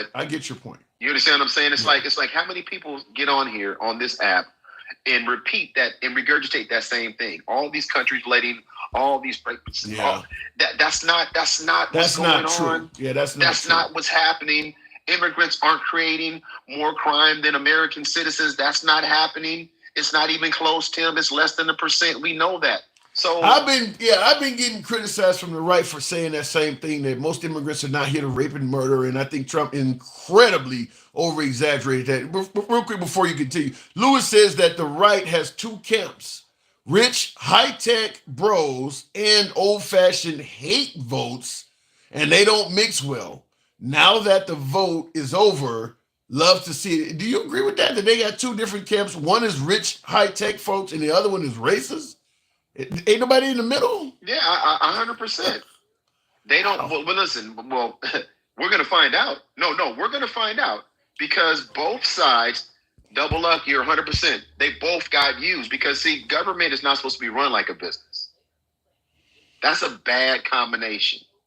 Yeah, we've been hearing That's a that. bad combination. We've been hearing that since Trump came on the picture that he's a successful businessman and we need the country to be ran like a business. I've been against that from the day one because I said that there's a lot of areas of government. Because if you run a country like a business, businesses operate, what is the number one goal of a business? To make a profit. And I've said from day one, a lot of areas of our country that profit margins should not be involved in, such as whether you're incarcerated or not. Nobody should be profiting off of incarceration. I don't think people should be profiting off of whether you live or die. I mean, I think there's too many areas of our society where people are making choices, so oftentimes immoral choices, because they can make money at the back end. So running the country like a business, I'm against that. Well, yeah, and again, it's that anytime we have these conversations and everything that we're talking about, we've been talking about. You've read quotes from Elon, you've read quotes from Steve Bannon since I jumped on this live. And when you look at some of your comments, there's people, you're losing followers for lying. Whoever. Yeah, I saw that. That's Chairman Lou said that. Right, but here's the thing. That's the sad part because they have believed that nonsense, right? They believe this stuff, and people are looking for that mass deportation. A lot of people are motivated by hate, yeah. And we know that that's a fact, right? They're not concerned about the impact on these people's families, and they don't give a shit. Well, their notion is that it's the people's fault that their families are going through that. And they're going to say you should have thought about that before coming in the country illegally. Well, I'm not even talking about people that are here illegally. I'm talking about people that are here legally because I told you before. How do you decide on who's here legally or illegally without violating people's Fourth Amendment? Yeah. Well, I tell you what's going to happen. I had this clip up here earlier because I was asking folks, are they going to can they be counted on to do this? And that is, they had apparently in some towns, I don't remember the town, but there's been flyers like this being put on trees and shit like that. And I'll see if I can bring it up. I don't know if my screen is going to work here, but no, that ain't it. But it's asking you to call and report illegal aliens. But it's got some pretty harsh language below it. I don't know, my computer's acting funny here. But it's saying, okay, here it is. It says report illegal aliens, and below it has a bunch of bullet points. In your neighborhood, at schools, at work, at church, at restaurants. And then below it says there is nowhere to hide, and that is with a exclamation point at the bottom. And under that, there's an 866 number. I think this is a real number. And below that, it has a www.ice.gov address. But apparently they were putting this stuff on like structures in some town. So, right. So what is their motivation? That's my whole point. That's hate. Right. Yeah, that's hate. That's his message. That's what his message has been. And if anybody says anything different, what you have in your background completely legitimizes his messaging. And now Elon is saying that that's the wrong messaging, and we got to get rid of that fascist of the MAGA. You know what? That makes Elon look like a damn fool. You didn't hear what these people were talking about? It's kind of late to show up talking about what this stuff is, as we've been discussing. Trump campaigned on it. These people ain't expecting Trump to do no more than what he promised. So Elon Musk coming along and acting like we want people with visas and shit. You ain't been in none of these rallies. What do you think he was talking about? And now Marjorie Greene Taylor's saying, we need these immigrants. I had a construction business, so I know how important they are. Those visas aren't the highly skilled people that Elon and Vivek are talking about. They're not the same people. So what are we saying here? Well, the thing about it is Elon Musk is changing hearts and minds, and they know he got that money and the power. That's what that is. That's what we about to see, man. I appreciate you bringing me up, man. I see you got your robe on tonight and everything. Look at you. Boy, I only wanted to come in for a minute. I ended up being here for a while. I was only coming in here for a minute, but because I was about to go to bed and I had somebody telling me that, one of my MAGA viewers, I was talking to her off camera and she was telling me, you guys need to reach out to Trump and respect the office of president. I'm like, damn it, I want to get out here and talk to the people. Let me fire my equipment up and ask the folks, should the Democrat Party reach out and work with Trump for the good of this country? And that's where we started. Man. Well, listen, you let them finish fighting and figuring it out. We ain't got to get in the middle of that shit. Don't be asking, hey, y'all, that's what you wanted? That's what you got. Roger. You got a bunch of I think one of the most common phrases you're going to hear over the next 4 years is, that's what y'all voted for. Yep. Yeah. And now Trump's got to make a decision. Is he going to continue to throw this red meat to his base, or is he going to satisfy these billionaires? He can't have both. Ooh, what a conundrum. All right, Mike. Thank you for cueing me into this shit. Thank you. You come with some gems. You come with some good gems every now and then. Thank you. I'm just trying to keep it out there. Appreciate it. Much love. All right, bro. All right, moving on to the program. Real quick in the comments, please stop repeating liberal media lies.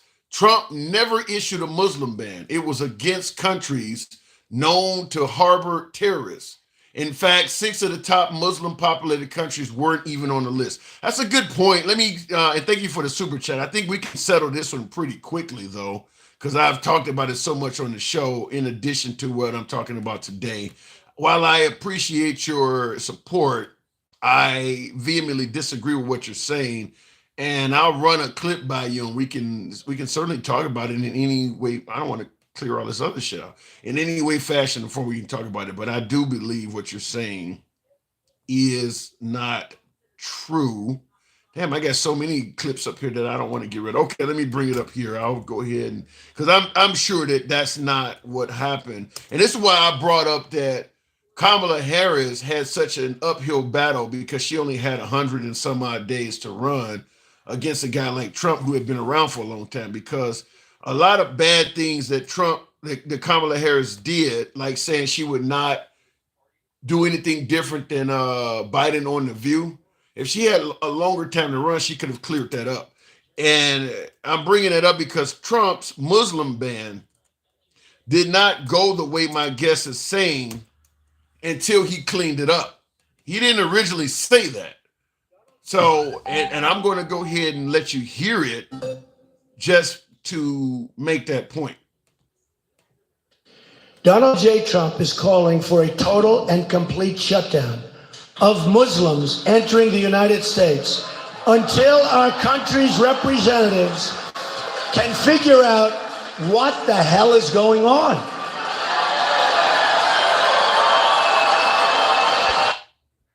Now, there's a longer clip of it. Let me see if I can find them, because everybody always says, I don't care what you play of Trump, people going to want to hear, well, the clip ain't long enough. What else did he? You got to play 2 hours of Trump before people finally say, yeah, maybe he said that. I don't know, but he didn't. Donald J. Trump is calling for a total and complete shutdown of Muslims entering the United States until our country's representatives can figure out what the hell is going on.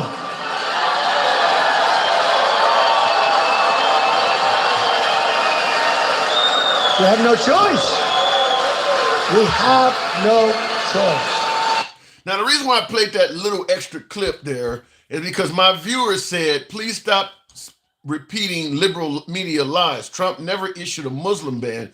It was against countries known to harbor terrorists. In fact, 6 of the top Muslim populated countries weren't even on the list. Did you hear it? Did you hear him name any specific countries there? Did you hear? Just listen to it again. You listen to this and you tell me which countries he's talking about banning. Donald J. Trump is calling for a total and complete shutdown of Muslims entering the United States until our country's representatives can figure out what the hell is going on.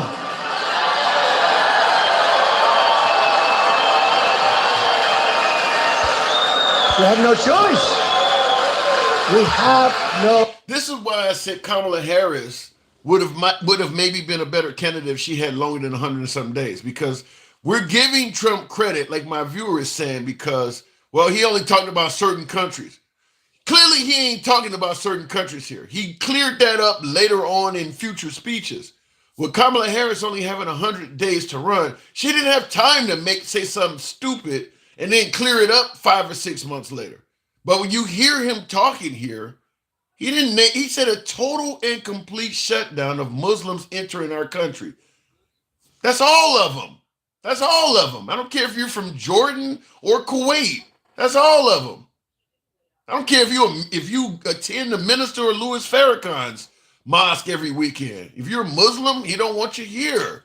He clearly said that. But to defend Trump, well, he was only talking about Syria and Yemen. No, he's not doing that. He's talking about all of them.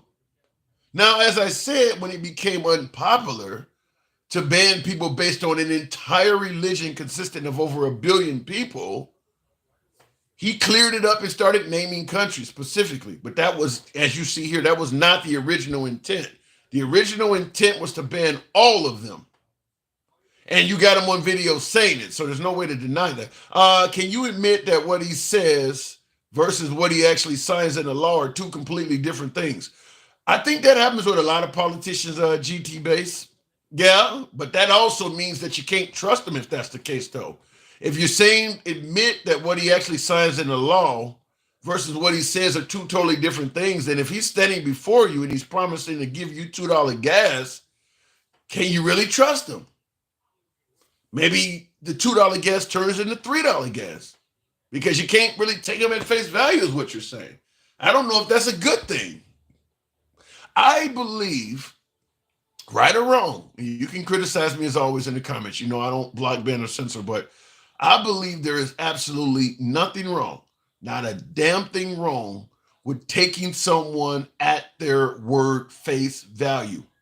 I don't believe that one American, when listening to another American that is obviously very well spoken, you should have to have an interpreter. One of the reasons we elected Trump in this country is he shoots straight from the hip and he calls it as he sees it. So why can't we do the same when listening to him? Why do we have to interpret where he actually meant something else? Or he didn't. When Biden gets up there and says something ridiculous, you don't hear the left talking about it was taken out of context, or you need to hear the whole clip, or he was just telling a joke. Even when he said things like MAGA's garbage, nobody said, well, he's telling a joke or you need to take it out of context. A lot of liberals held Biden accountable for that. I don't know why when Trump says things, you got to make up all of these weird, look, just take the guy at face value. It's okay to occasionally say, listen, I still think he's way better than Biden, but this speech right here, he fucked up. Why not just admit the truth? Why not? Is there anything wrong with doing that? I think look, I don't believe, I believe the border's fucked up. We absolutely need to secure our border. We need to know who is in here. But I don't believe Haitians are eating pets. Is it okay to just call it correctly? Do you have to make up a reason for everything that he says to come true? When Biden got on stage and sounded like he was out of his rabbit ass mind debating Trump, you didn't see a bunch of liberals making excuses for that shit. The liberals started calling for him to step down. They didn't say people were viewing him out of context or he was just joking and deliberately talked off the subject to make people laugh. The liberals called for him to step down. Even though they would tell you right off the bat, I would still vote for him over Trump any day, but now he needs to step down. Why can't you just tell the truth? You don't need, look, if you think Trump, there's a lot of reasons to favor Trump over Biden, a lot of reasons to favor Trump over Kamala Harris. But there is no reason to make up excuses for something you know ain't true. Just be honest with yourself, because ain't nobody believing it otherwise. Just come out and say, look, yeah, he exaggerates sometimes. What he's saying right there is bullshit, but I still think he's better than Kamala. But I still would never vote for Biden over him. How about just saying that? I think it would be far more respectable than to start trying to come up with, like when he said to Haitian, people started actually trying to find videos and shit to prove that was actually true. I cannot tell you how many videos I received from people in Cambodia and shit like that. Well, see, they eat cats over. That ain't what he said. He said Springfield. Why are you sending me shit from overseas? Just come out and say that probably ain't true. But I still think he's better at securing our border than Biden. It would have been that simple. Would have been that simple. Anyhow, looking at the comments before we move on. I mean, people just, you don't have to make up. What did the guy say in the movie? You don't have to lie to kick it, Craig, or something like that. I get you favor this guy over what the liberals are putting up. And a lot of times I can see your point. But there is no legitimate reason to try to follow something you know ain't true and make it become true. I did not expect him to fight for it, but he did. All right. People just don't get it. Student debt was paid several times over. The interest rates are way too high. People learn to fact check. Right? I'm 100% behind fact checking, but I don't think in some cases people want to fact check. I think if Trump says something, people actually try to make that true as opposed to fact checking. Which is why I keep saying when he says wild stuff, is there anything wrong with asking? Prove it. Like Trump said that Obama wiretapped his office. The right just bought that. Okay, can you ask them to show some actual evidence? He said that Ted Cruz's dad was responsible for the Kennedy assassination. Is it okay to ask him? Well, could you show us why you're saying that? Is it wrong to ask for that? Do you have to take everything just at face value? I mean, he said some pretty wild stuff. Is there anything wrong? Is that Trump derangement syndrome? If you say, well, sir, could you actually show some evidence to that? Trump is human and can make mistakes like anyone. That's what that is. Okay. He may have said and meant it in the moment, but he was obviously convinced that a ban is, he was obviously convinced that a ban to that extent was wrong before he actually put it in action. Could be, but I think the problem is this. Trump has a motto of not apologizing for shit. So if he says something that's wrong and he realizes it's wrong, but because his motto is not to apologize, how are we supposed to know that he realized it was wrong? That's where the problem is that he doesn't follow through with an apology to anything. So, if I, let's say, for instance, I'm sitting next to you on a public transportation. I'm 6'6", 300 pounds. I get up and smash on your feet. Hurt the hell out of your big toe or some shit like that. And you trying to avoid the inclination to haul off and hit my ass. And I realized I made a mistake and stepped on your foot. But I don't say nothing to you because my motto is not to apologize. What are you supposed to think? This motherfucker tried to step on my foot. This motherfucker actually tried to hurt me. I mean, if you don't apologize, you leave people to bleed, then you're doing it intentionally. So that's where that comes in. What you're talking about is that you're saying he makes mistakes. Like, well, if you don't admit your mistakes, how do we know they're mistakes? And then you got half the Republican Party trying to come up with ways to justify what you're saying and make it sound true. So there's no way to know. Tim wants Sharia law. Anything is better than Trump to him. Draco, I love the sarcasm. Like I said, I don't mind the insults or whatever the hell you're trying to say there, but you're saying that I want Sharia law. I don't know if we've ever even discussed that on this program. I'm not even 100% what Sharia law is. I know it's something that the Arab community does. Is that something that every single Arab country? I don't know enough about that to even counter what you're talking about. All I can say is I know what you're saying. It sounds ridiculous, but I don't think we've ever even brought that up before on the show. God bless the most handsome political pundit on YouTube right here. Trader Ty. Wow. Thank you. Man, maybe it's getting late. What time is it? Maybe it's time I take my ass to bed. I'm getting compliments at this late hour. I know something wrong. I'll play one of my favorites I always talk about since we here riding in the moment. No, maybe I won't play it. I don't want to go too deep into it. It piss off a lot of you folks. What is this? President Biden? That's something different. I got so many clips saved on here, but but like I said, when he talked about banning Muslim countries originally, he didn't say He didn't name any country. It was a total. The Supreme Court, by the way, shot him down for doing that. He actually tried to do that. And when he tried to do it, it wasn't specific terrorist countries. He tried to do it on all of them. The Supreme Court, which I don't know if the current Supreme Court we have now would stop him. But that one in 2016, 2017, they stopped him. There was a comment I wanted to respond to. I don't know where it went. Laughing my ass off, you Dems will find any way possible to make a point and disconnect. And the disconnect is obvious. Well, Andrew, if now I hear you saying that we'll find any way possible to make a point. Now you're saying the Democrats will do that. I just mentioned to you folks trying to legitimize Trump's claim of Haitian migrants eating pets by sending me videos of people in Cambodia and places that want. So you're saying the liberals are the ones that will try to find any way to make a point. I guess you don't see it coming from the right. But one of the things I try to do on this program, because I know my beloved MAGA, our favorite MAGA on the program. I enjoy talking to MAGA because we have a lot of adverse opinions, but I know MAGA doesn't necessarily find virtually any media that criticizes Trump to be legit. So anytime I make a point, you'll generally see Trump on screen with the words coming out of his mouth. Because I know if I give you any type of quote or anything that comes from MSNBC, CNN, or even Fox sometimes, you're not going to believe it. You're not going to trust it. Most of the if you're MAGA, you don't generally trust negative stuff about Trump coming from anyone at all. Anybody say something negative about Trump, the first thought is they got some kind of skin in the game and they're just doing it for themselves. So I don't present anything but words coming right out of Trump's mouth. So this ain't, when you say the liberals will find anything to make a point against Trump, if I show you a video of him saying it and you're just finding anything, I'm finding him. If that ain't enough for you, then yeah, you are in the tank, and that's all I can say.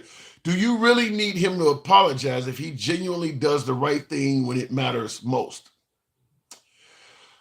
GT Base, that's a good question. You said, do I really need Trump? Do people, me or anybody else, do you really need Trump to apologize if he ultimately does the right thing when it matters the most? Well, sometimes apologizing can be the right thing when it matters the most. For instance, Trump sent out a video. I've brought this up before. I'll play it. This is a short video. It's not going to take long to play it. But it's one that, man, this computer is fucked up. This is one that's in the history books, of course. And I don't know if my computer's going to let me play, but I'll tell you right off the bat, if you lean right, you probably ain't seen it much. I would just say, because like I said, the right, unless Trump does something that's really, really bad, the right don't generally cover negative information or negative stuff about Trump. You're only going to hear it on the left, and the left does the same thing in reverse, generally about liberals. They don't sit there and play stuff that is going to be critical of the liberals. So when I play a lot of stuff about Trump, my right-wing viewers oftentimes have never heard it before because their side of the aisle don't cover it. But this is a video, once again, that came from Trump's account, came from his Twitter account. This is some years ago, but this falls into the category of what he said. Do you really need Trump to apologize? I don't know why I'm sure many of you folks have seen this because it's been, okay, here we go. Where's your white horse?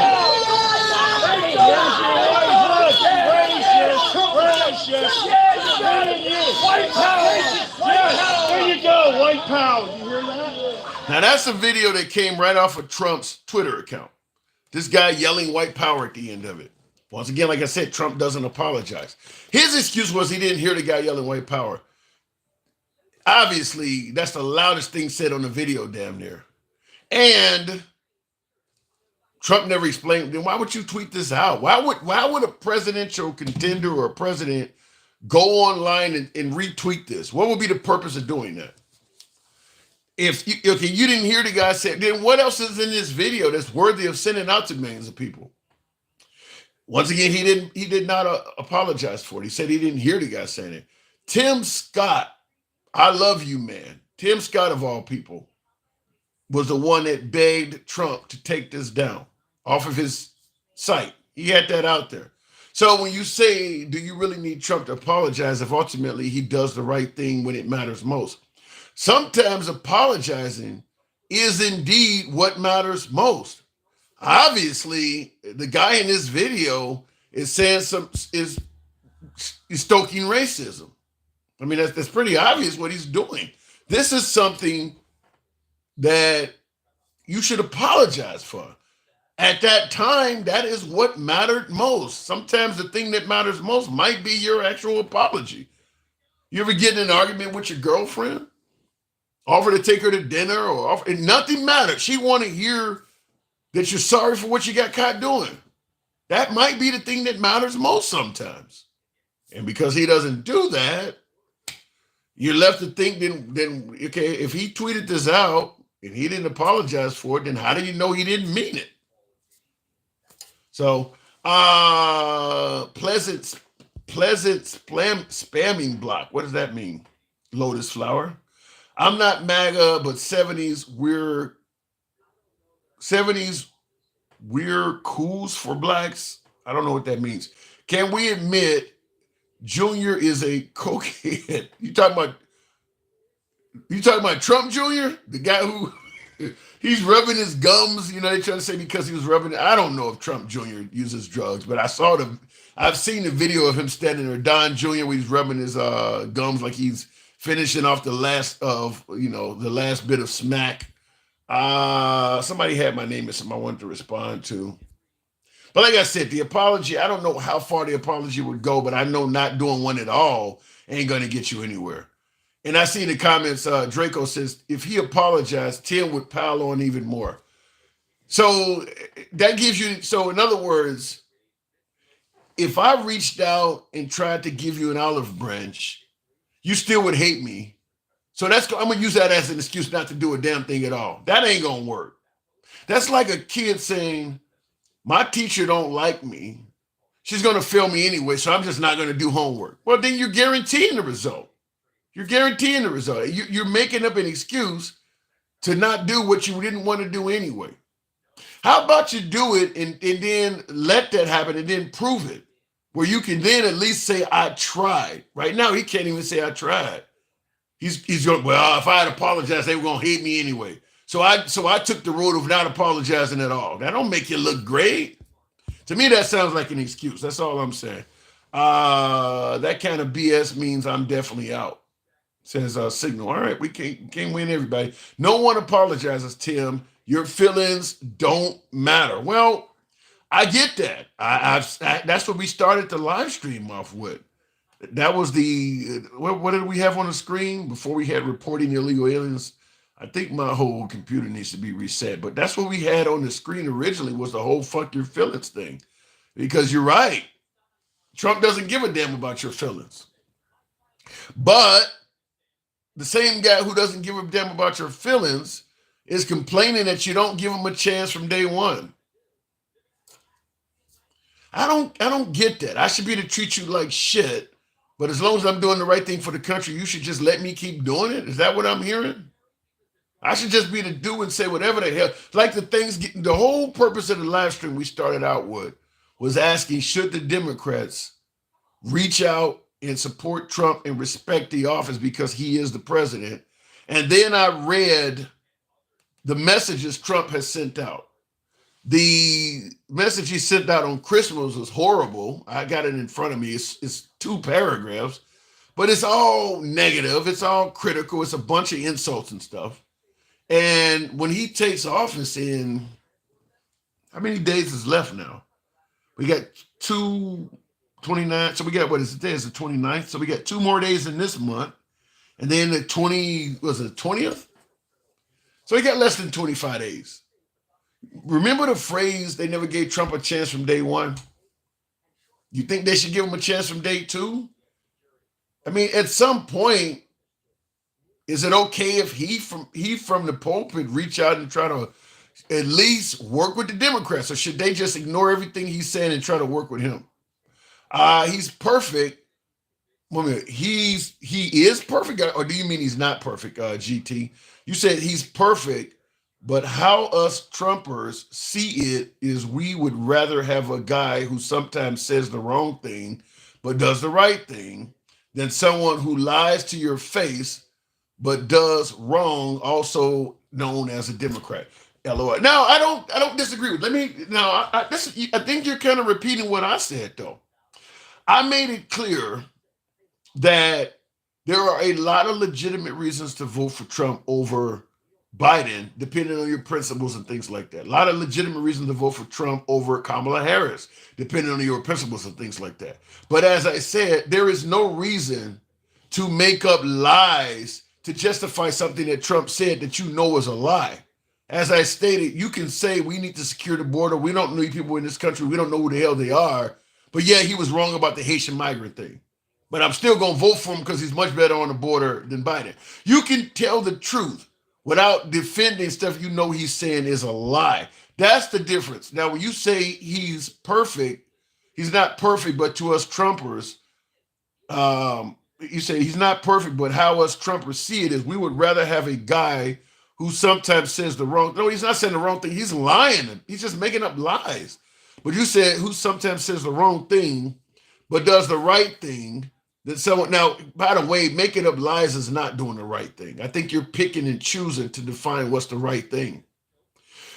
Maybe he does the right thing about the economy, but if you're telling people that folks are eating pets, that ain't doing the right thing. You're kind of excusing some of the things he's doing that's wrong. You're just chalking him up in some kind of pseudo irrelevant category. That stuff is wrong. Maybe he's not fucking up on the border, or he's not fucking up on the economy in your eyes, but accusing people of eating dogs and cats when they're not doing it and they're getting bomb threats, that is wrong. That is wrong too. So he is doing some things that are wrong. But you said we would rather have a guy who sometimes says the wrong thing but does the right thing than someone who lies to your face but does wrong, also known as a Democrat. Well, as I just stated with the Haitian, he's lying to your face about that stuff too. That's also lying to your face. We just giving Trump special categories and calling them things we're calling it other things, where if Biden said that, we would say that's a lie. If Biden said that, white people in some town were taking black people's dogs and burning them on crosses or whatever, we wouldn't make up any excuse other than that's a lie. We wouldn't call it anything else. What Trump said is a lie. That's it. It's a lie. It's wrong. He should apologize for it. He should have cleared it up. Never should have came out of his mouth. It's a lie. That's all it is. They ate cats. The Haitians admitted that. Didn't happen. You notice, now when did Trump say that? He said that at the debate with Kamala Harris. Now he had the debate with Biden, the one that Biden did horrible on. He had that debate on June 27th. Biden hung around for about a month. So Biden dropped out around August. And then soon after that, Trump debated Kamala Harris. So Trump debated Kamala Harris, I believe, in the fall. So that's only been a few months ago that he said Haitian migrants are eating people's cats and dogs. And yet the right is saying, if people are eating actual pets, which is a felony, why has it disappeared completely from right-wing conversations? If it was true, why hasn't the right said anything about it? Why did they try to quickly sweep that shit under the rug? If it's so true, that shows you it's not true. It's false. It's hurting Trump's image. And the right is trying to move away from it and say, stop talking to it. It's only a few months old. We should still be talking about that. If they really are eating people's pets and doing all this heinous, awful shit, it should be all over right-wing news. It's not. They don't want nothing to do with it. They don't want to talk about it at all because it's hurting his image. People know it's a lie and they would rather get past it, which is a good example of how much it is a lie. You know how awful that is to have a whole group of people in a town eating pets? That story should go on for months. It disappeared almost as quick as he said it because they knew it wasn't true. That's the point I'm making. Real quick in the comments. Hello, Trump didn't say it.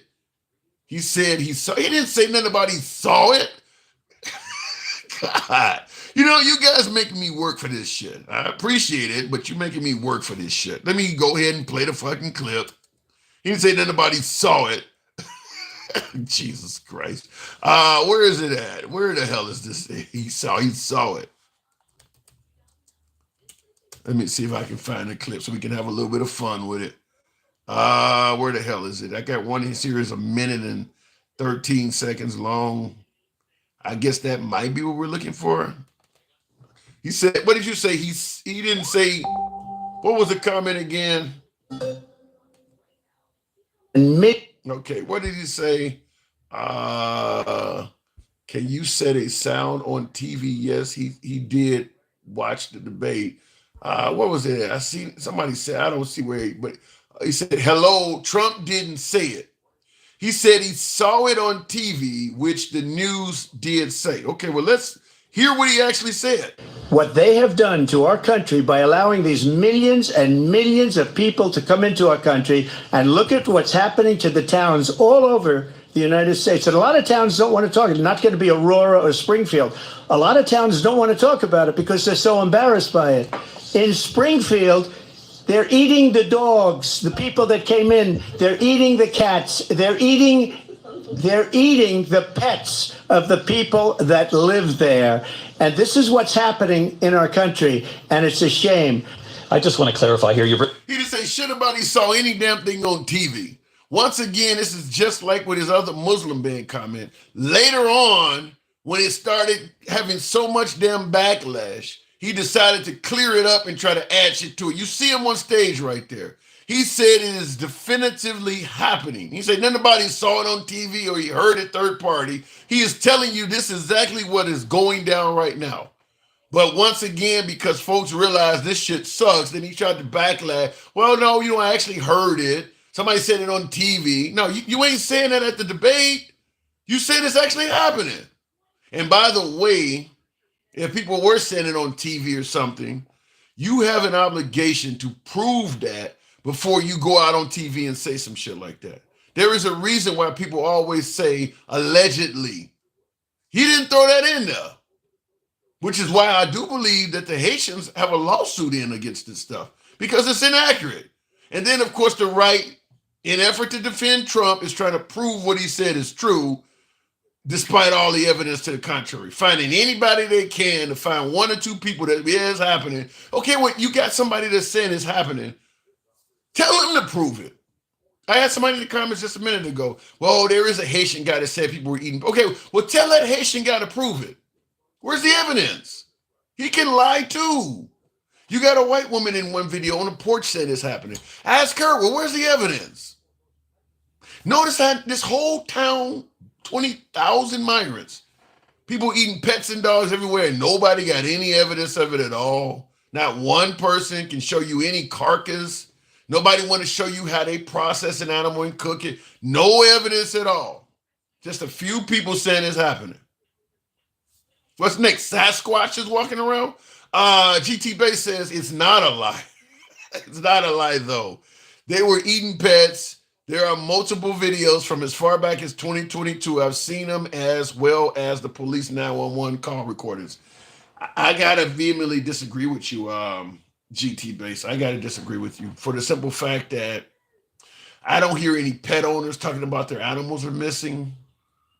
I don't hear of any police. Where you said I've seen them, as well as police 911 call recordings. You know what a 911 call recording is? It's somebody picking up the phone, dialing 911 and saying something.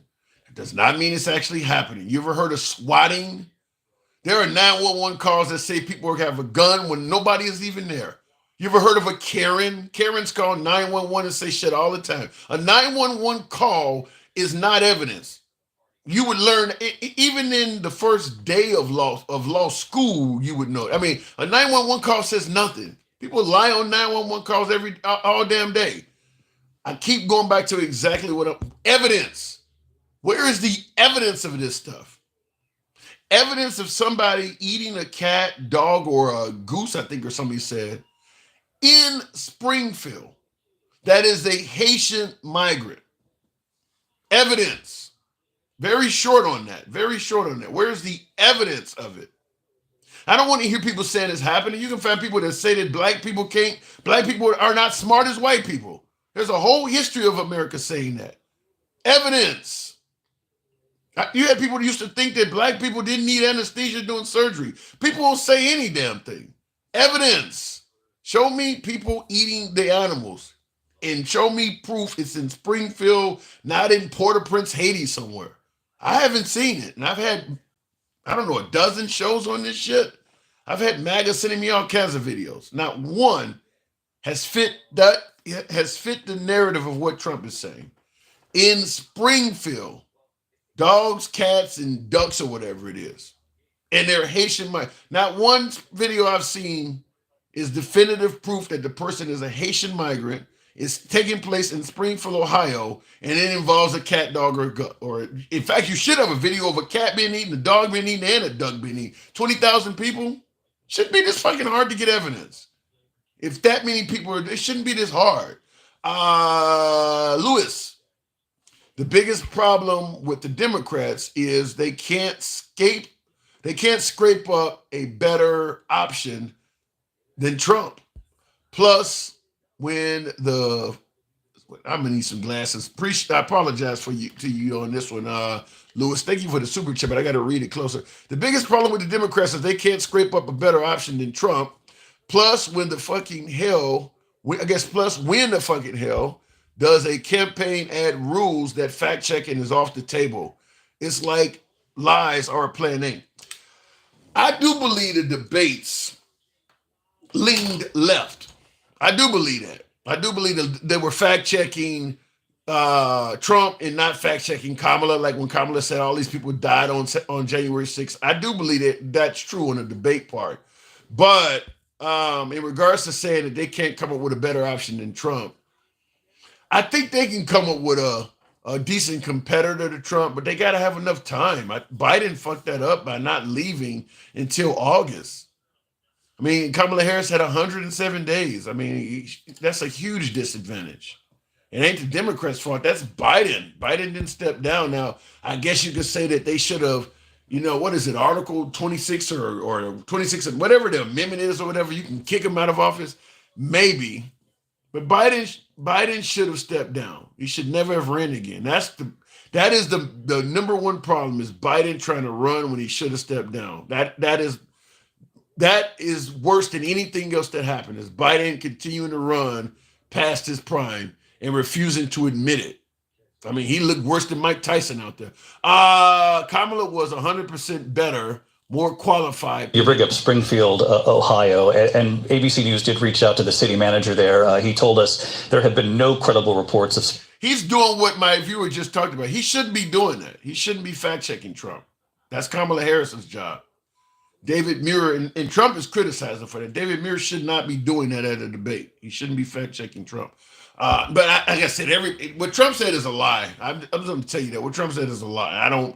I've been doing these lives. I talk to MAGA. I'm very respectful to MAGA. If they gave me evidence, I would admit it and apologize, because I did the same when I thought Biden was within his faculties and proof showed that he was not. I came on and said, shit, I've been proven wrong. If I saw definitive evidence of what Trump said about Haitian migrants, I would come on here and say that in a heartbeat.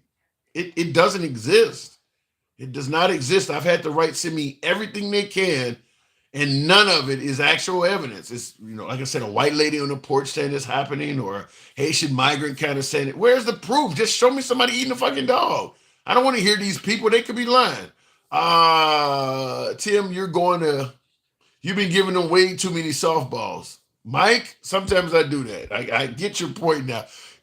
You come with some good shit, Mike. I'm just going to say that. You're a welcome addition to the program. Thank you. I answered. Oh, sorry. Shut it down. Do not acknowledge the obvious BS. Move on. Play 5 more seconds. The fact checker says it's untrue. Trump says it is. I saw it on the news. the problem is Trump should have said that before the fact checker corrected him. Period. And he shouldn't be in a debate saying what he saw. You know how much negative shit you see on the news about Trump? Should Kamala Harris go to a debate and start calling Trump a racist or a womanizer because she saw it on if I don't care if you did see it on the news. If you repeat it, you are responsible for that lie. Period. That's the whole. I'm going to play this clip. I didn't want to play it, but it takes a couple minutes. But I'm going to play this clip because it too is yet another thing Trump said that was a lie, and he tried to use the excuse, I saw it somewhere else. Isn't he the guy that's known for talking about fake news? Ain't he the guy that says, talks about people getting news from phony sources?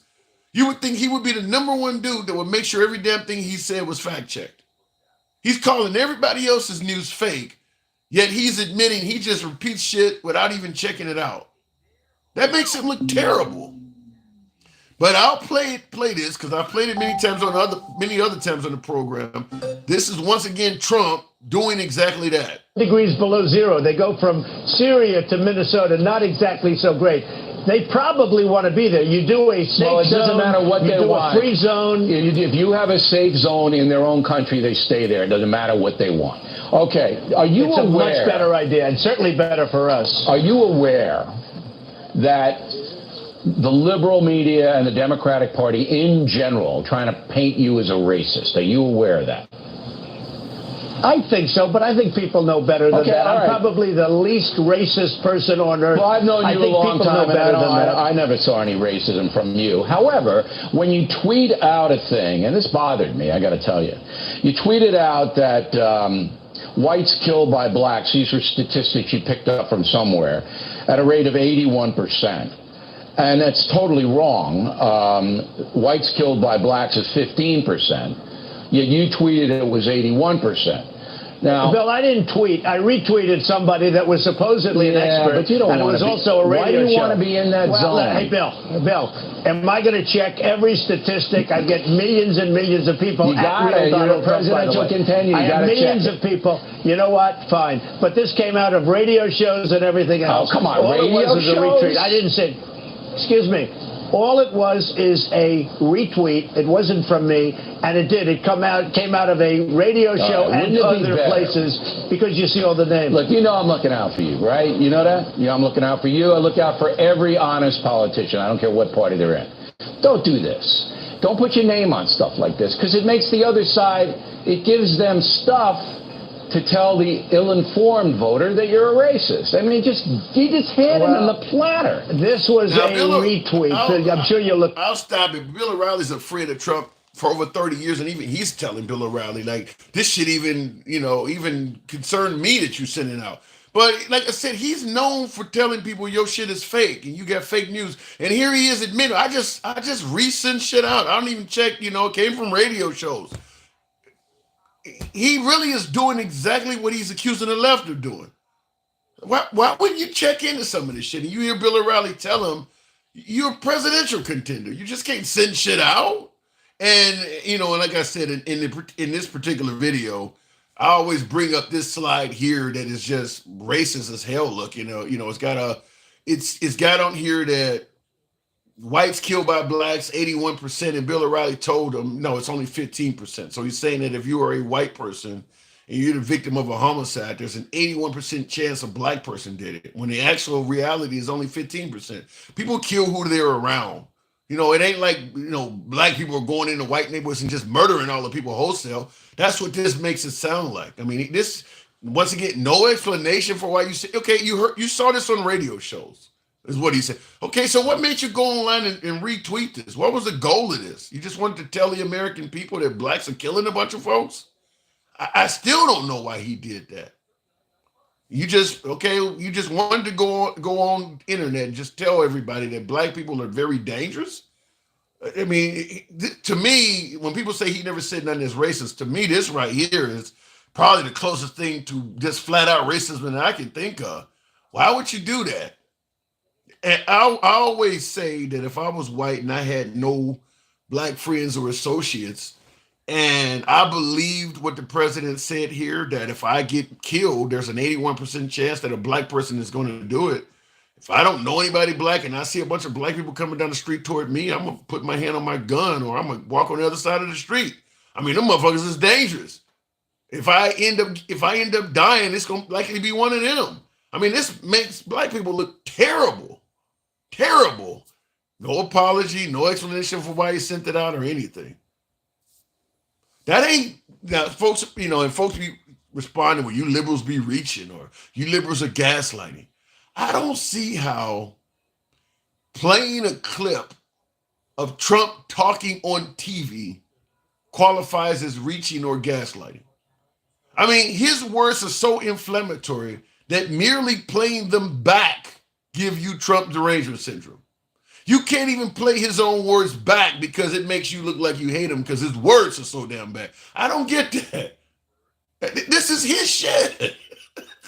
Motherfuckers like, you gaslight, you make it. This is him. I can't even play his words back without making it look like I hate him. Because his words, some of the shit he says is just that bad. I don't know what else to say with that. Like I said, it's a free speech program, but damn, I can't even play him back. Look at it. Like I said, I don't know what to do with that. Play 5 more seconds of the fact checker. Like I said, in regards to the fact checker, I just think that if you're going to say something and 60 million people are watching, because even if the fact checkers are not at a debate, they're watching your debate and they're fact checking everything you say. So anything you get on stage and say at a debate, at the very least, you need to make sure it is not easily fact checked. I mean, every single thing you're saying. If you are a presidential contender at a debate, somebody behind the scenes at multiple media networks are trying to fact check everything you say. There's no reason you should be getting up there talking about Haitian migrants and you haven't had your own people look into that. That should just not even come out of your mouth. And then you're going to try to save face by saying what a news media said it. You've been telling us the media can't be trusted ever since you came down the escalator. But now you're going to just repeat them willy-nilly. Somewhere along the line, it makes you look irresponsible. You can't shake all of that. You've been telling us from day one the media is irresponsible, cannot be trusted, they're full of fake news. But now you want us to forgive you for repeating something that you told us ahead of time is likely to be fake news. The guy must be paranoid after the attempt on him. That's not going to excuse people from, okay, if you're saying that, okay, Trump had a couple of attempts on his life, and you said he must be paranoid. Maybe, but nobody's going to excuse you for making up lies. I mean, you know how many soldiers come home from Iraq and end up in prison because they committed a crime, got in a bar fight, and really hurt some. Nobody's going to excuse you because you paranoid. You still got to act civilized. You can't just go around doing crazy shit because you paranoid. Nobody else get a pass. He ain't going to get one either. I mean, there's a whole bunch of people who come home from the military and say that they haven't taught us how to turn off this urge, because you have to train a person to be willing to take a life, and they come home and they don't turn it off. I can give you a fucking movie, Rambo. You seen the movie First Blood? He came home. Nobody cares about the fact that you still paranoid. You gotta act right, or they're gonna incarcerate your ass. I don't know how he gets a pass. You can't just go around lying because you got shot at. I'm just gonna lie on the Haitians because some dude tried to kill me. That ain't you don't get a pass for that. I mean, it's funny though, it's hilarious, but no. You gonna lie on me and say I'm eating dogs and cats because somebody tried to shoot at your ass? Now they trying to shoot at me because of you? Anyhow, folks. That's hilarious, though. Like I said, instead of saying, I would never vote for Kamala Harris or Biden because they don't know what the hell they're doing, instead of just coming out and saying, I think Trump still is a better candidate, people try to make up excuses and justify many things that are unjustifiable. Just come out and look. He's a way better candidate than Kamala. He's a way better candidate than Biden. He says crazy shit, but I'm still come on, say that. Quit trying to defend and legitimize the crazy shit. That's where you lose credibility when you do that. You don't have to. All politicians tell some lies. You don't have to try to make up. You actually make yourself look worse when you tell lies to defend some of this stuff that is really indefensible. Anyhow, the people have spoken. Yeah, they did speak and they voted in Trump. I'm gonna leave that one alone, Irvin.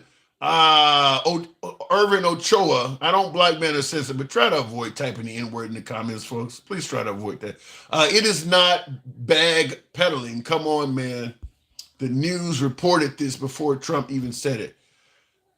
Am I wrong to suggest that a presidential contender should fact check what he says? Is it? I mean, if you are a presidential contender and part of your claim to fame has been that the media and the news networks cannot be trusted and they all lie, how do you get to say that for 10 years and then try to use the fact that the media lied to you as an excuse for what you said? This is what quit trying to defend the indefensible. This man has been telling us since he came down the escalator that you cannot trust the media. Why is he on TV making it sound like he just said some shit that the media said? You told us you can't trust them. You told us that. You the one that is coined for saying fake news. Yet you gonna say this crazy ass shit. Well, I heard it on the news. Didn't you tell us the news can't be trusted? Make it make sense. make it make sense. Like I said, I voted for Trump because he's better than Kamala, he's better than Biden. Just say that. Quit with the ridiculous excuses that make no sense. You don't have to say all of that. You can just simply say he's better on the border, he's better with the economy. He says crazy shit, but he's better than them 10 days out of 10. So I'm still, that's all you got to say. You don't have to defend this crazy shit. It makes you look crazy when you do that. It takes away your credibility. Negroes don't know shit about anything, says Brian. I'm assuming that you don't like Negroes or you have a very low opinion of them, Brian. Am I correct? Negroes don't know shit about anything. Didn't I mention earlier that there are people that have said Negroes are not as smart as white people? I think we got one in the comments. There's one right there. What else? The Democrats fought for 15 years, spent hundreds of thousands and numerous celebrities to pass gun control laws in Delaware, only to have the son of their own president be convicted of it. Yeah, I can't argue with that. They did do all of that. He was never better with the economy, says Brian. Well, I think more voters believe that Trump was better on the economy than Biden. You're saying he wasn't, but I always say perception is reality, and the perception is that Trump was better managing the economy than Biden. So there goes that. The only reason Trump won was because he had no choice. The only reason why, I think you want to say that the only reason why Trump ran for president maybe is because he won because he was a better candidate. He won because the Democrats made a lot of key mistakes. He won because the economy was not perceived as being favorable there's a lot of reasons why he won. So I don't just give him one reason why he ran. There's a reason why he won the Hispanic vote. He did better with the black male vote, better with the Hispanic women vote, better with the white. He increased his turnout. He did. There's a reason for that. I don't just chalk it up to it. Biden was not viewed very favorable to a lot of people. So, there's some things in there that may not be true or whatever, but he ran because people think he's a better president. I'm definitely happy about healthy optimism. So a signal. Yeah, I don't mind having healthy optimism, but like I said, if you're optimistic that Trump is going to get this country back on track, all you got to do is say that. That doesn't excuse me. You don't have to try to justify his lying or try to make his lying turn into reality. If he says a lie, he says a lie. I mean, Trump is not always honest by any means at all. But people still like him because of the direction for the country. Just come out and say, I like what he was doing for the country. You don't have to try to make his lies turn into facts. You're not going to be able to do that. I would vote for Candace Owens. I don't hate black women. I hate Harris. Candace Owens don't like black people. I mean, I hate to sound like Kanye West talking about George W. Bush, but Candace Owens is very intelligent. She's very successful at what she does, but she literally traffics in black negativity to a predominantly white audience. I mean, people have told me I should do that. I've had a lot of folks tell me, if you did something like what Candace Owens or Officer Tatum or the Hodge twins did, you could actually be fairly successful. I believe it. But it ain't me. I mean, there's plenty of black folks killing each other and doing bad shit, but there's also plenty of them that are graduating from college. I got 3 college degrees. She don't talk to people in the black community that are doing positive things. I'm not saying she's lying. I'm saying she literally looks for the flaws in the African American community and portrays that to a predominantly white audience, to people who want to hear that the African American community is loaded with a bunch of felons and flawed people. And she's very successful with it. I mean, I'm not going to hate on her. She's very successful with it, but she ain't there to make black people look good. She's there to make us look bad. I mean, there are lots of colleges every year that turn out, a class of nothing but straight A students or, folks that are on an honor. She ain't going to go to that. She want to talk to the dropouts. So she want to talk, talk about people that went to prison. She wants to find the negativity. So it's a lot of folks on the right. She would make a great president. You ain't gonna find nobody Holly Black saying, why do we want somebody in the White House that talks about, well, I guess I would say we may have that. Why do we want somebody in the White House that talks about a large portion of the population in a negative manner? That's what Candace Owens would be. She ain't known for nothing else. Her whole claim to fame is pointing out the flaws of black people. That's what brought. Why would you? Is that all it takes to be president? Find me somebody that's gonna talk about them Negroes. I'm good with that. That's what it sounds like. That's all she does. That's the old George Floyd's death, for instance. While she stated it was wrong at what happened to him, she did a video. The overwhelming majority of that video was talking about every crime George Floyd committed since he committed the very first one back in 2004 or something like that. She went through his whole criminal record. She spent about 5 minutes saying, yeah, what happened to him is wrong, but look at how awful he was. Kind of leading the viewer to think, well, good riddance. He was a bad guy. He got what he deserved. I mean, that's kind of what she did. Candace Owens is just, like I said, that's about as close to anti-black as you can be. If she's talking about black people, it's probably negative. I am white and I am saying racist, get out of the fucking chat. Hey, look, I'm for free speech. I know there's people in my chats that have a low opinion of African Americans. I get a lot of people that have a low opinion of white people. As long as you can state your point in a civilized fashion, I don't ban them. I get people saying all kinds of shit about me. Why the hell your name is handsome? You're the ugliest guy I've ever seen online. I get it. Fine. We're about free speech here, but I don't want you triggering the censors. So try to avoid using the N-word. That's all I say.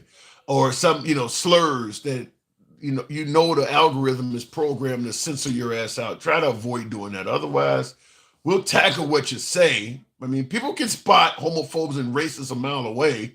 You can deny it, but if your comments are, people can see what you're talking about. Candace Owens chats sweet nothings into white fragile males' ears. I can't disagree with that statement. I cannot disagree with that statement. She is singing to the choir. You've heard that phrase before, I'm sure. She is singing to the choir.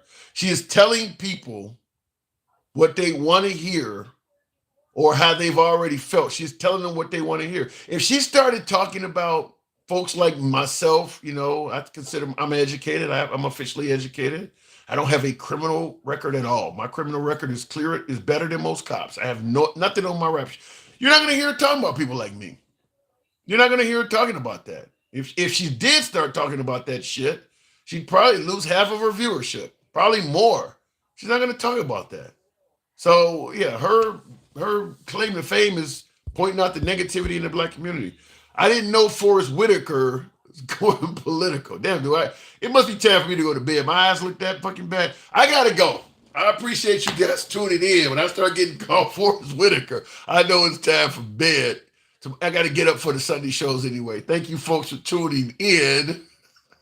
Forrest Whitaker, that was funny. Thank you guys for tuning in. As always, Monday through Friday. Feel free to follow the program. I want to ask some of you folks to subscribe. You're one of the hardest working men out here for you folks. I do appreciate you showing your boy some love by doing so. Go ahead and hit that subscription. Follow the program. It's your boy Tim, the Handsome Liberal. See you tomorrow. Same on my YouTube horizontal and YouTube. What the hell is this?